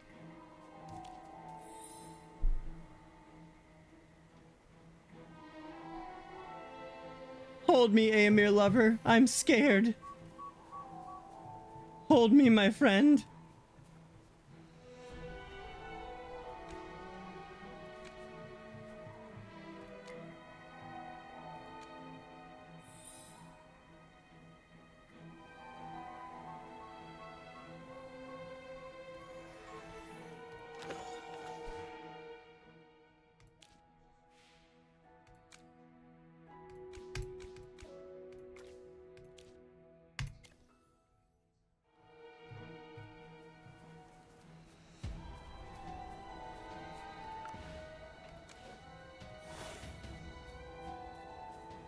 I don't think that's supposed to happen yet, because it would make no sense. Yeah, Chippy and Hammy are still talking to us, even though they just turned into snowmen. That's busted.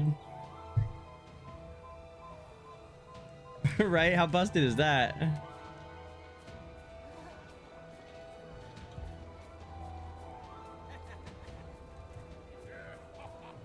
What? Why can't I walk over there? This is weird and busted.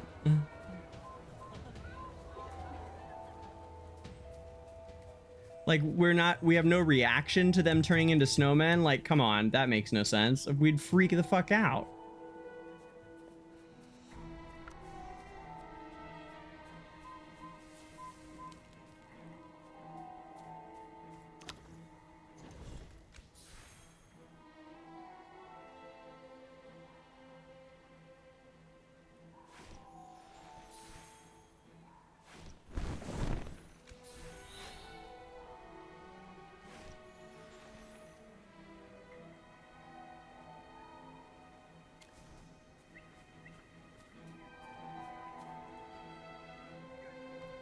Of course, we have to go to the festival first.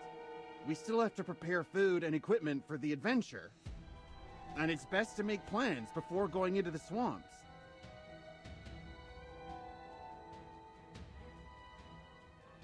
True. These tales of the lost have been going around for years.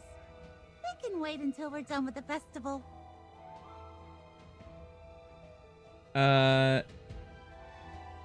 Did Chippy also get booked to do voice of Olivia? It's you guys!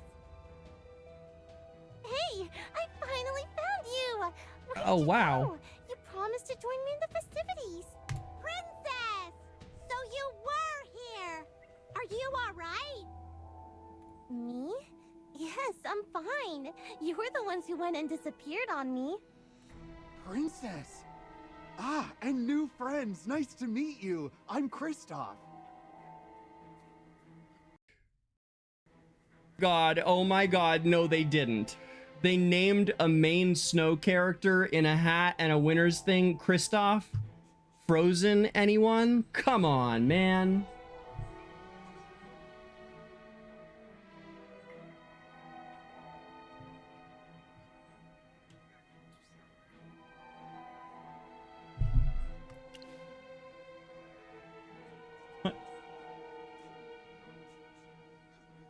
Benjamin?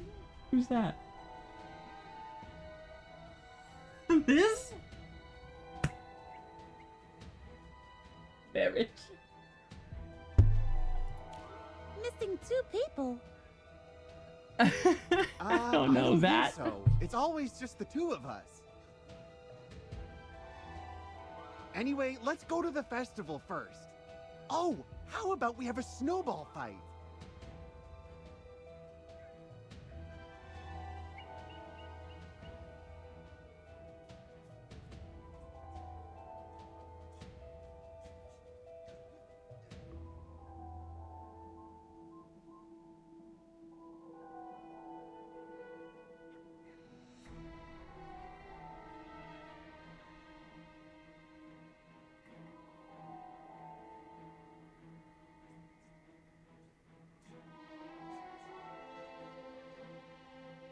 Snowball fight? Oh, let's all join in and see who's the best. You only have 2 people. We have 4. How about I join your team? Then it'll be fair.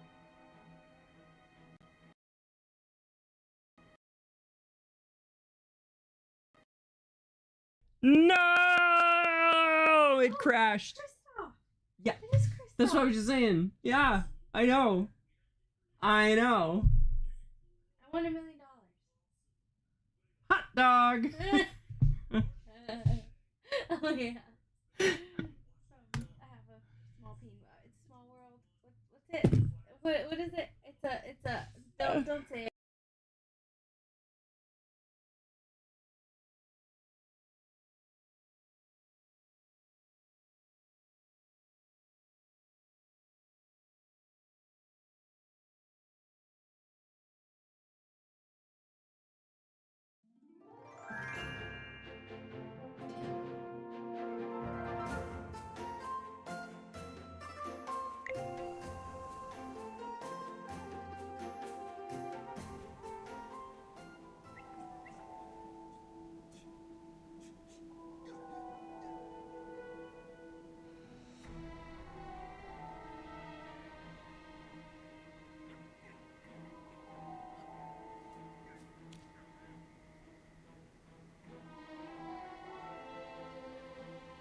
Of course, we have to go to the festival first. We still have to prepare food and equipment for the adventure. And it's best to make plans before going into the swamps. True. These tales of the It's you guys! Hey, I finally found you! Where did you go? You promised to join me in the festivities. No mute. No mute. Princess! So you were here! Are you alright? Me? Yes, I'm fine. You were the ones who went and disappeared on me. Princess! Ah, and new friends. Nice to meet you. I'm Kristoff.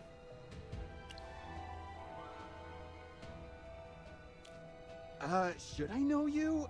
I can't recall. Livia, have we met them before? No. You must have mistaken us for some other people. Missing 2 people. I don't think so. It's always just the 2 of us. Anyway, let's go to the festival first. Oh, how about we have a snowball fight? Snowball fight? Oh, let's all join in and see who's the best.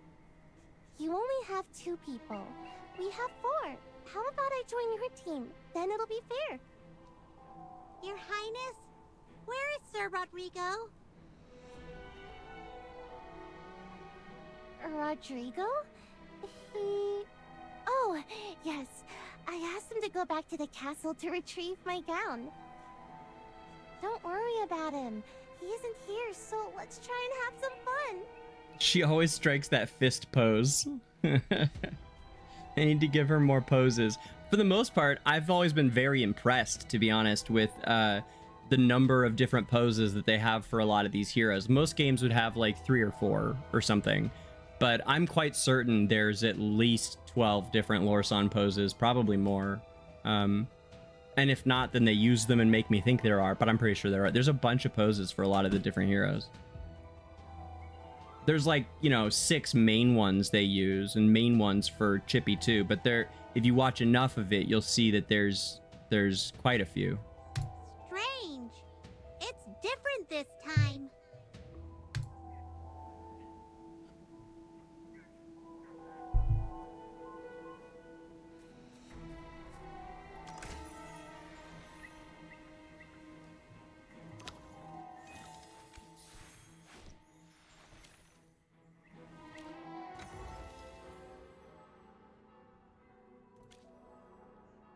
Hey, you all right? Be more careful. The medicine's more potent, so the price needs...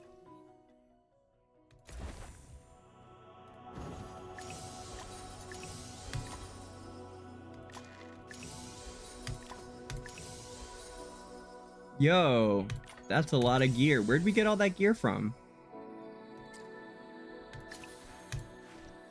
Oh, from the quest rewards, I think, just now. When we went and collected them from, like, the seasonal quests, I want to say.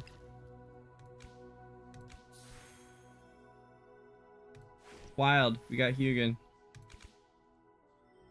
We got here. Oh, yeah. Okay. I think I finished Lily.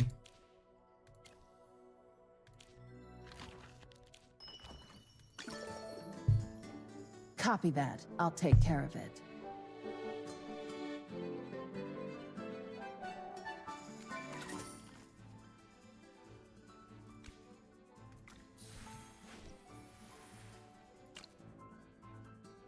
Oh wow, I've got 2 now. I can buy 2 copies of the twins when they drop.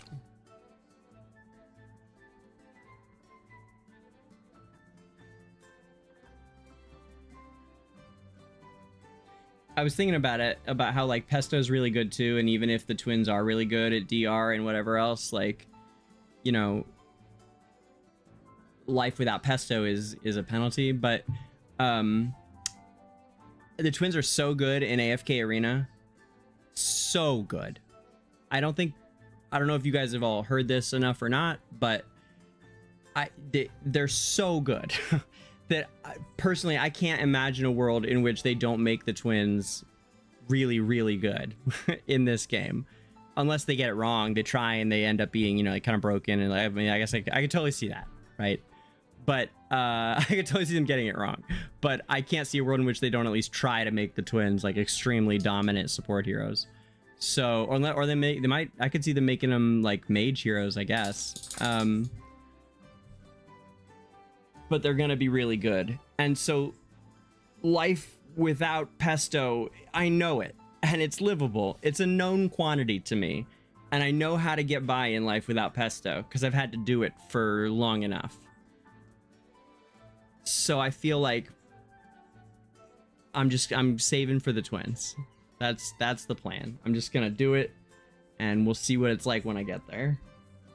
Because by the time I get him done, I would be at total 0 when they drop, and you know, I can always just buy him then if I want.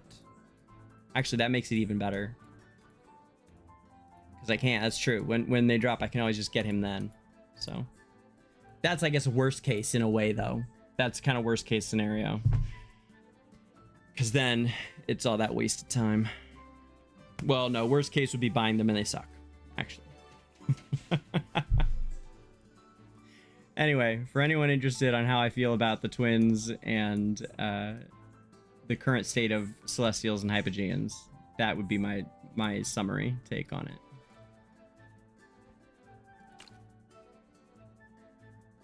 Ooh, we could almost get 2. That'll be good. That'll be the end of row. Copy that. I'll take care of it. Feel ya? Thanks, honey.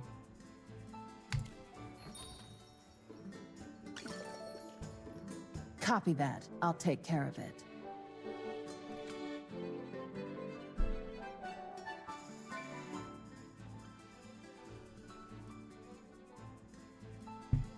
Also, my thoughts on Bonnie, by the way, as a free player.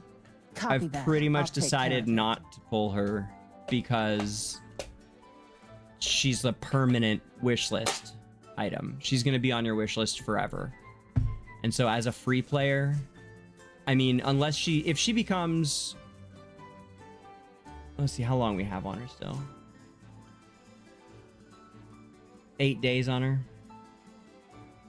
I guess I'll take a good hard look. It would suck if she's like that dominant in PvP, it would be hard not to have her. So I'll have to take a serious look towards the end, maybe pull just a bit of her so that she's not totally behind. We'll see. I've done that on a number of them, and I think it's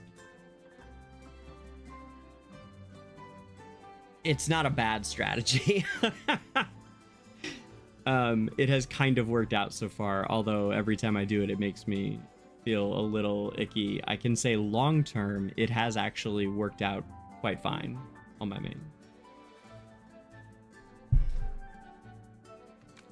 But that's dumb luck.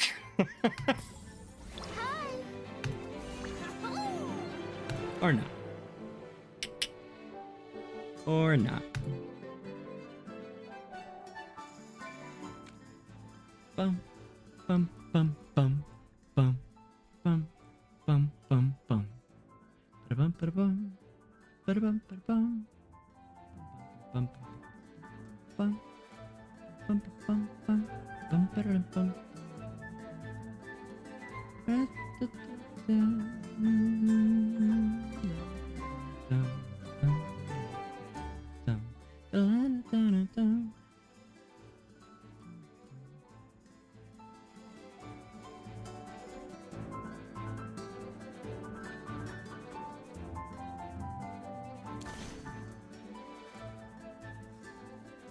Point being, you don't need Viperion. Nobody needs Viperion.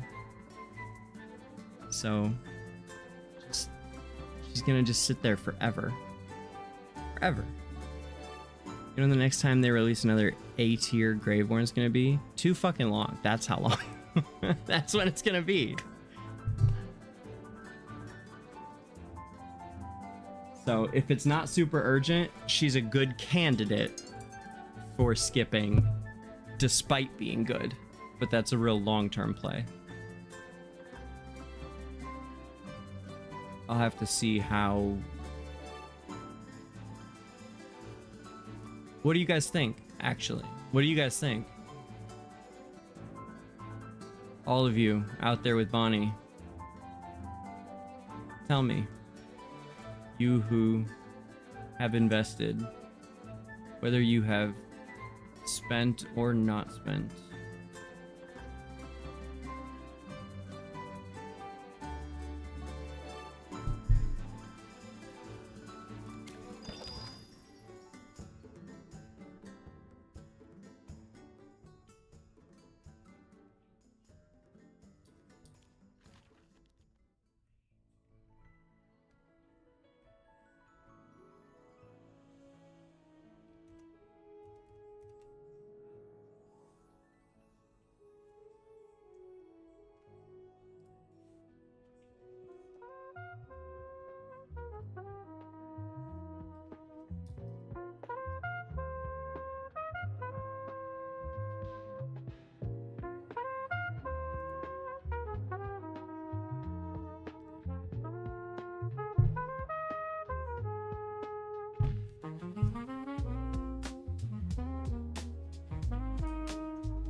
I text him like every so often. I've tried a couple times, but it's been a long time. So, but that's what I want. Buzz is a little eerie.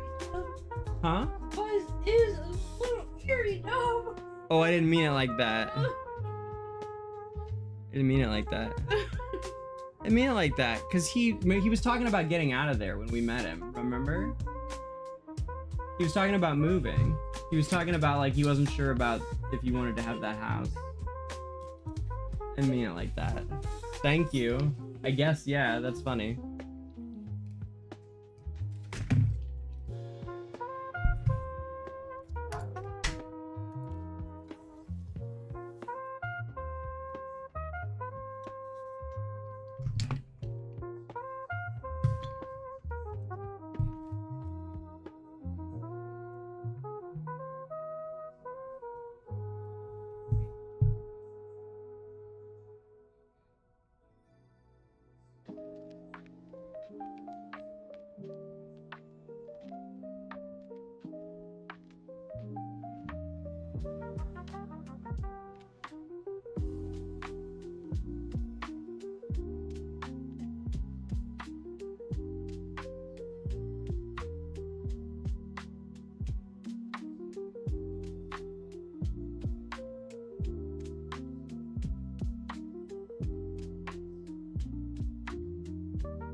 Sorry, guys.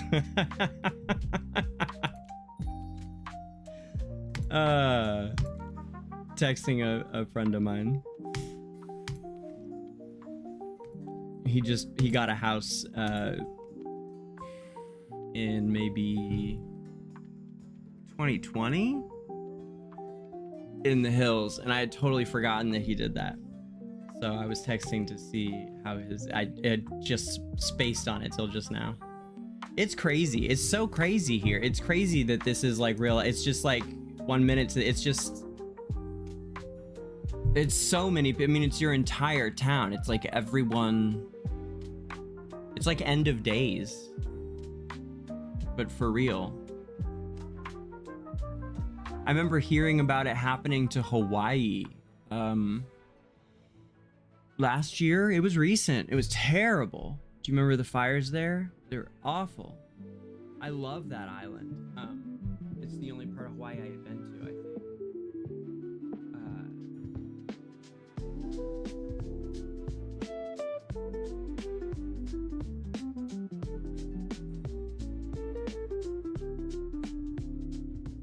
Anyhow.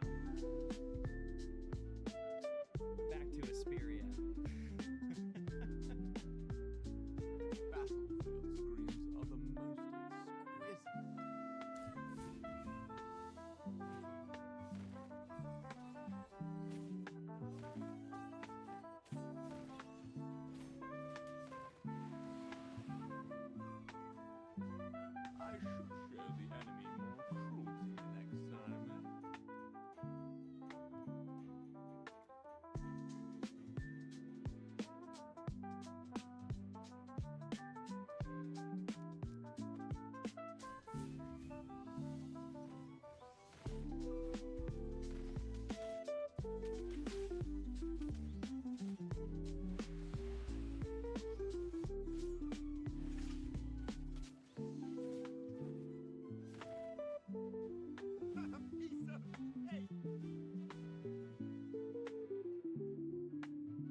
Let's get back to the story.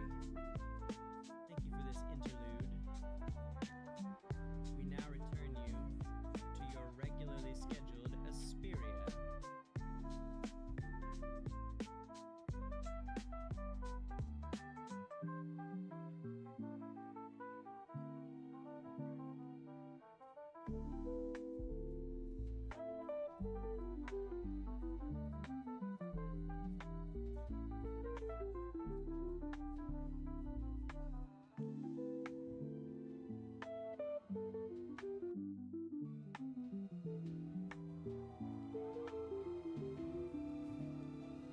I need to be confident.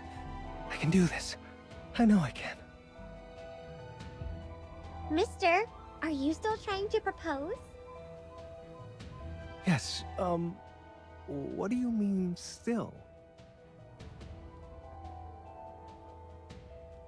Is Miss Kaya your girlfriend? Where is she? Shh! Quiet down! Don't let Kaya hear you. If I could skate around and make a beautiful heart on the ice, and then get down on one knee in front of the cheering crowd. Durabov, how romantic would that be? She'll definitely say yes to that. This is once in a lifetime. Oh, my heart is about to jump out of my chest. I need to be alone and calm down. There's still a time loop here. Only this time, Cedar Town is getting weirder and weirder.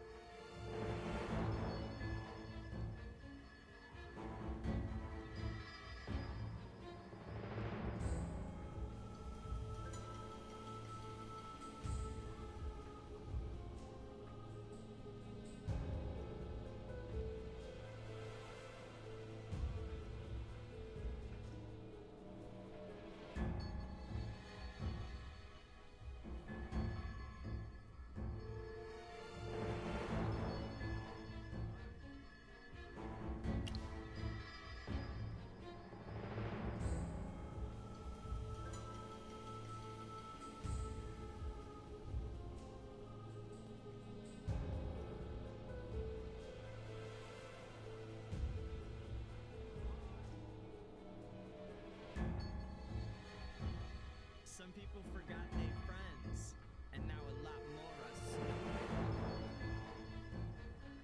Can I choose that?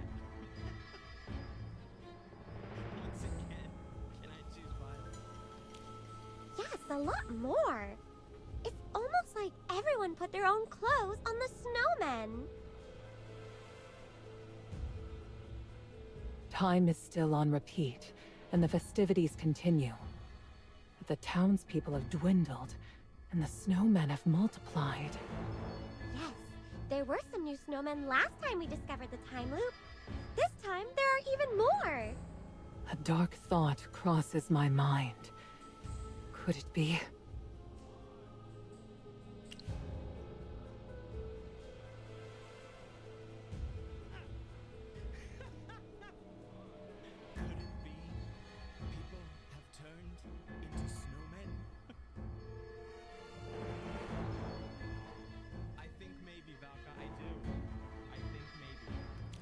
What? Oh no! This is actually pretty cool, though. Being stuck in a time loop with Valka, like, really endears her to me. I really enjoy that about this. Plus, she's a babe. She's a total babe when she takes the hood and stuff off, which is also surprising, because this character is how we first meet her, and how I mostly think of her. Like, this is, in a lot of ways, this is the, I don't know. Anyway, this is awesome. It's good. And as the time loop continues, There seems to be more and more snowmen. I feel like this is how Valka sees herself, is as this. I get that vibe from it. That's horrible! Can they change back? If our suspicions are indeed correct, Cedar Town must be entangled in a peculiar plot. It may be connected to the Hypogeans. It's imperative that we promptly decide on a course of action and communicate this matter to the authorities of White Ridge.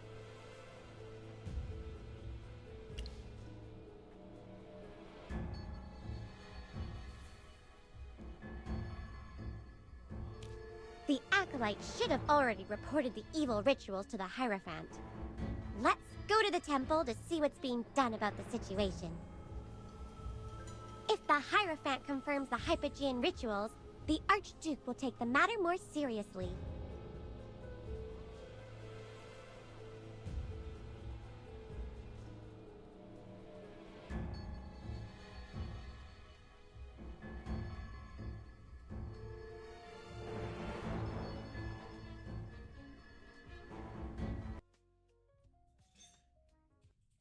The mic volume, huh?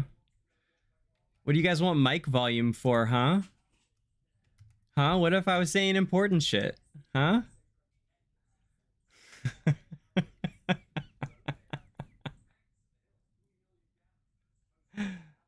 What if it had to be quiet because it was a secret? You guys don't know.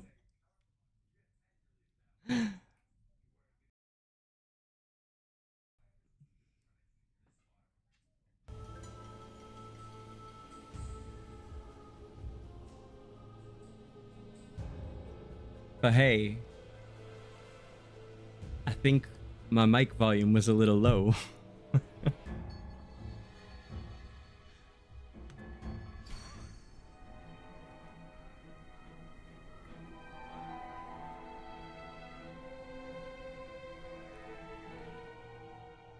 Even though you've purified 2 smaller temples of Hypogean rituals, Cedar Town is still caught in a time loop, and things are only getting worse.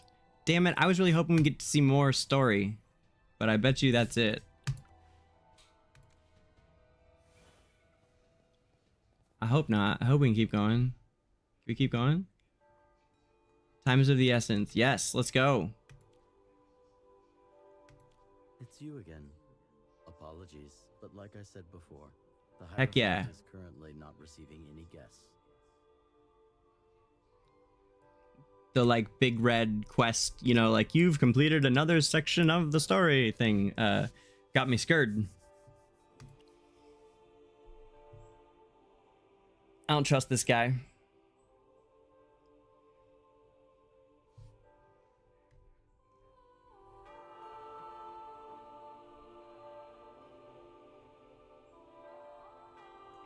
There we go.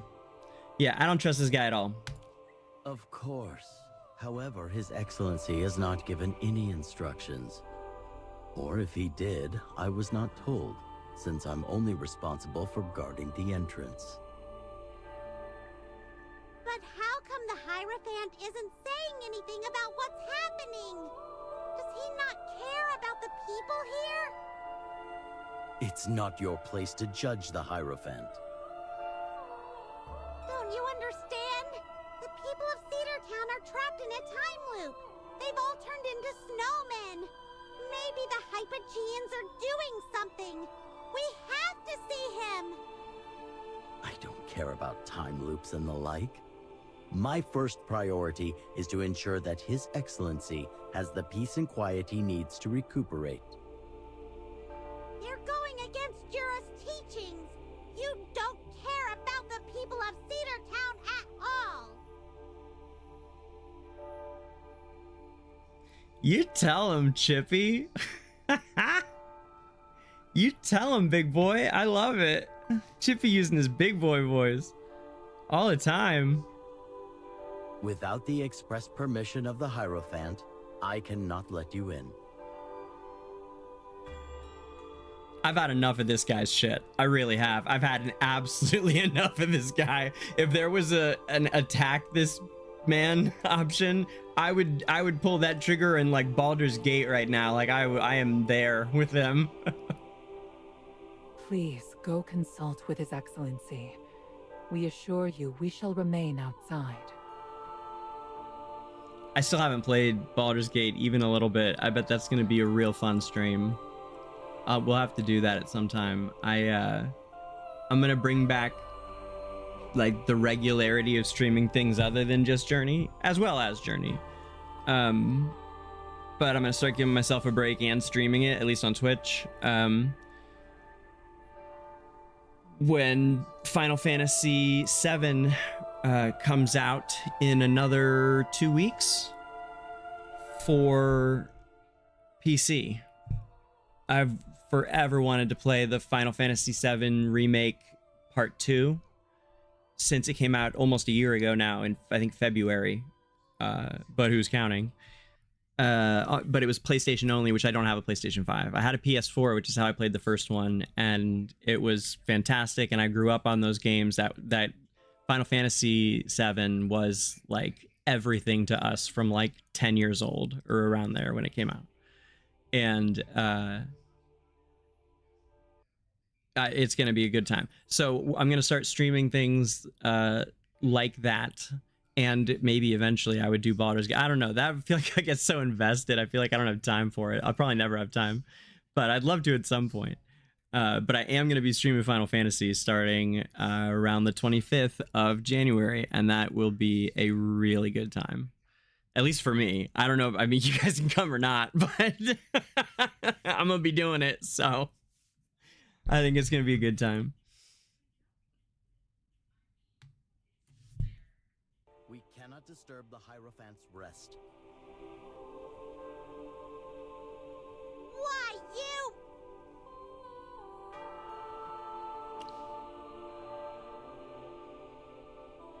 Hell yes. Get out of my way or else. Or just push him aside. Yeah, I'm over this. Over it. How dare you provoke the Holy Temple?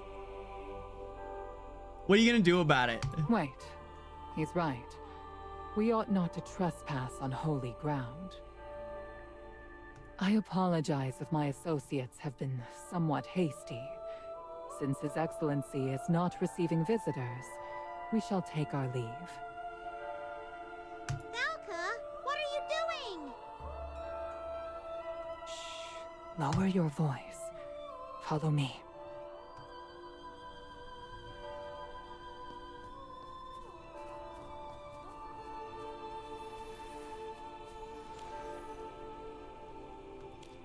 So, what are you planning, Valka? I suspect that something is amiss within the temple's walls. They are preventing the Hierophant from seeing anyone. It's possible that he's under house arrest.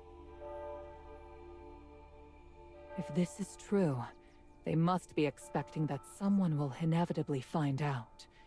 We would face losses if we were to force our entry.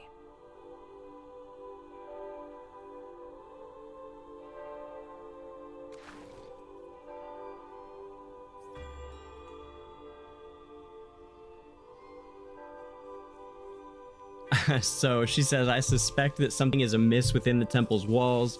They are preventing the Hierophant from seeing anyone. It's possible he's under house arrest. If this is true, they must be expecting that someone will inevitably find out.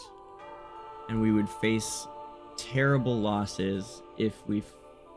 Who's we, though? Alright, whatever. I don't know who the we is. I guess she means... I don't know, whatever. What are you scared of? Come on. I have a friend who is likely to possess a method for us to infiltrate the temple undetected.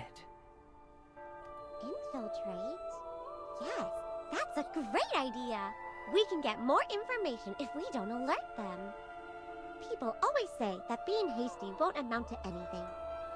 Let's go find your friend first. Shippy really hopes that Callahan isn't in trouble.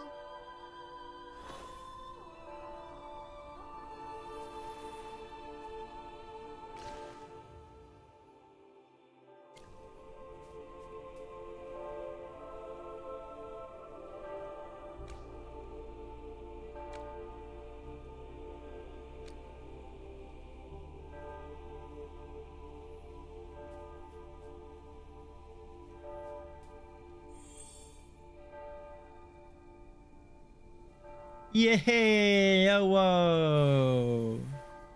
Woo-hoo!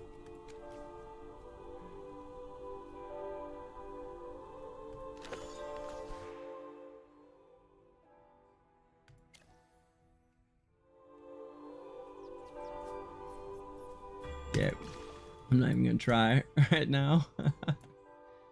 Over there. I bet this doesn't open till it's 5 days. Wait, till what? That can't be right. Yeah, 2 days? That's still bullshit. Yeah. Okay. Alright, well, today was pretty good. Ugh. What a cock tease. I thought we were going in. Alright, I'll take the corrupt creature in exchange. I bet I can't even attack it. Oh no, it did let me. Alright, that's great. 370. Yeah, okay. Ha, we're not that far behind. Dude, Hawk, if you're still here, which I don't know, but it ain't even like it ain't even every time you relog. It's every time you get back to the main screen, sometimes the mask will just be gone.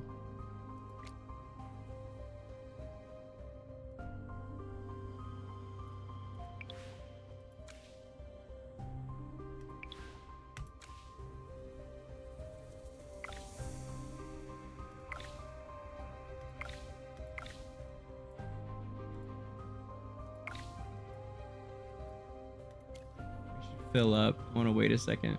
Yeah, I thought someone might. Cool. Oh, damn. You look dope. I'm not gonna lie. I'm jelly. You look really cool. Fuck me. I should have done it. That was dumb. I didn't get that mask, and it didn't occur to me that was happening today. I don't know if we coulda. Like, I mean... But I probably coulda. I don't know how big this score. Well, no, probably not. I forgot why it was. No, it's just there's in the district there's 100 people that have Harak or no, what it was is the Scarlita. Not having Scarlita really. I mean, everybody's got Scarlita, and that was a big drop in points there. But I mean, I don't know if I could or not. It'll always haunt me. For this, right? Not really, though. It's ugly as hell. It only looks cool if you're like, can't even see it. Which, to be fair, is running around in the world. It looks cool when you run around the world because you can't really see it.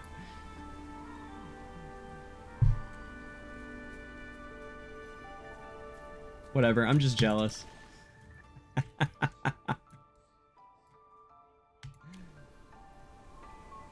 No, it is cool. Congrats to everybody that got that and more. There's like, what's the rest of it? Oh,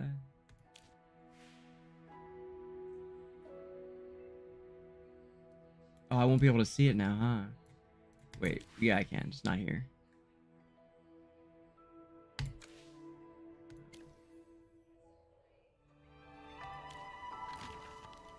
Oh, not on this account. We'd have to change accounts. Well, whatever. We'll look at it later. Right. We'd have to get off of here.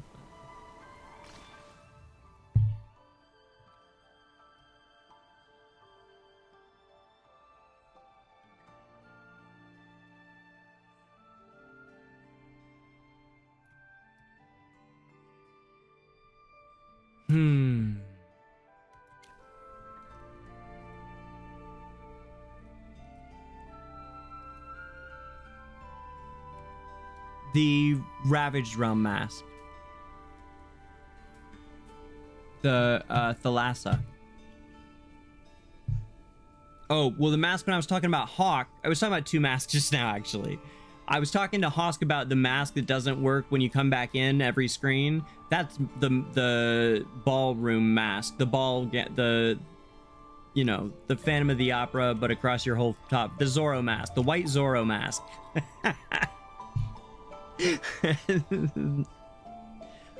The ballroom masquerade thing. But when I was talking about the one that I'm just jealous of because I didn't remember to do it because I was doing the lore show today and I didn't know the Ravage Run was ending. But that's, you know, I mean, that's my fault.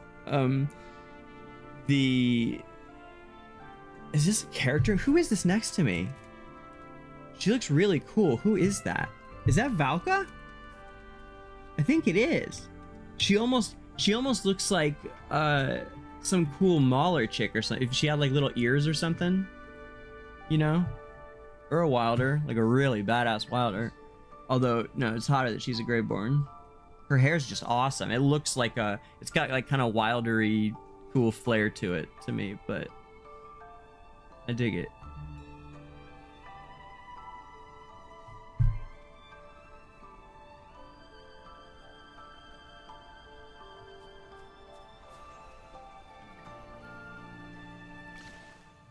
But yeah, without all those heroes, without, you know, any of the extra Celestials, it was hard.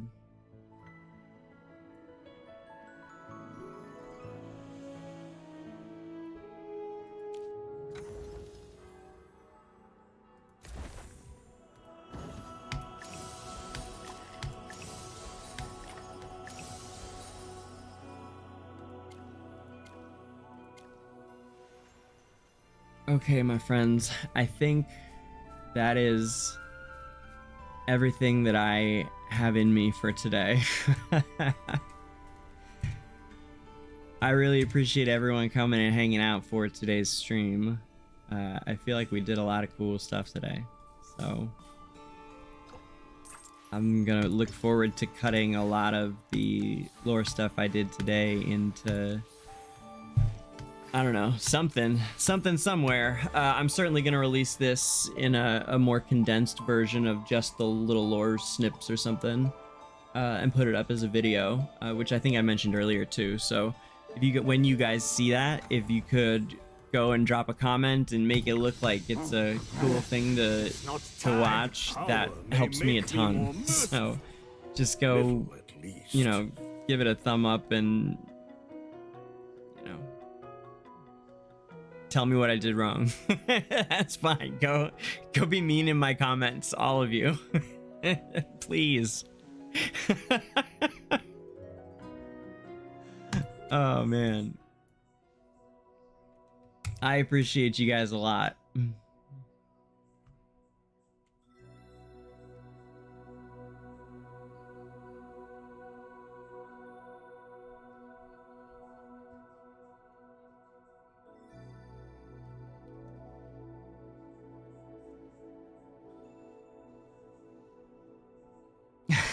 That kind of person?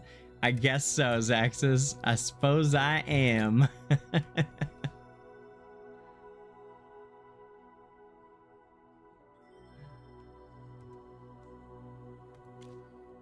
All right.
It's a pretty expansion so far.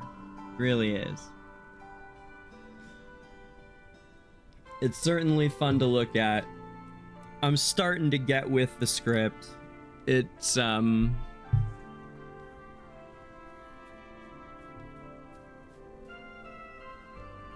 it's got a lot going for it.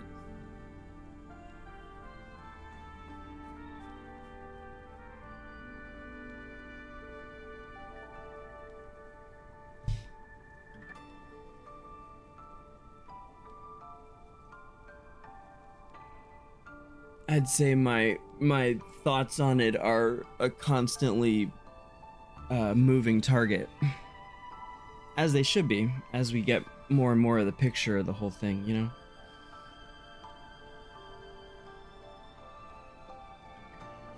Warring Radiance, that's cool. What's that? I wonder what title that is.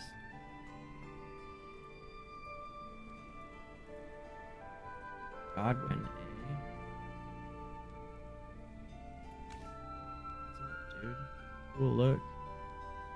He has a hammy. I have Chippy. That's how we roll.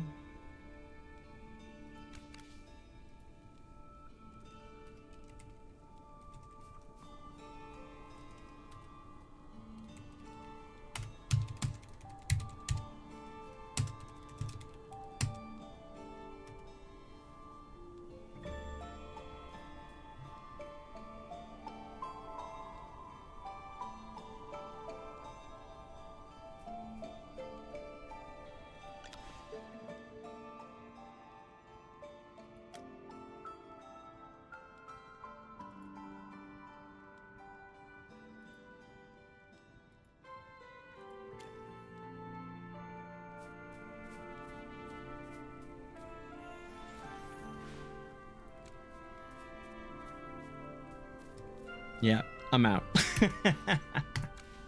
I'll tell you what, one thing I will do real quick is, well, why don't we pop in one last time to Abyssal Expedition?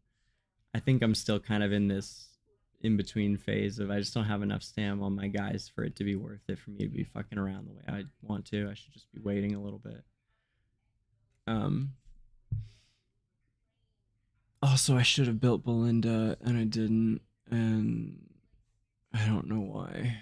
I just have, like, I guess I've finally lost all faith in her, even though I should have. So, I'm like a little bit not able to smack the bosses like I have been wanting to. And burning stam trying to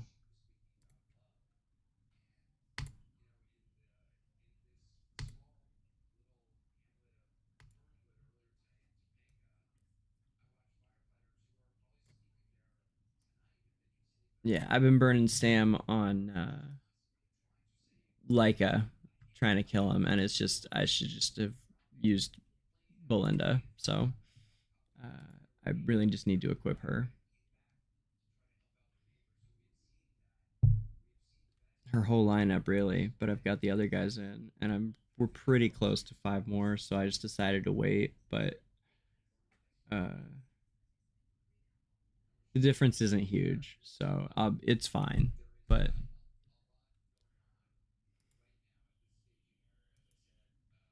glad you remembered. Nice, pal.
These are gonna sit here all month because I don't need them right now. I'm not gonna spend them most likely anyway, and I have 350. They're like the most valuable currency in the game. They are. It used to be time cards for a long time, several years, and then they put out the Draconis this summer, which we talked about earlier today in the stream. It's kind of a good ending to the stream.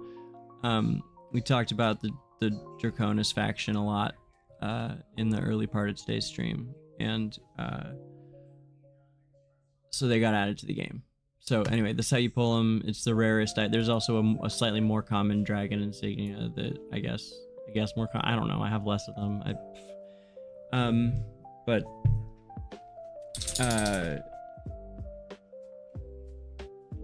they are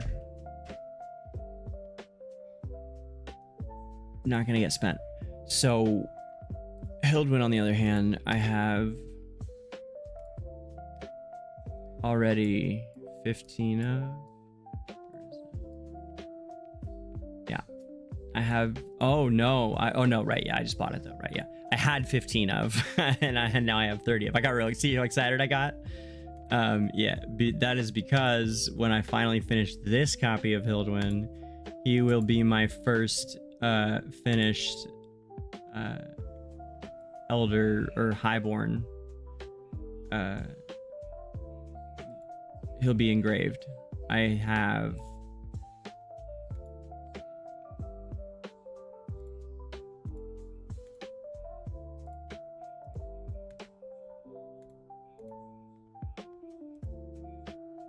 two copies already, so 2 more buys out of the guild store and we'll be there.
They should add the higher end emblems to this, don't you guys think? Zoth? Oh yeah, you're eating. It's funny when you said that earlier. In my head I went, okay, Zoth, great, whatever. Thanks for sure, guys. It distracted me, so in my head I was like, whatever. And now I'm like, oh yeah, all right, cool. No, great, because yeah, right, yeah. Well, whenever you're back, just I have a question for you. I swear to God, you guys are here to help me. I swear.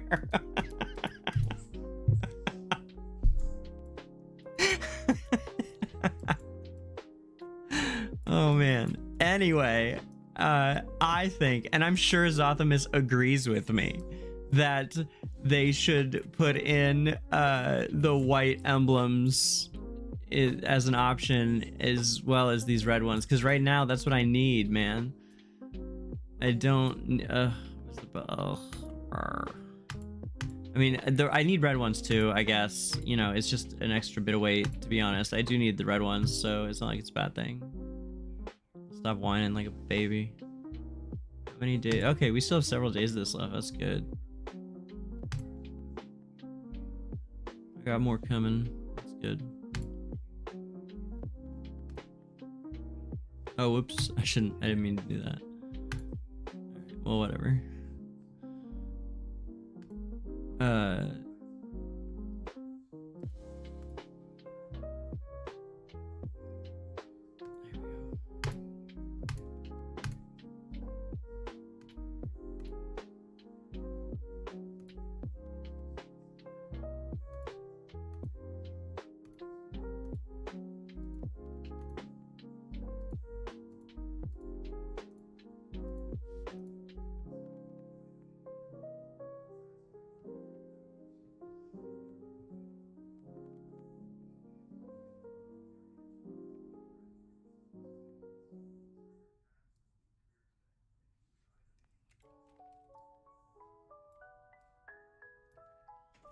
$23, so I need quite a few, man. Those are hard to come by.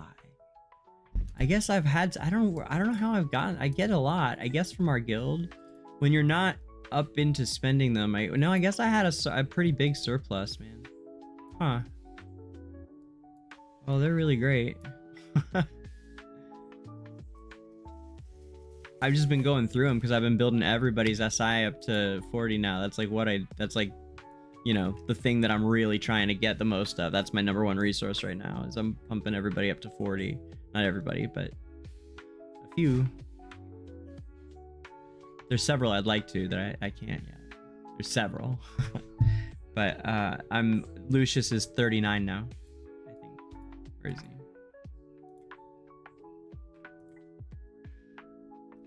Yep. He's getting built. Up to 40.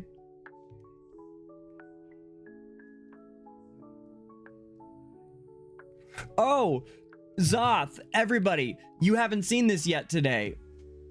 OMG, OMG, OMG. I hope Zoth is here. I mean, the one time that he says he's going to dinner and I'm like, okay, great. Like, now I lost my train of thought. Whatever, Zoth. In my head, one time I'm like, wait, Zoth, I need you. This man knows. What a teacher. What a teacher thing to do. And no.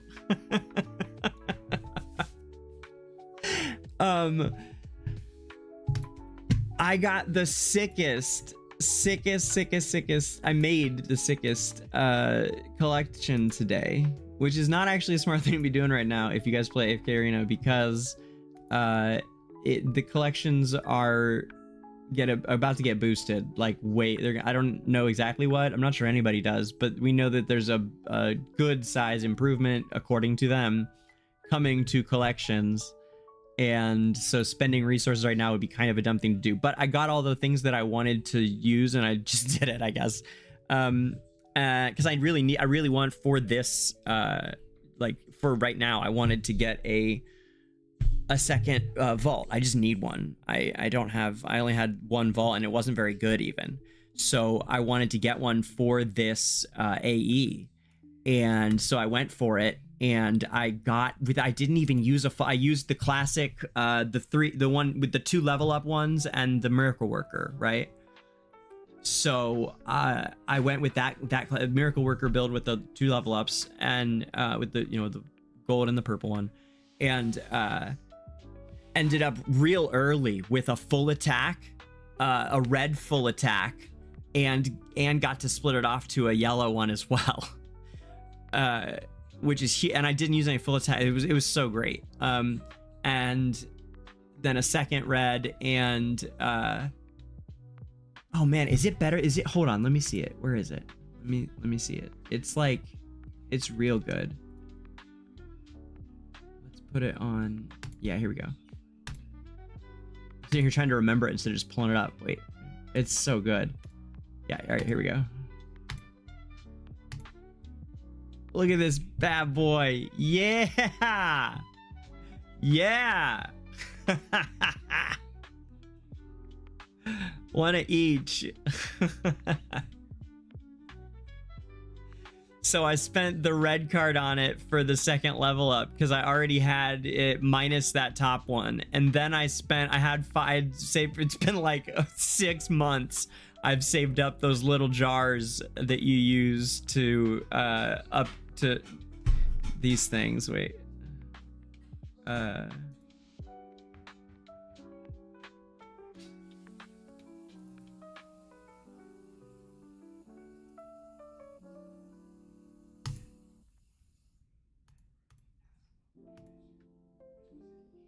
This stuff.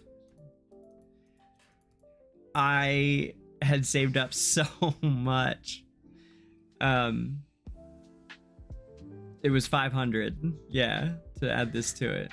So I used my level up card, which I think it's only the second one I've ever had, and there's the second, or maybe the third. I think the second ability that I've ever recast, because you just don't get resources for that as free to play.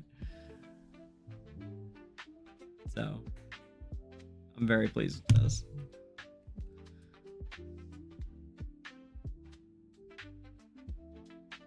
It's like the thing missing from my game, basically. It's like a buff for your supports to the carry. It's full attack.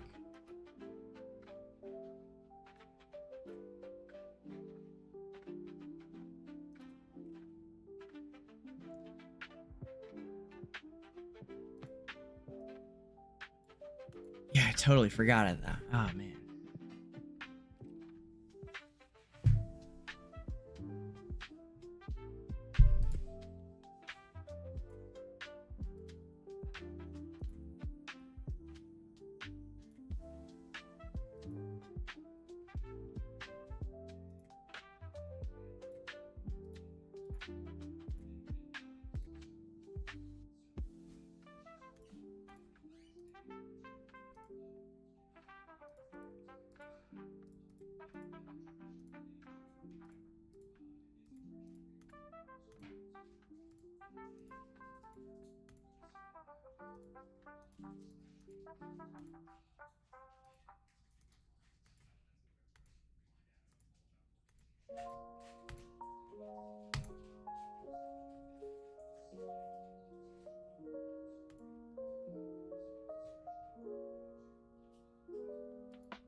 Oh, I bet Laser's ahead of me by a good deal. I feel like he was earlier.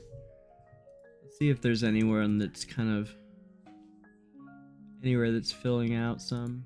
What's over here?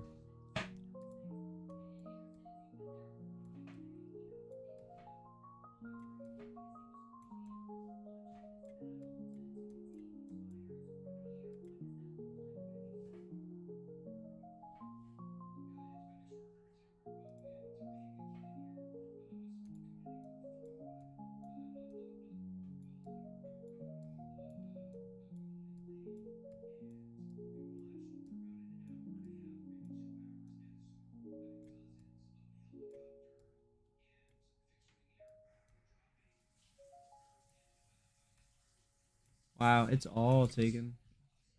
So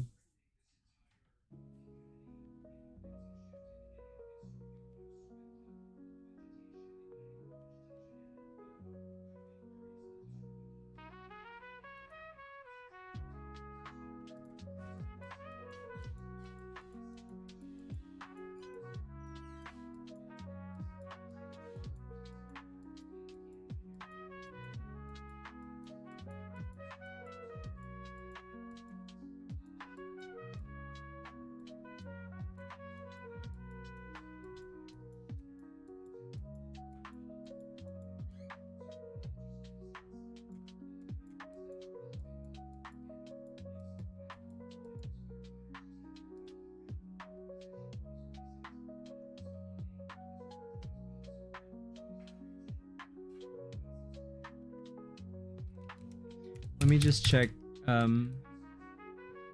boss teams for some of these right now.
Nobody talking about it, huh?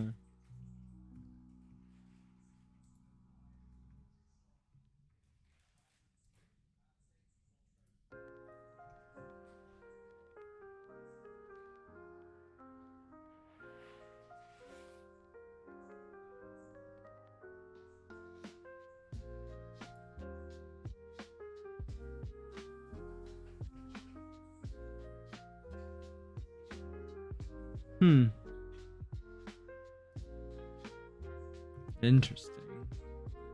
Nobody posting anymore.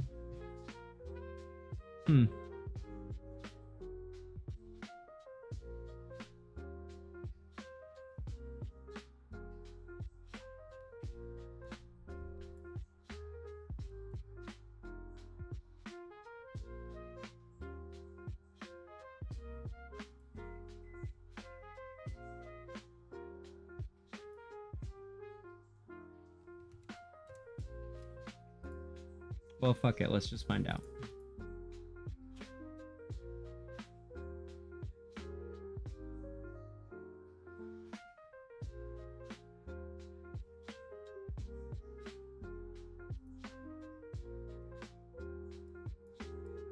I've been the one to path over to all 3 of them.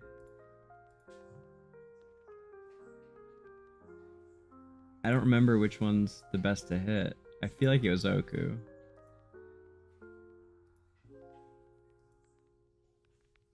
Hold on. Maybe...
Yeah, I'm just gonna try it.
That's not what I wanted. I wanted this. I'm like, wait, that's not what I wanted.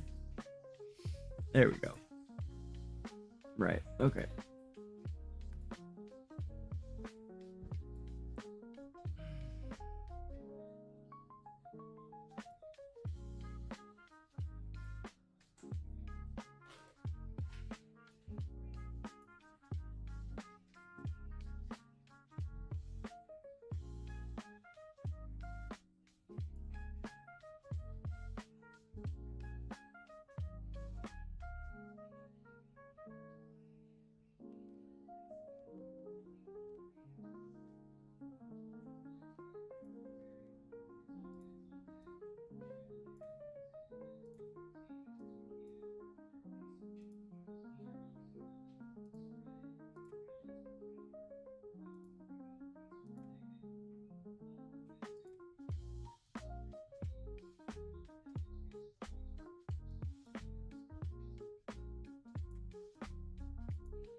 I'm gonna let this one stand.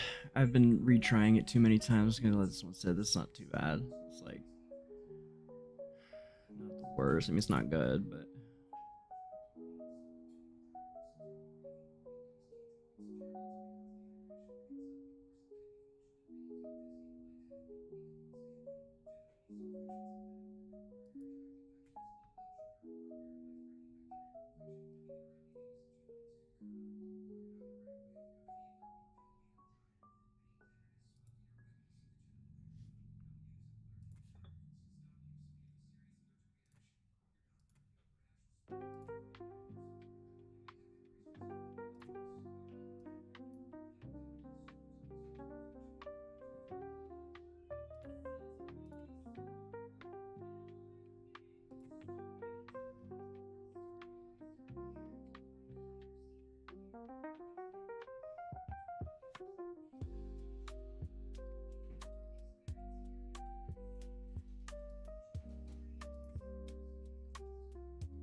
all right. I don't know.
If this does 100, I'm gonna let it stand and leave it alone. Come on, it can do it. I know it can. Gosh darn it. Not even close. Okay.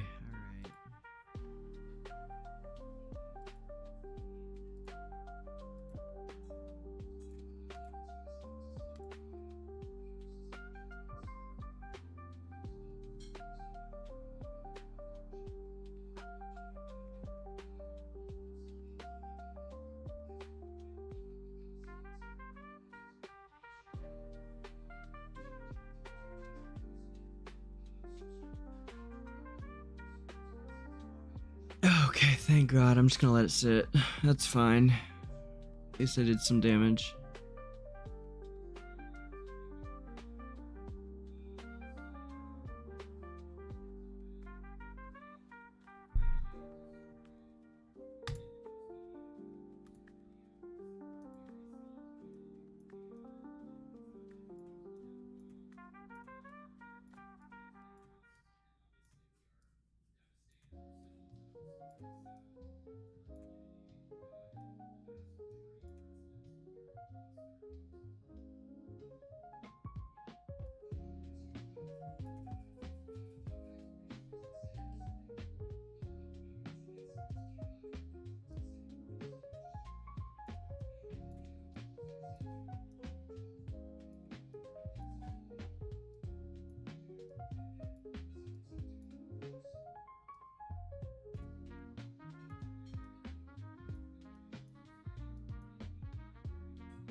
No way.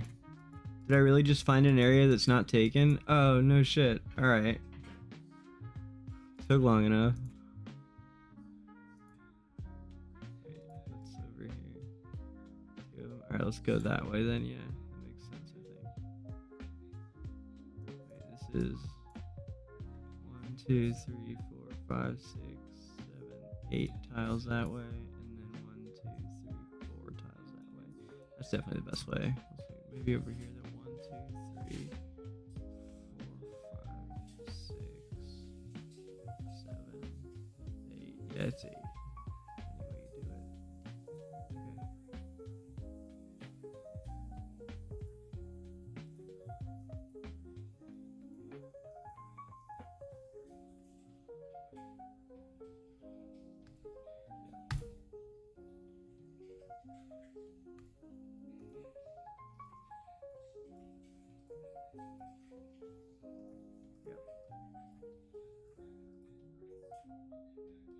way you do it. Okay.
Baby, this is so good. Oh my goodness. Simon just made like the most delicious dinner. Huh.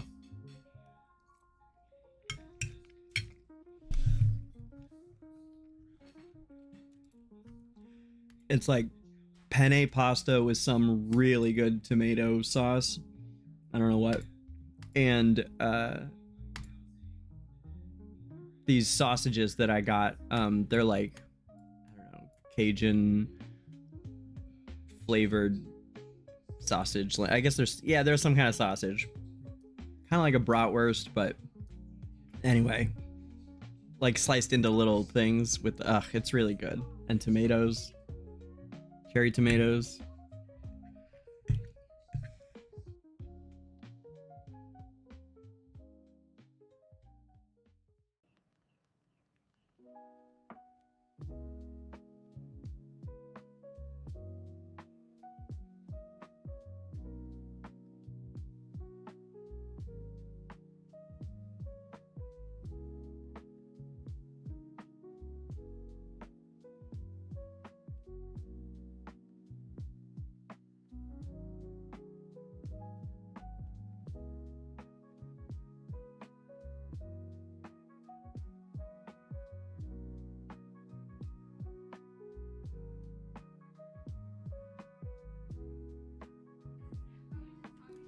You know what we never did today that I wanted to do is read the twins story. We'll have to do that the next lore day.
I wonder if she can do it. I feel like she maybe can. Definitely if we put something in. Should we do it? Let's do it.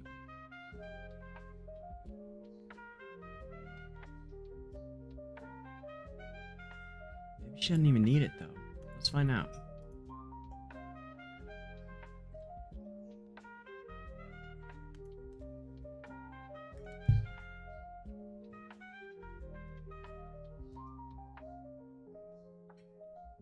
Yeah, she don't need it. Look at that. Wow.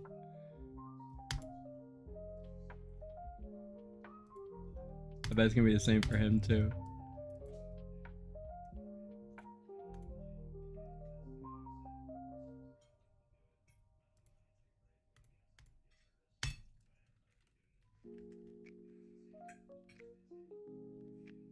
Yeah.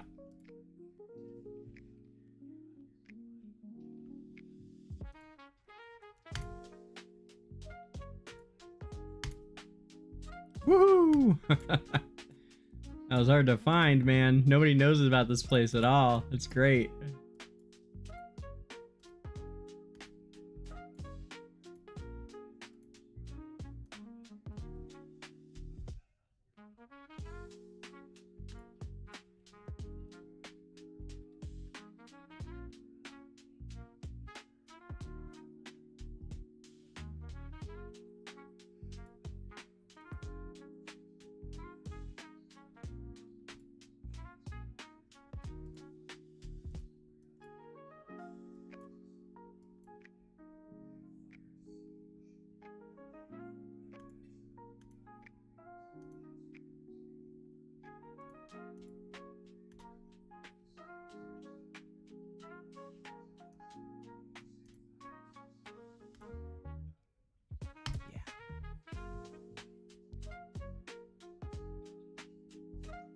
Alna's got it covered from here, I think.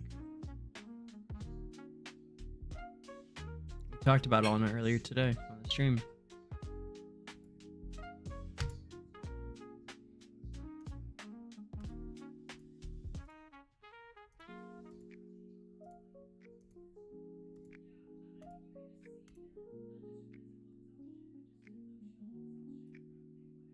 Nice!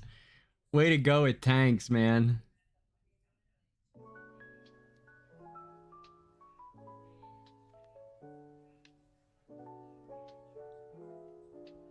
Summons resources? What do you mean summons resources, Hills?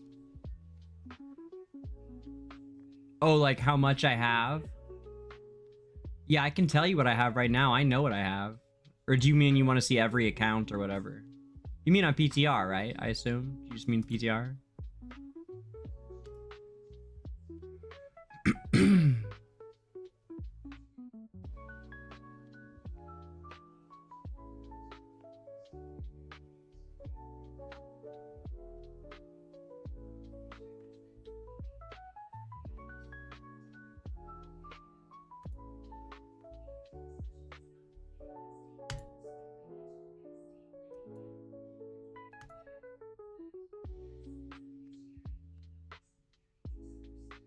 Yeah, no, it's super good, man.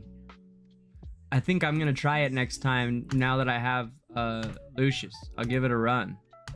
I'm intrigued. I've wanted to for a while. It's so good. Totally, totally. Respect, man. Yeah, Alna got me from here, man. I know it. Yup. We talked about the frozen mother today. Zoth, I was saying all kinds of shit to you just now, man. I was having a good time without you here. If you missed a lot of it, you should go back and hear that part, the whole beginning of me on AFK tonight. If you missed it, you should go back. That's all I'm gonna say. You in particular. Specifically. Yourself. Specifically yourself. The inimitable you.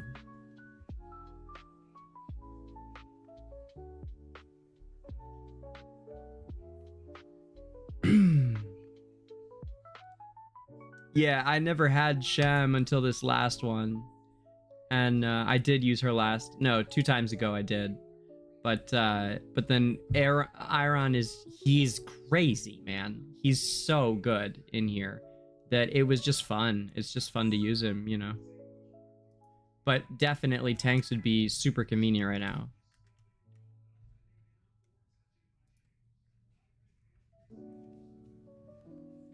I don't even remember. Oh, I was showing off my new. I did have a question. I don't remember what it was, but I was showing off my new thing, my new vault. I got a new vault. I made a new vault today, or maybe last night.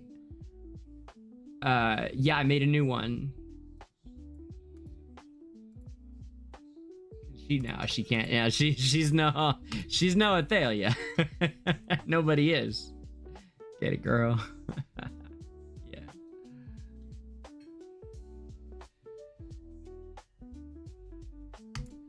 Athalia's where it's at, man. And Brutus. I just miss Brew. I would never have swapped off of him if I still had him. But Leica is Brew.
I still can't believe we found some after going over this whole place. I mean, I guess it makes sense, but where even was that?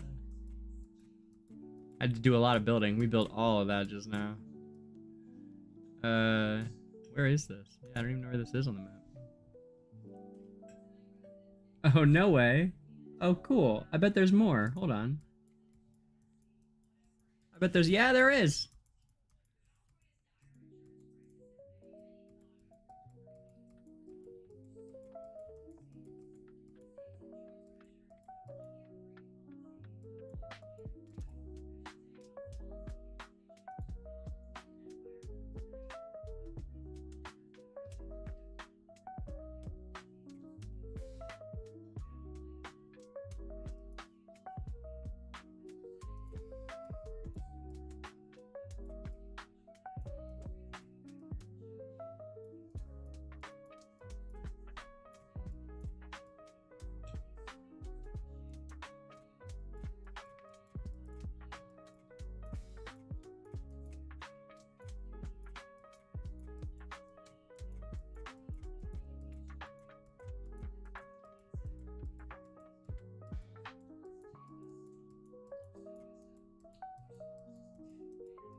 Yeah, this is the very end of the whole map.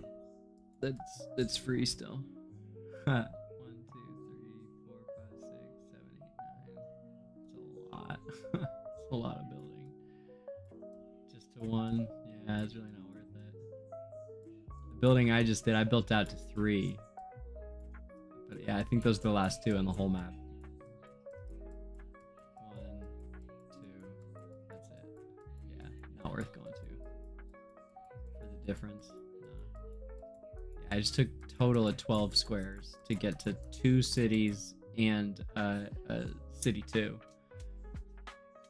So, and even that was like questionable. But I don't want to be behind. It's the only way I can improve. You know, I'm kind of not here to rack up the big point. I mean, like, we need it, sure, but that's not. I want to let the members, you know, be the big bads.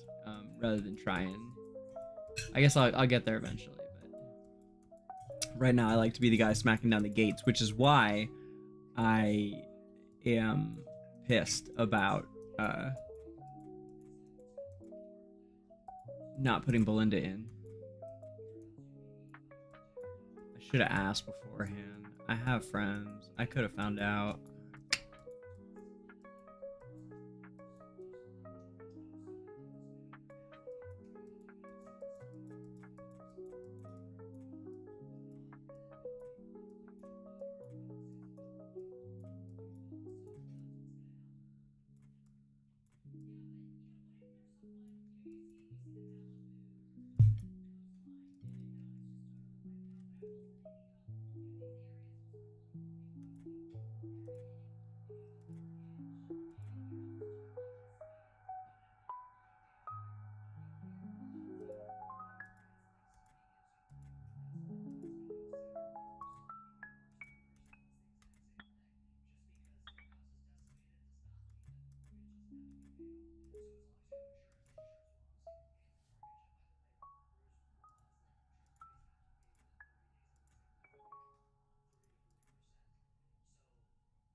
Because then you're just steaming a bunch of chicken wings.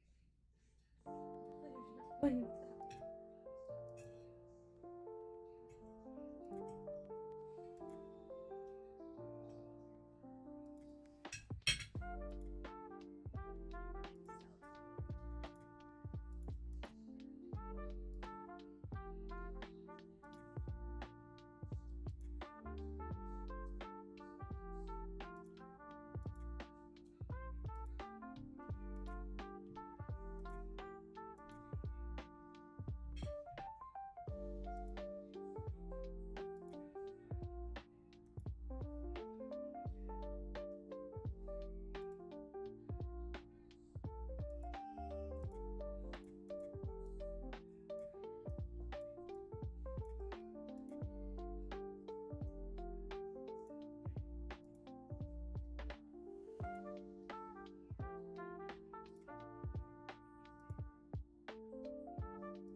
Hmm.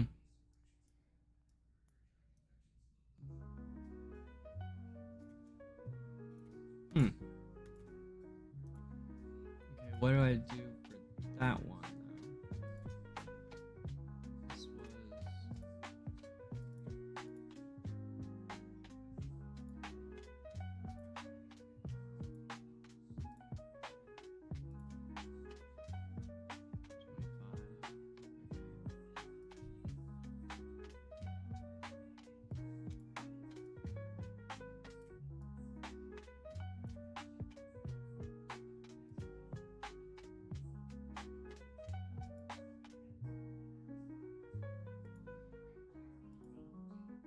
What the fuck does that mean? Okay.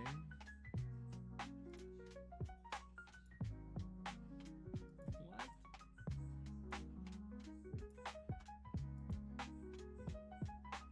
What hero?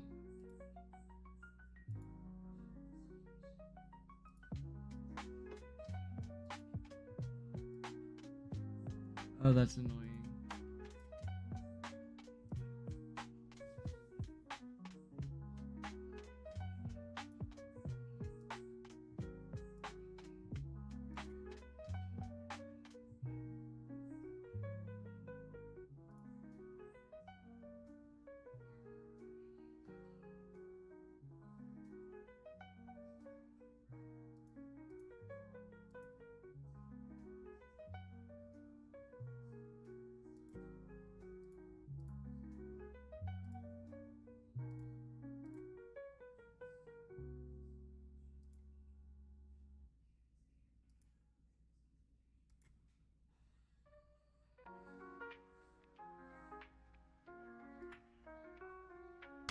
That's not it. Oh, man.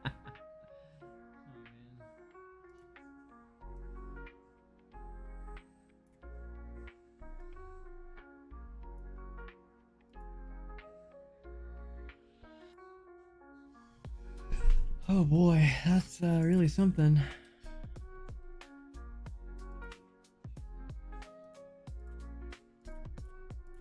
Well, I guess we can remedy that. I'm pretty confident I'm gonna get her, so let's just do it. It'll solve the problem. Why the fuck not? I'm not gonna pull the whole all of her,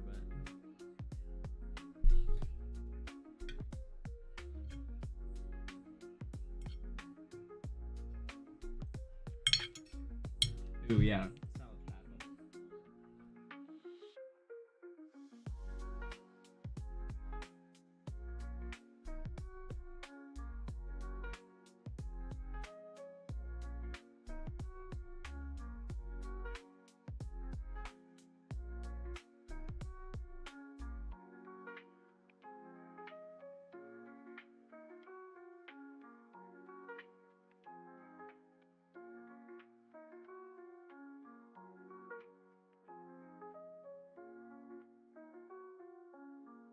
So I don't know if I've actually pulled these, not in a very long time. So this will be fun. We'll pull for it, see if we can get her.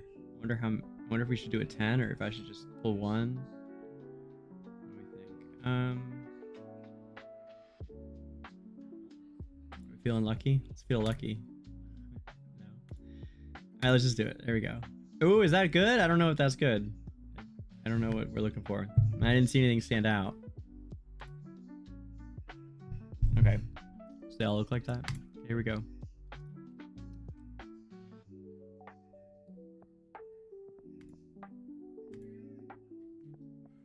Yeah, I didn't think we got it. Maybe here. Come on. Damn. Nope. Brutal. Jeez, man. That was a big fucking commitment. Good God. Are you kidding? Holy shit. No way. What did I do? Did I do something wrong? How can that be? What are the fucking... What's...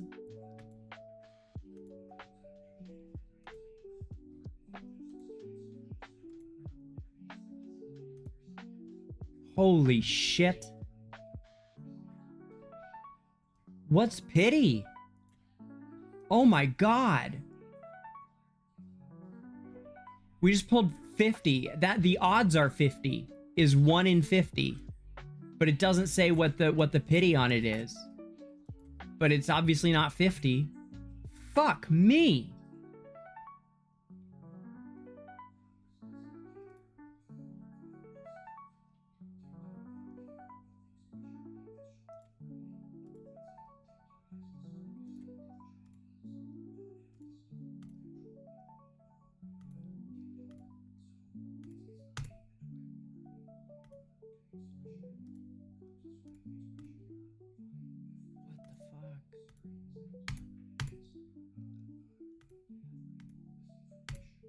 There it is. Good God. It's like 56 cards, man. Holy good God. I really like her, but it's a good fucking thing. Damn.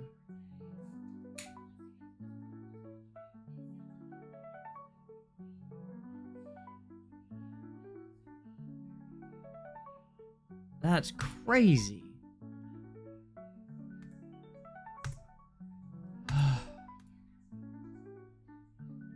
Well, now it'll let me,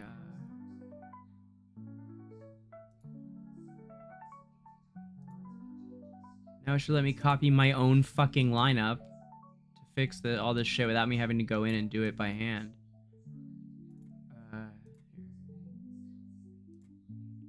Finally, motherfucker. At least that worked. Can you imagine if we did that and it didn't work? The reason that's ridiculous is because I have a copy of her that's merked, you guys. Like, I have a good copy of her. I just didn't have my own copy of her, so it wouldn't let me copy my own formation. See, look, it even put in Poogs for me. It even put it in for me.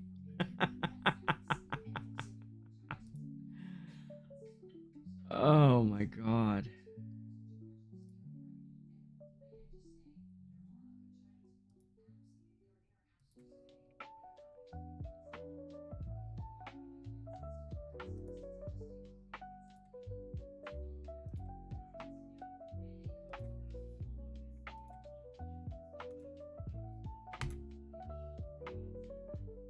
All right, and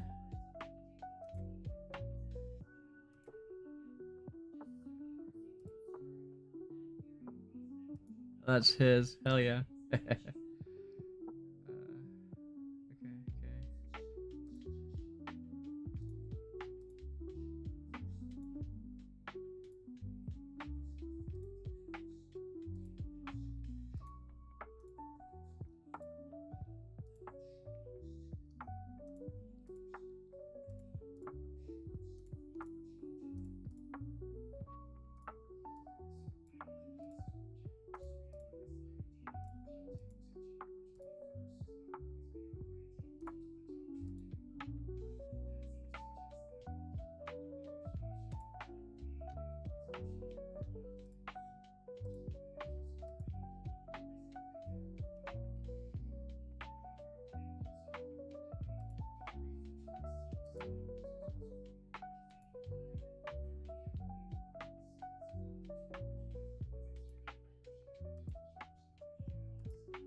Yeah, Zoth, for real, man.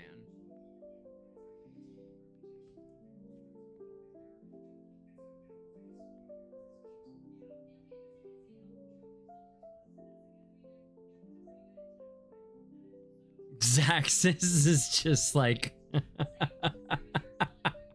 slaying it over here.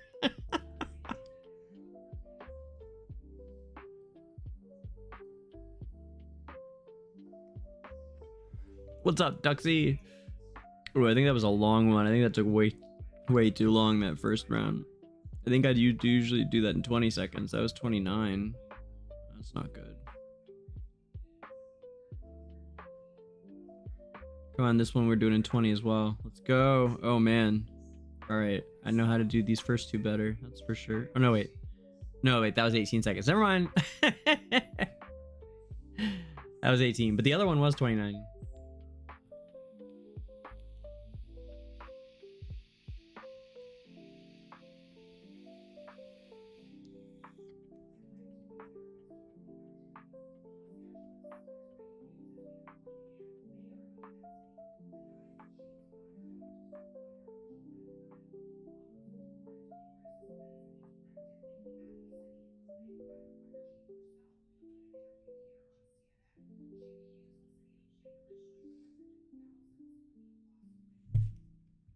Yeah, Zax, I probably will, man. From what? From Sinbad?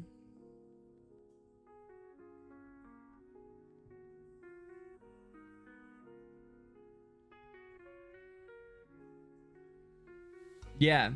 Okay. Am I like running out of time to do it or something?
Scarlet, Jerome, Ivan, Dame, Lucy.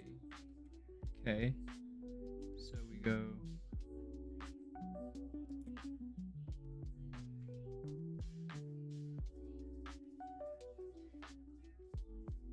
Scarlet, Jerome.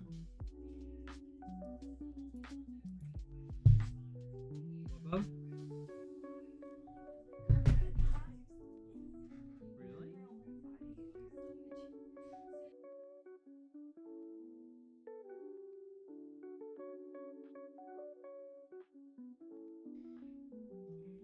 Yeah, word, okay. That's funny. I was just sitting here thinking I was wondering what Dare would say about it. That's pretty funny. Well, cool. Thanks, guys.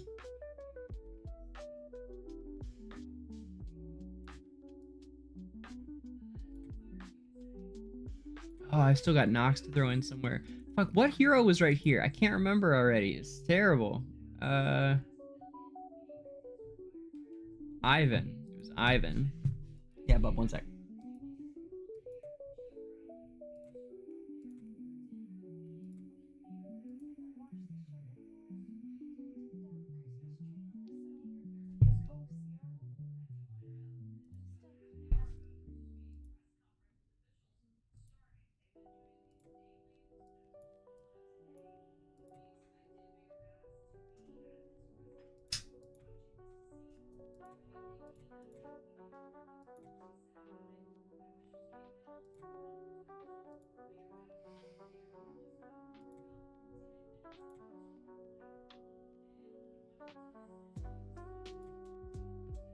I know, isn't it?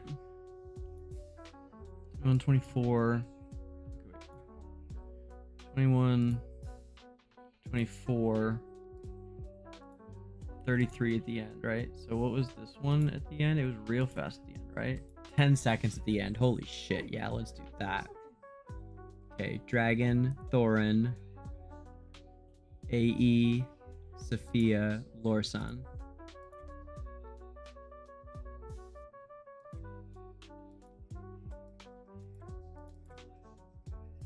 No, god damn it.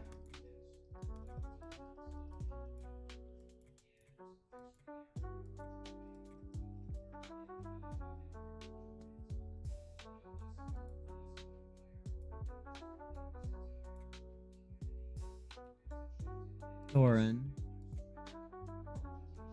AE, Sophia, Lorsan.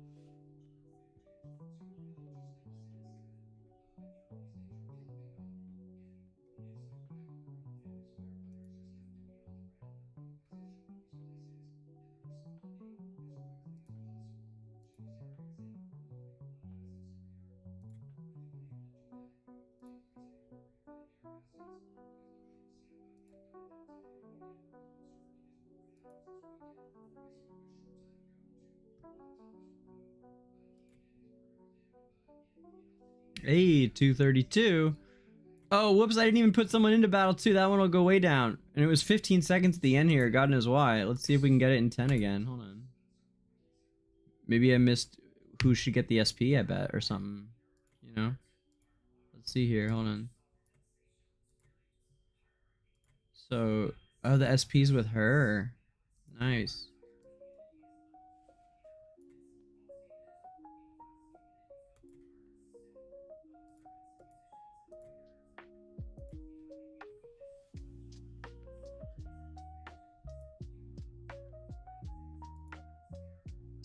She has it.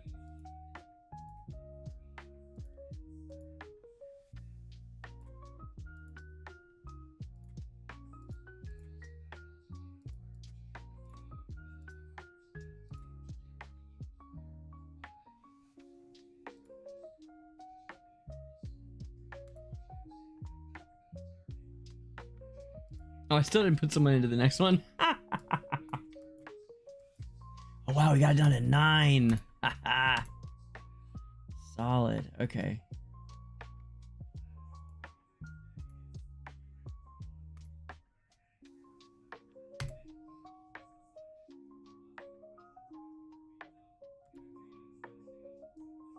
It took longer when I added Leica in. How weird is that?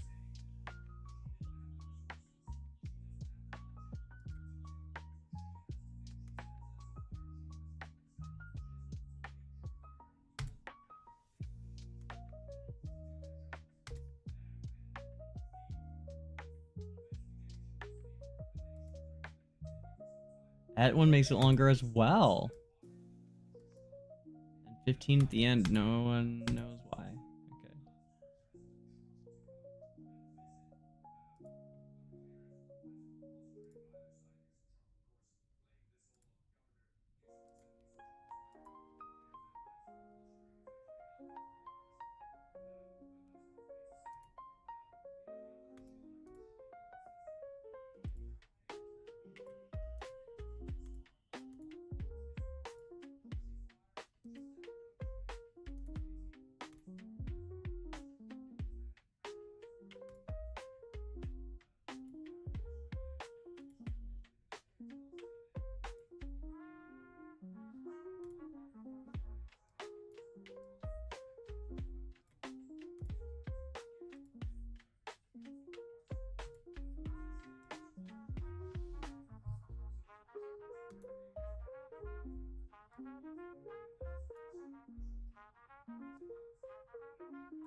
Hmm. So Thorin made it. Took 10 seconds off it, man. Damn, he's great. So who can we sub in there? Maybe, oh, Shem, right? Maybe?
Oh, right.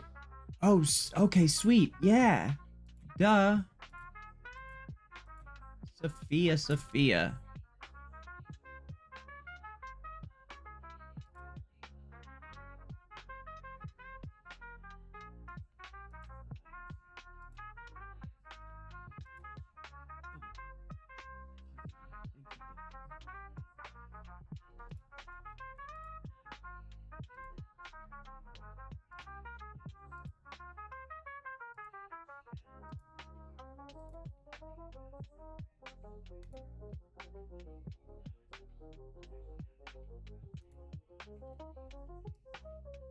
One, 23, 15 on the bottom, 19, 28 for Battle 4, huh? And 35, 23. So 35 and 28.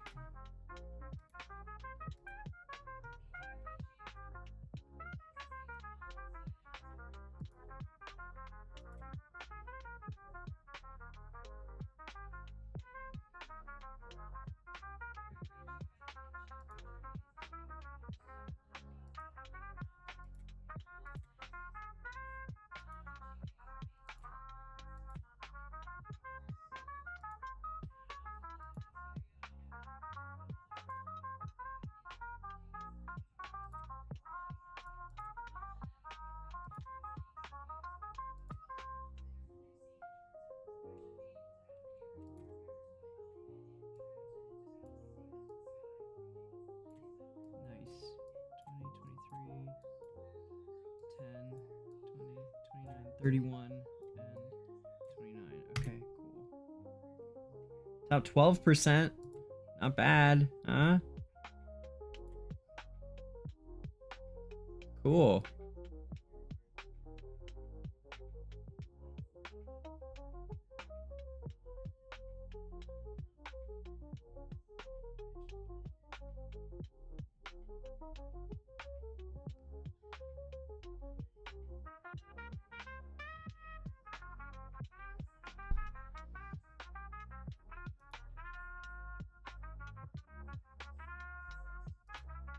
That's what's up.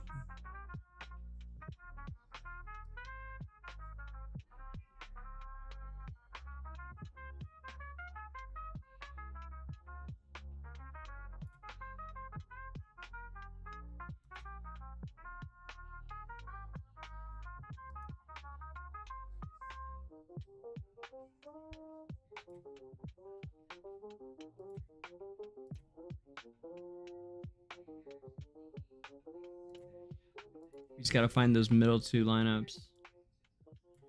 Going quick somewhere. Let's see here. 35, 29.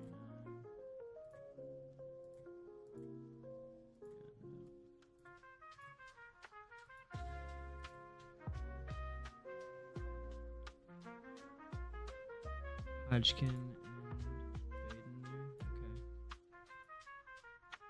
Okay.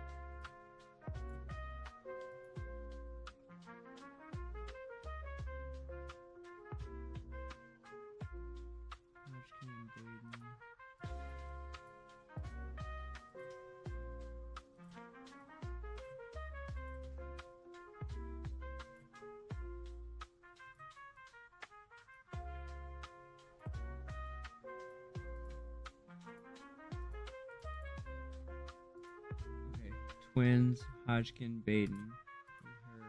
Okay.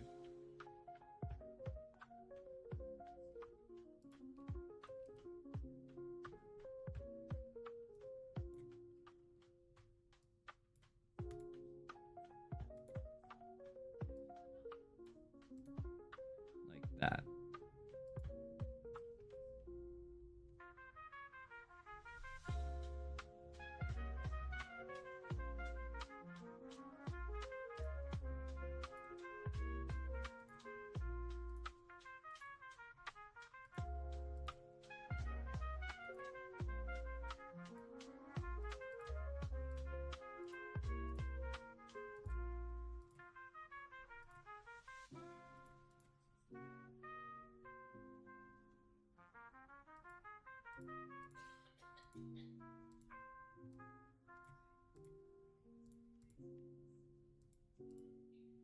Nice, it's a good one.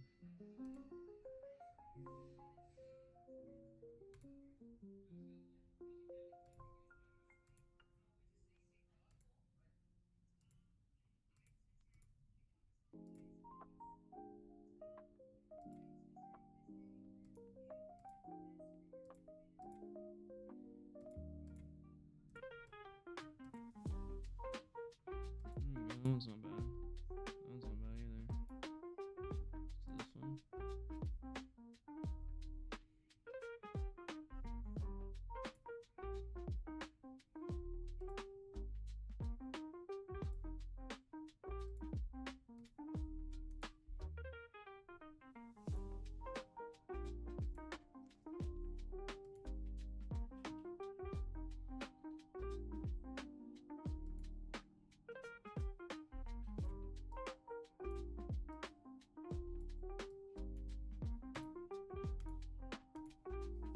Huh. Where did I fuck up? Maybe it's that. No.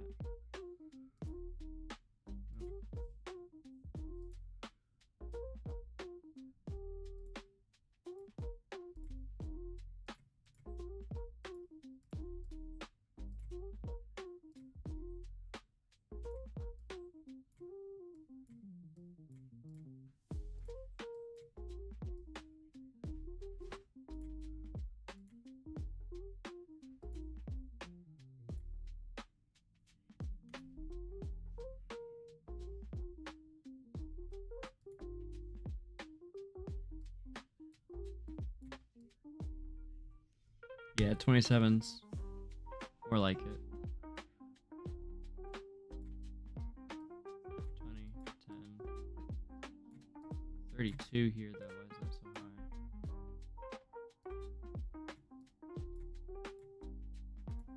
Mostly the first two are what's high.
So the twins or her or Navanthi.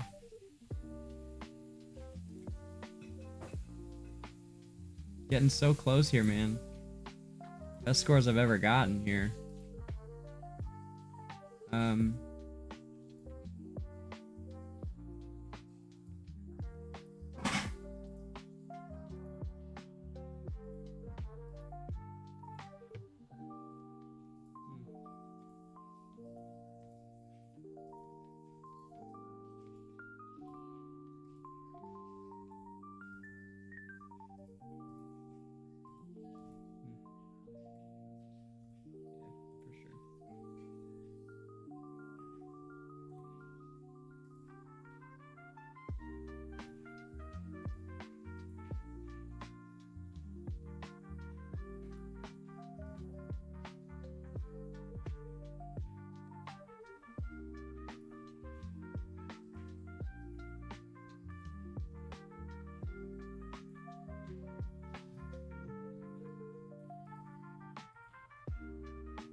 Yep, it literally took...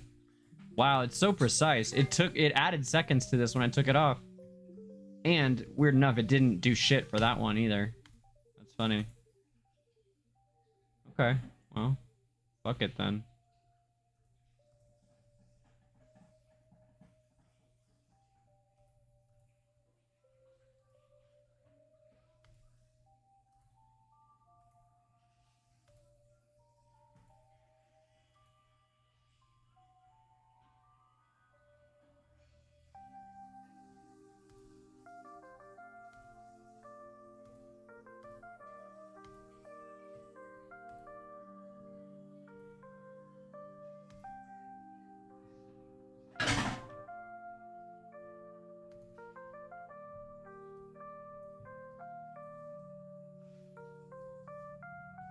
Oh, ha! Wow, what a difference. Wow, what a difference it makes on Sophia. My god.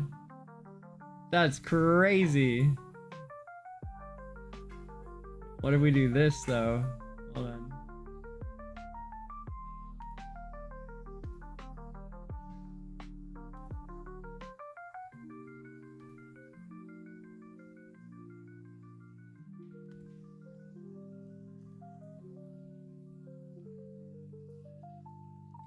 Ooh, 30 there.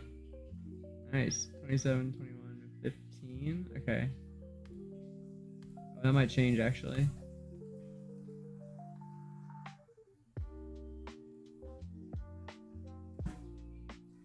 Shoot, it crashed. Damn it. Alright, guys, and that's it for me. I'm not gonna bring it back up. I love y'all. I'll see you again real soon. Thank you guys so much for putting time in with me today, and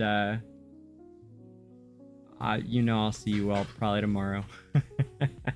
If not tomorrow, then Tuesday. Dare, thank you.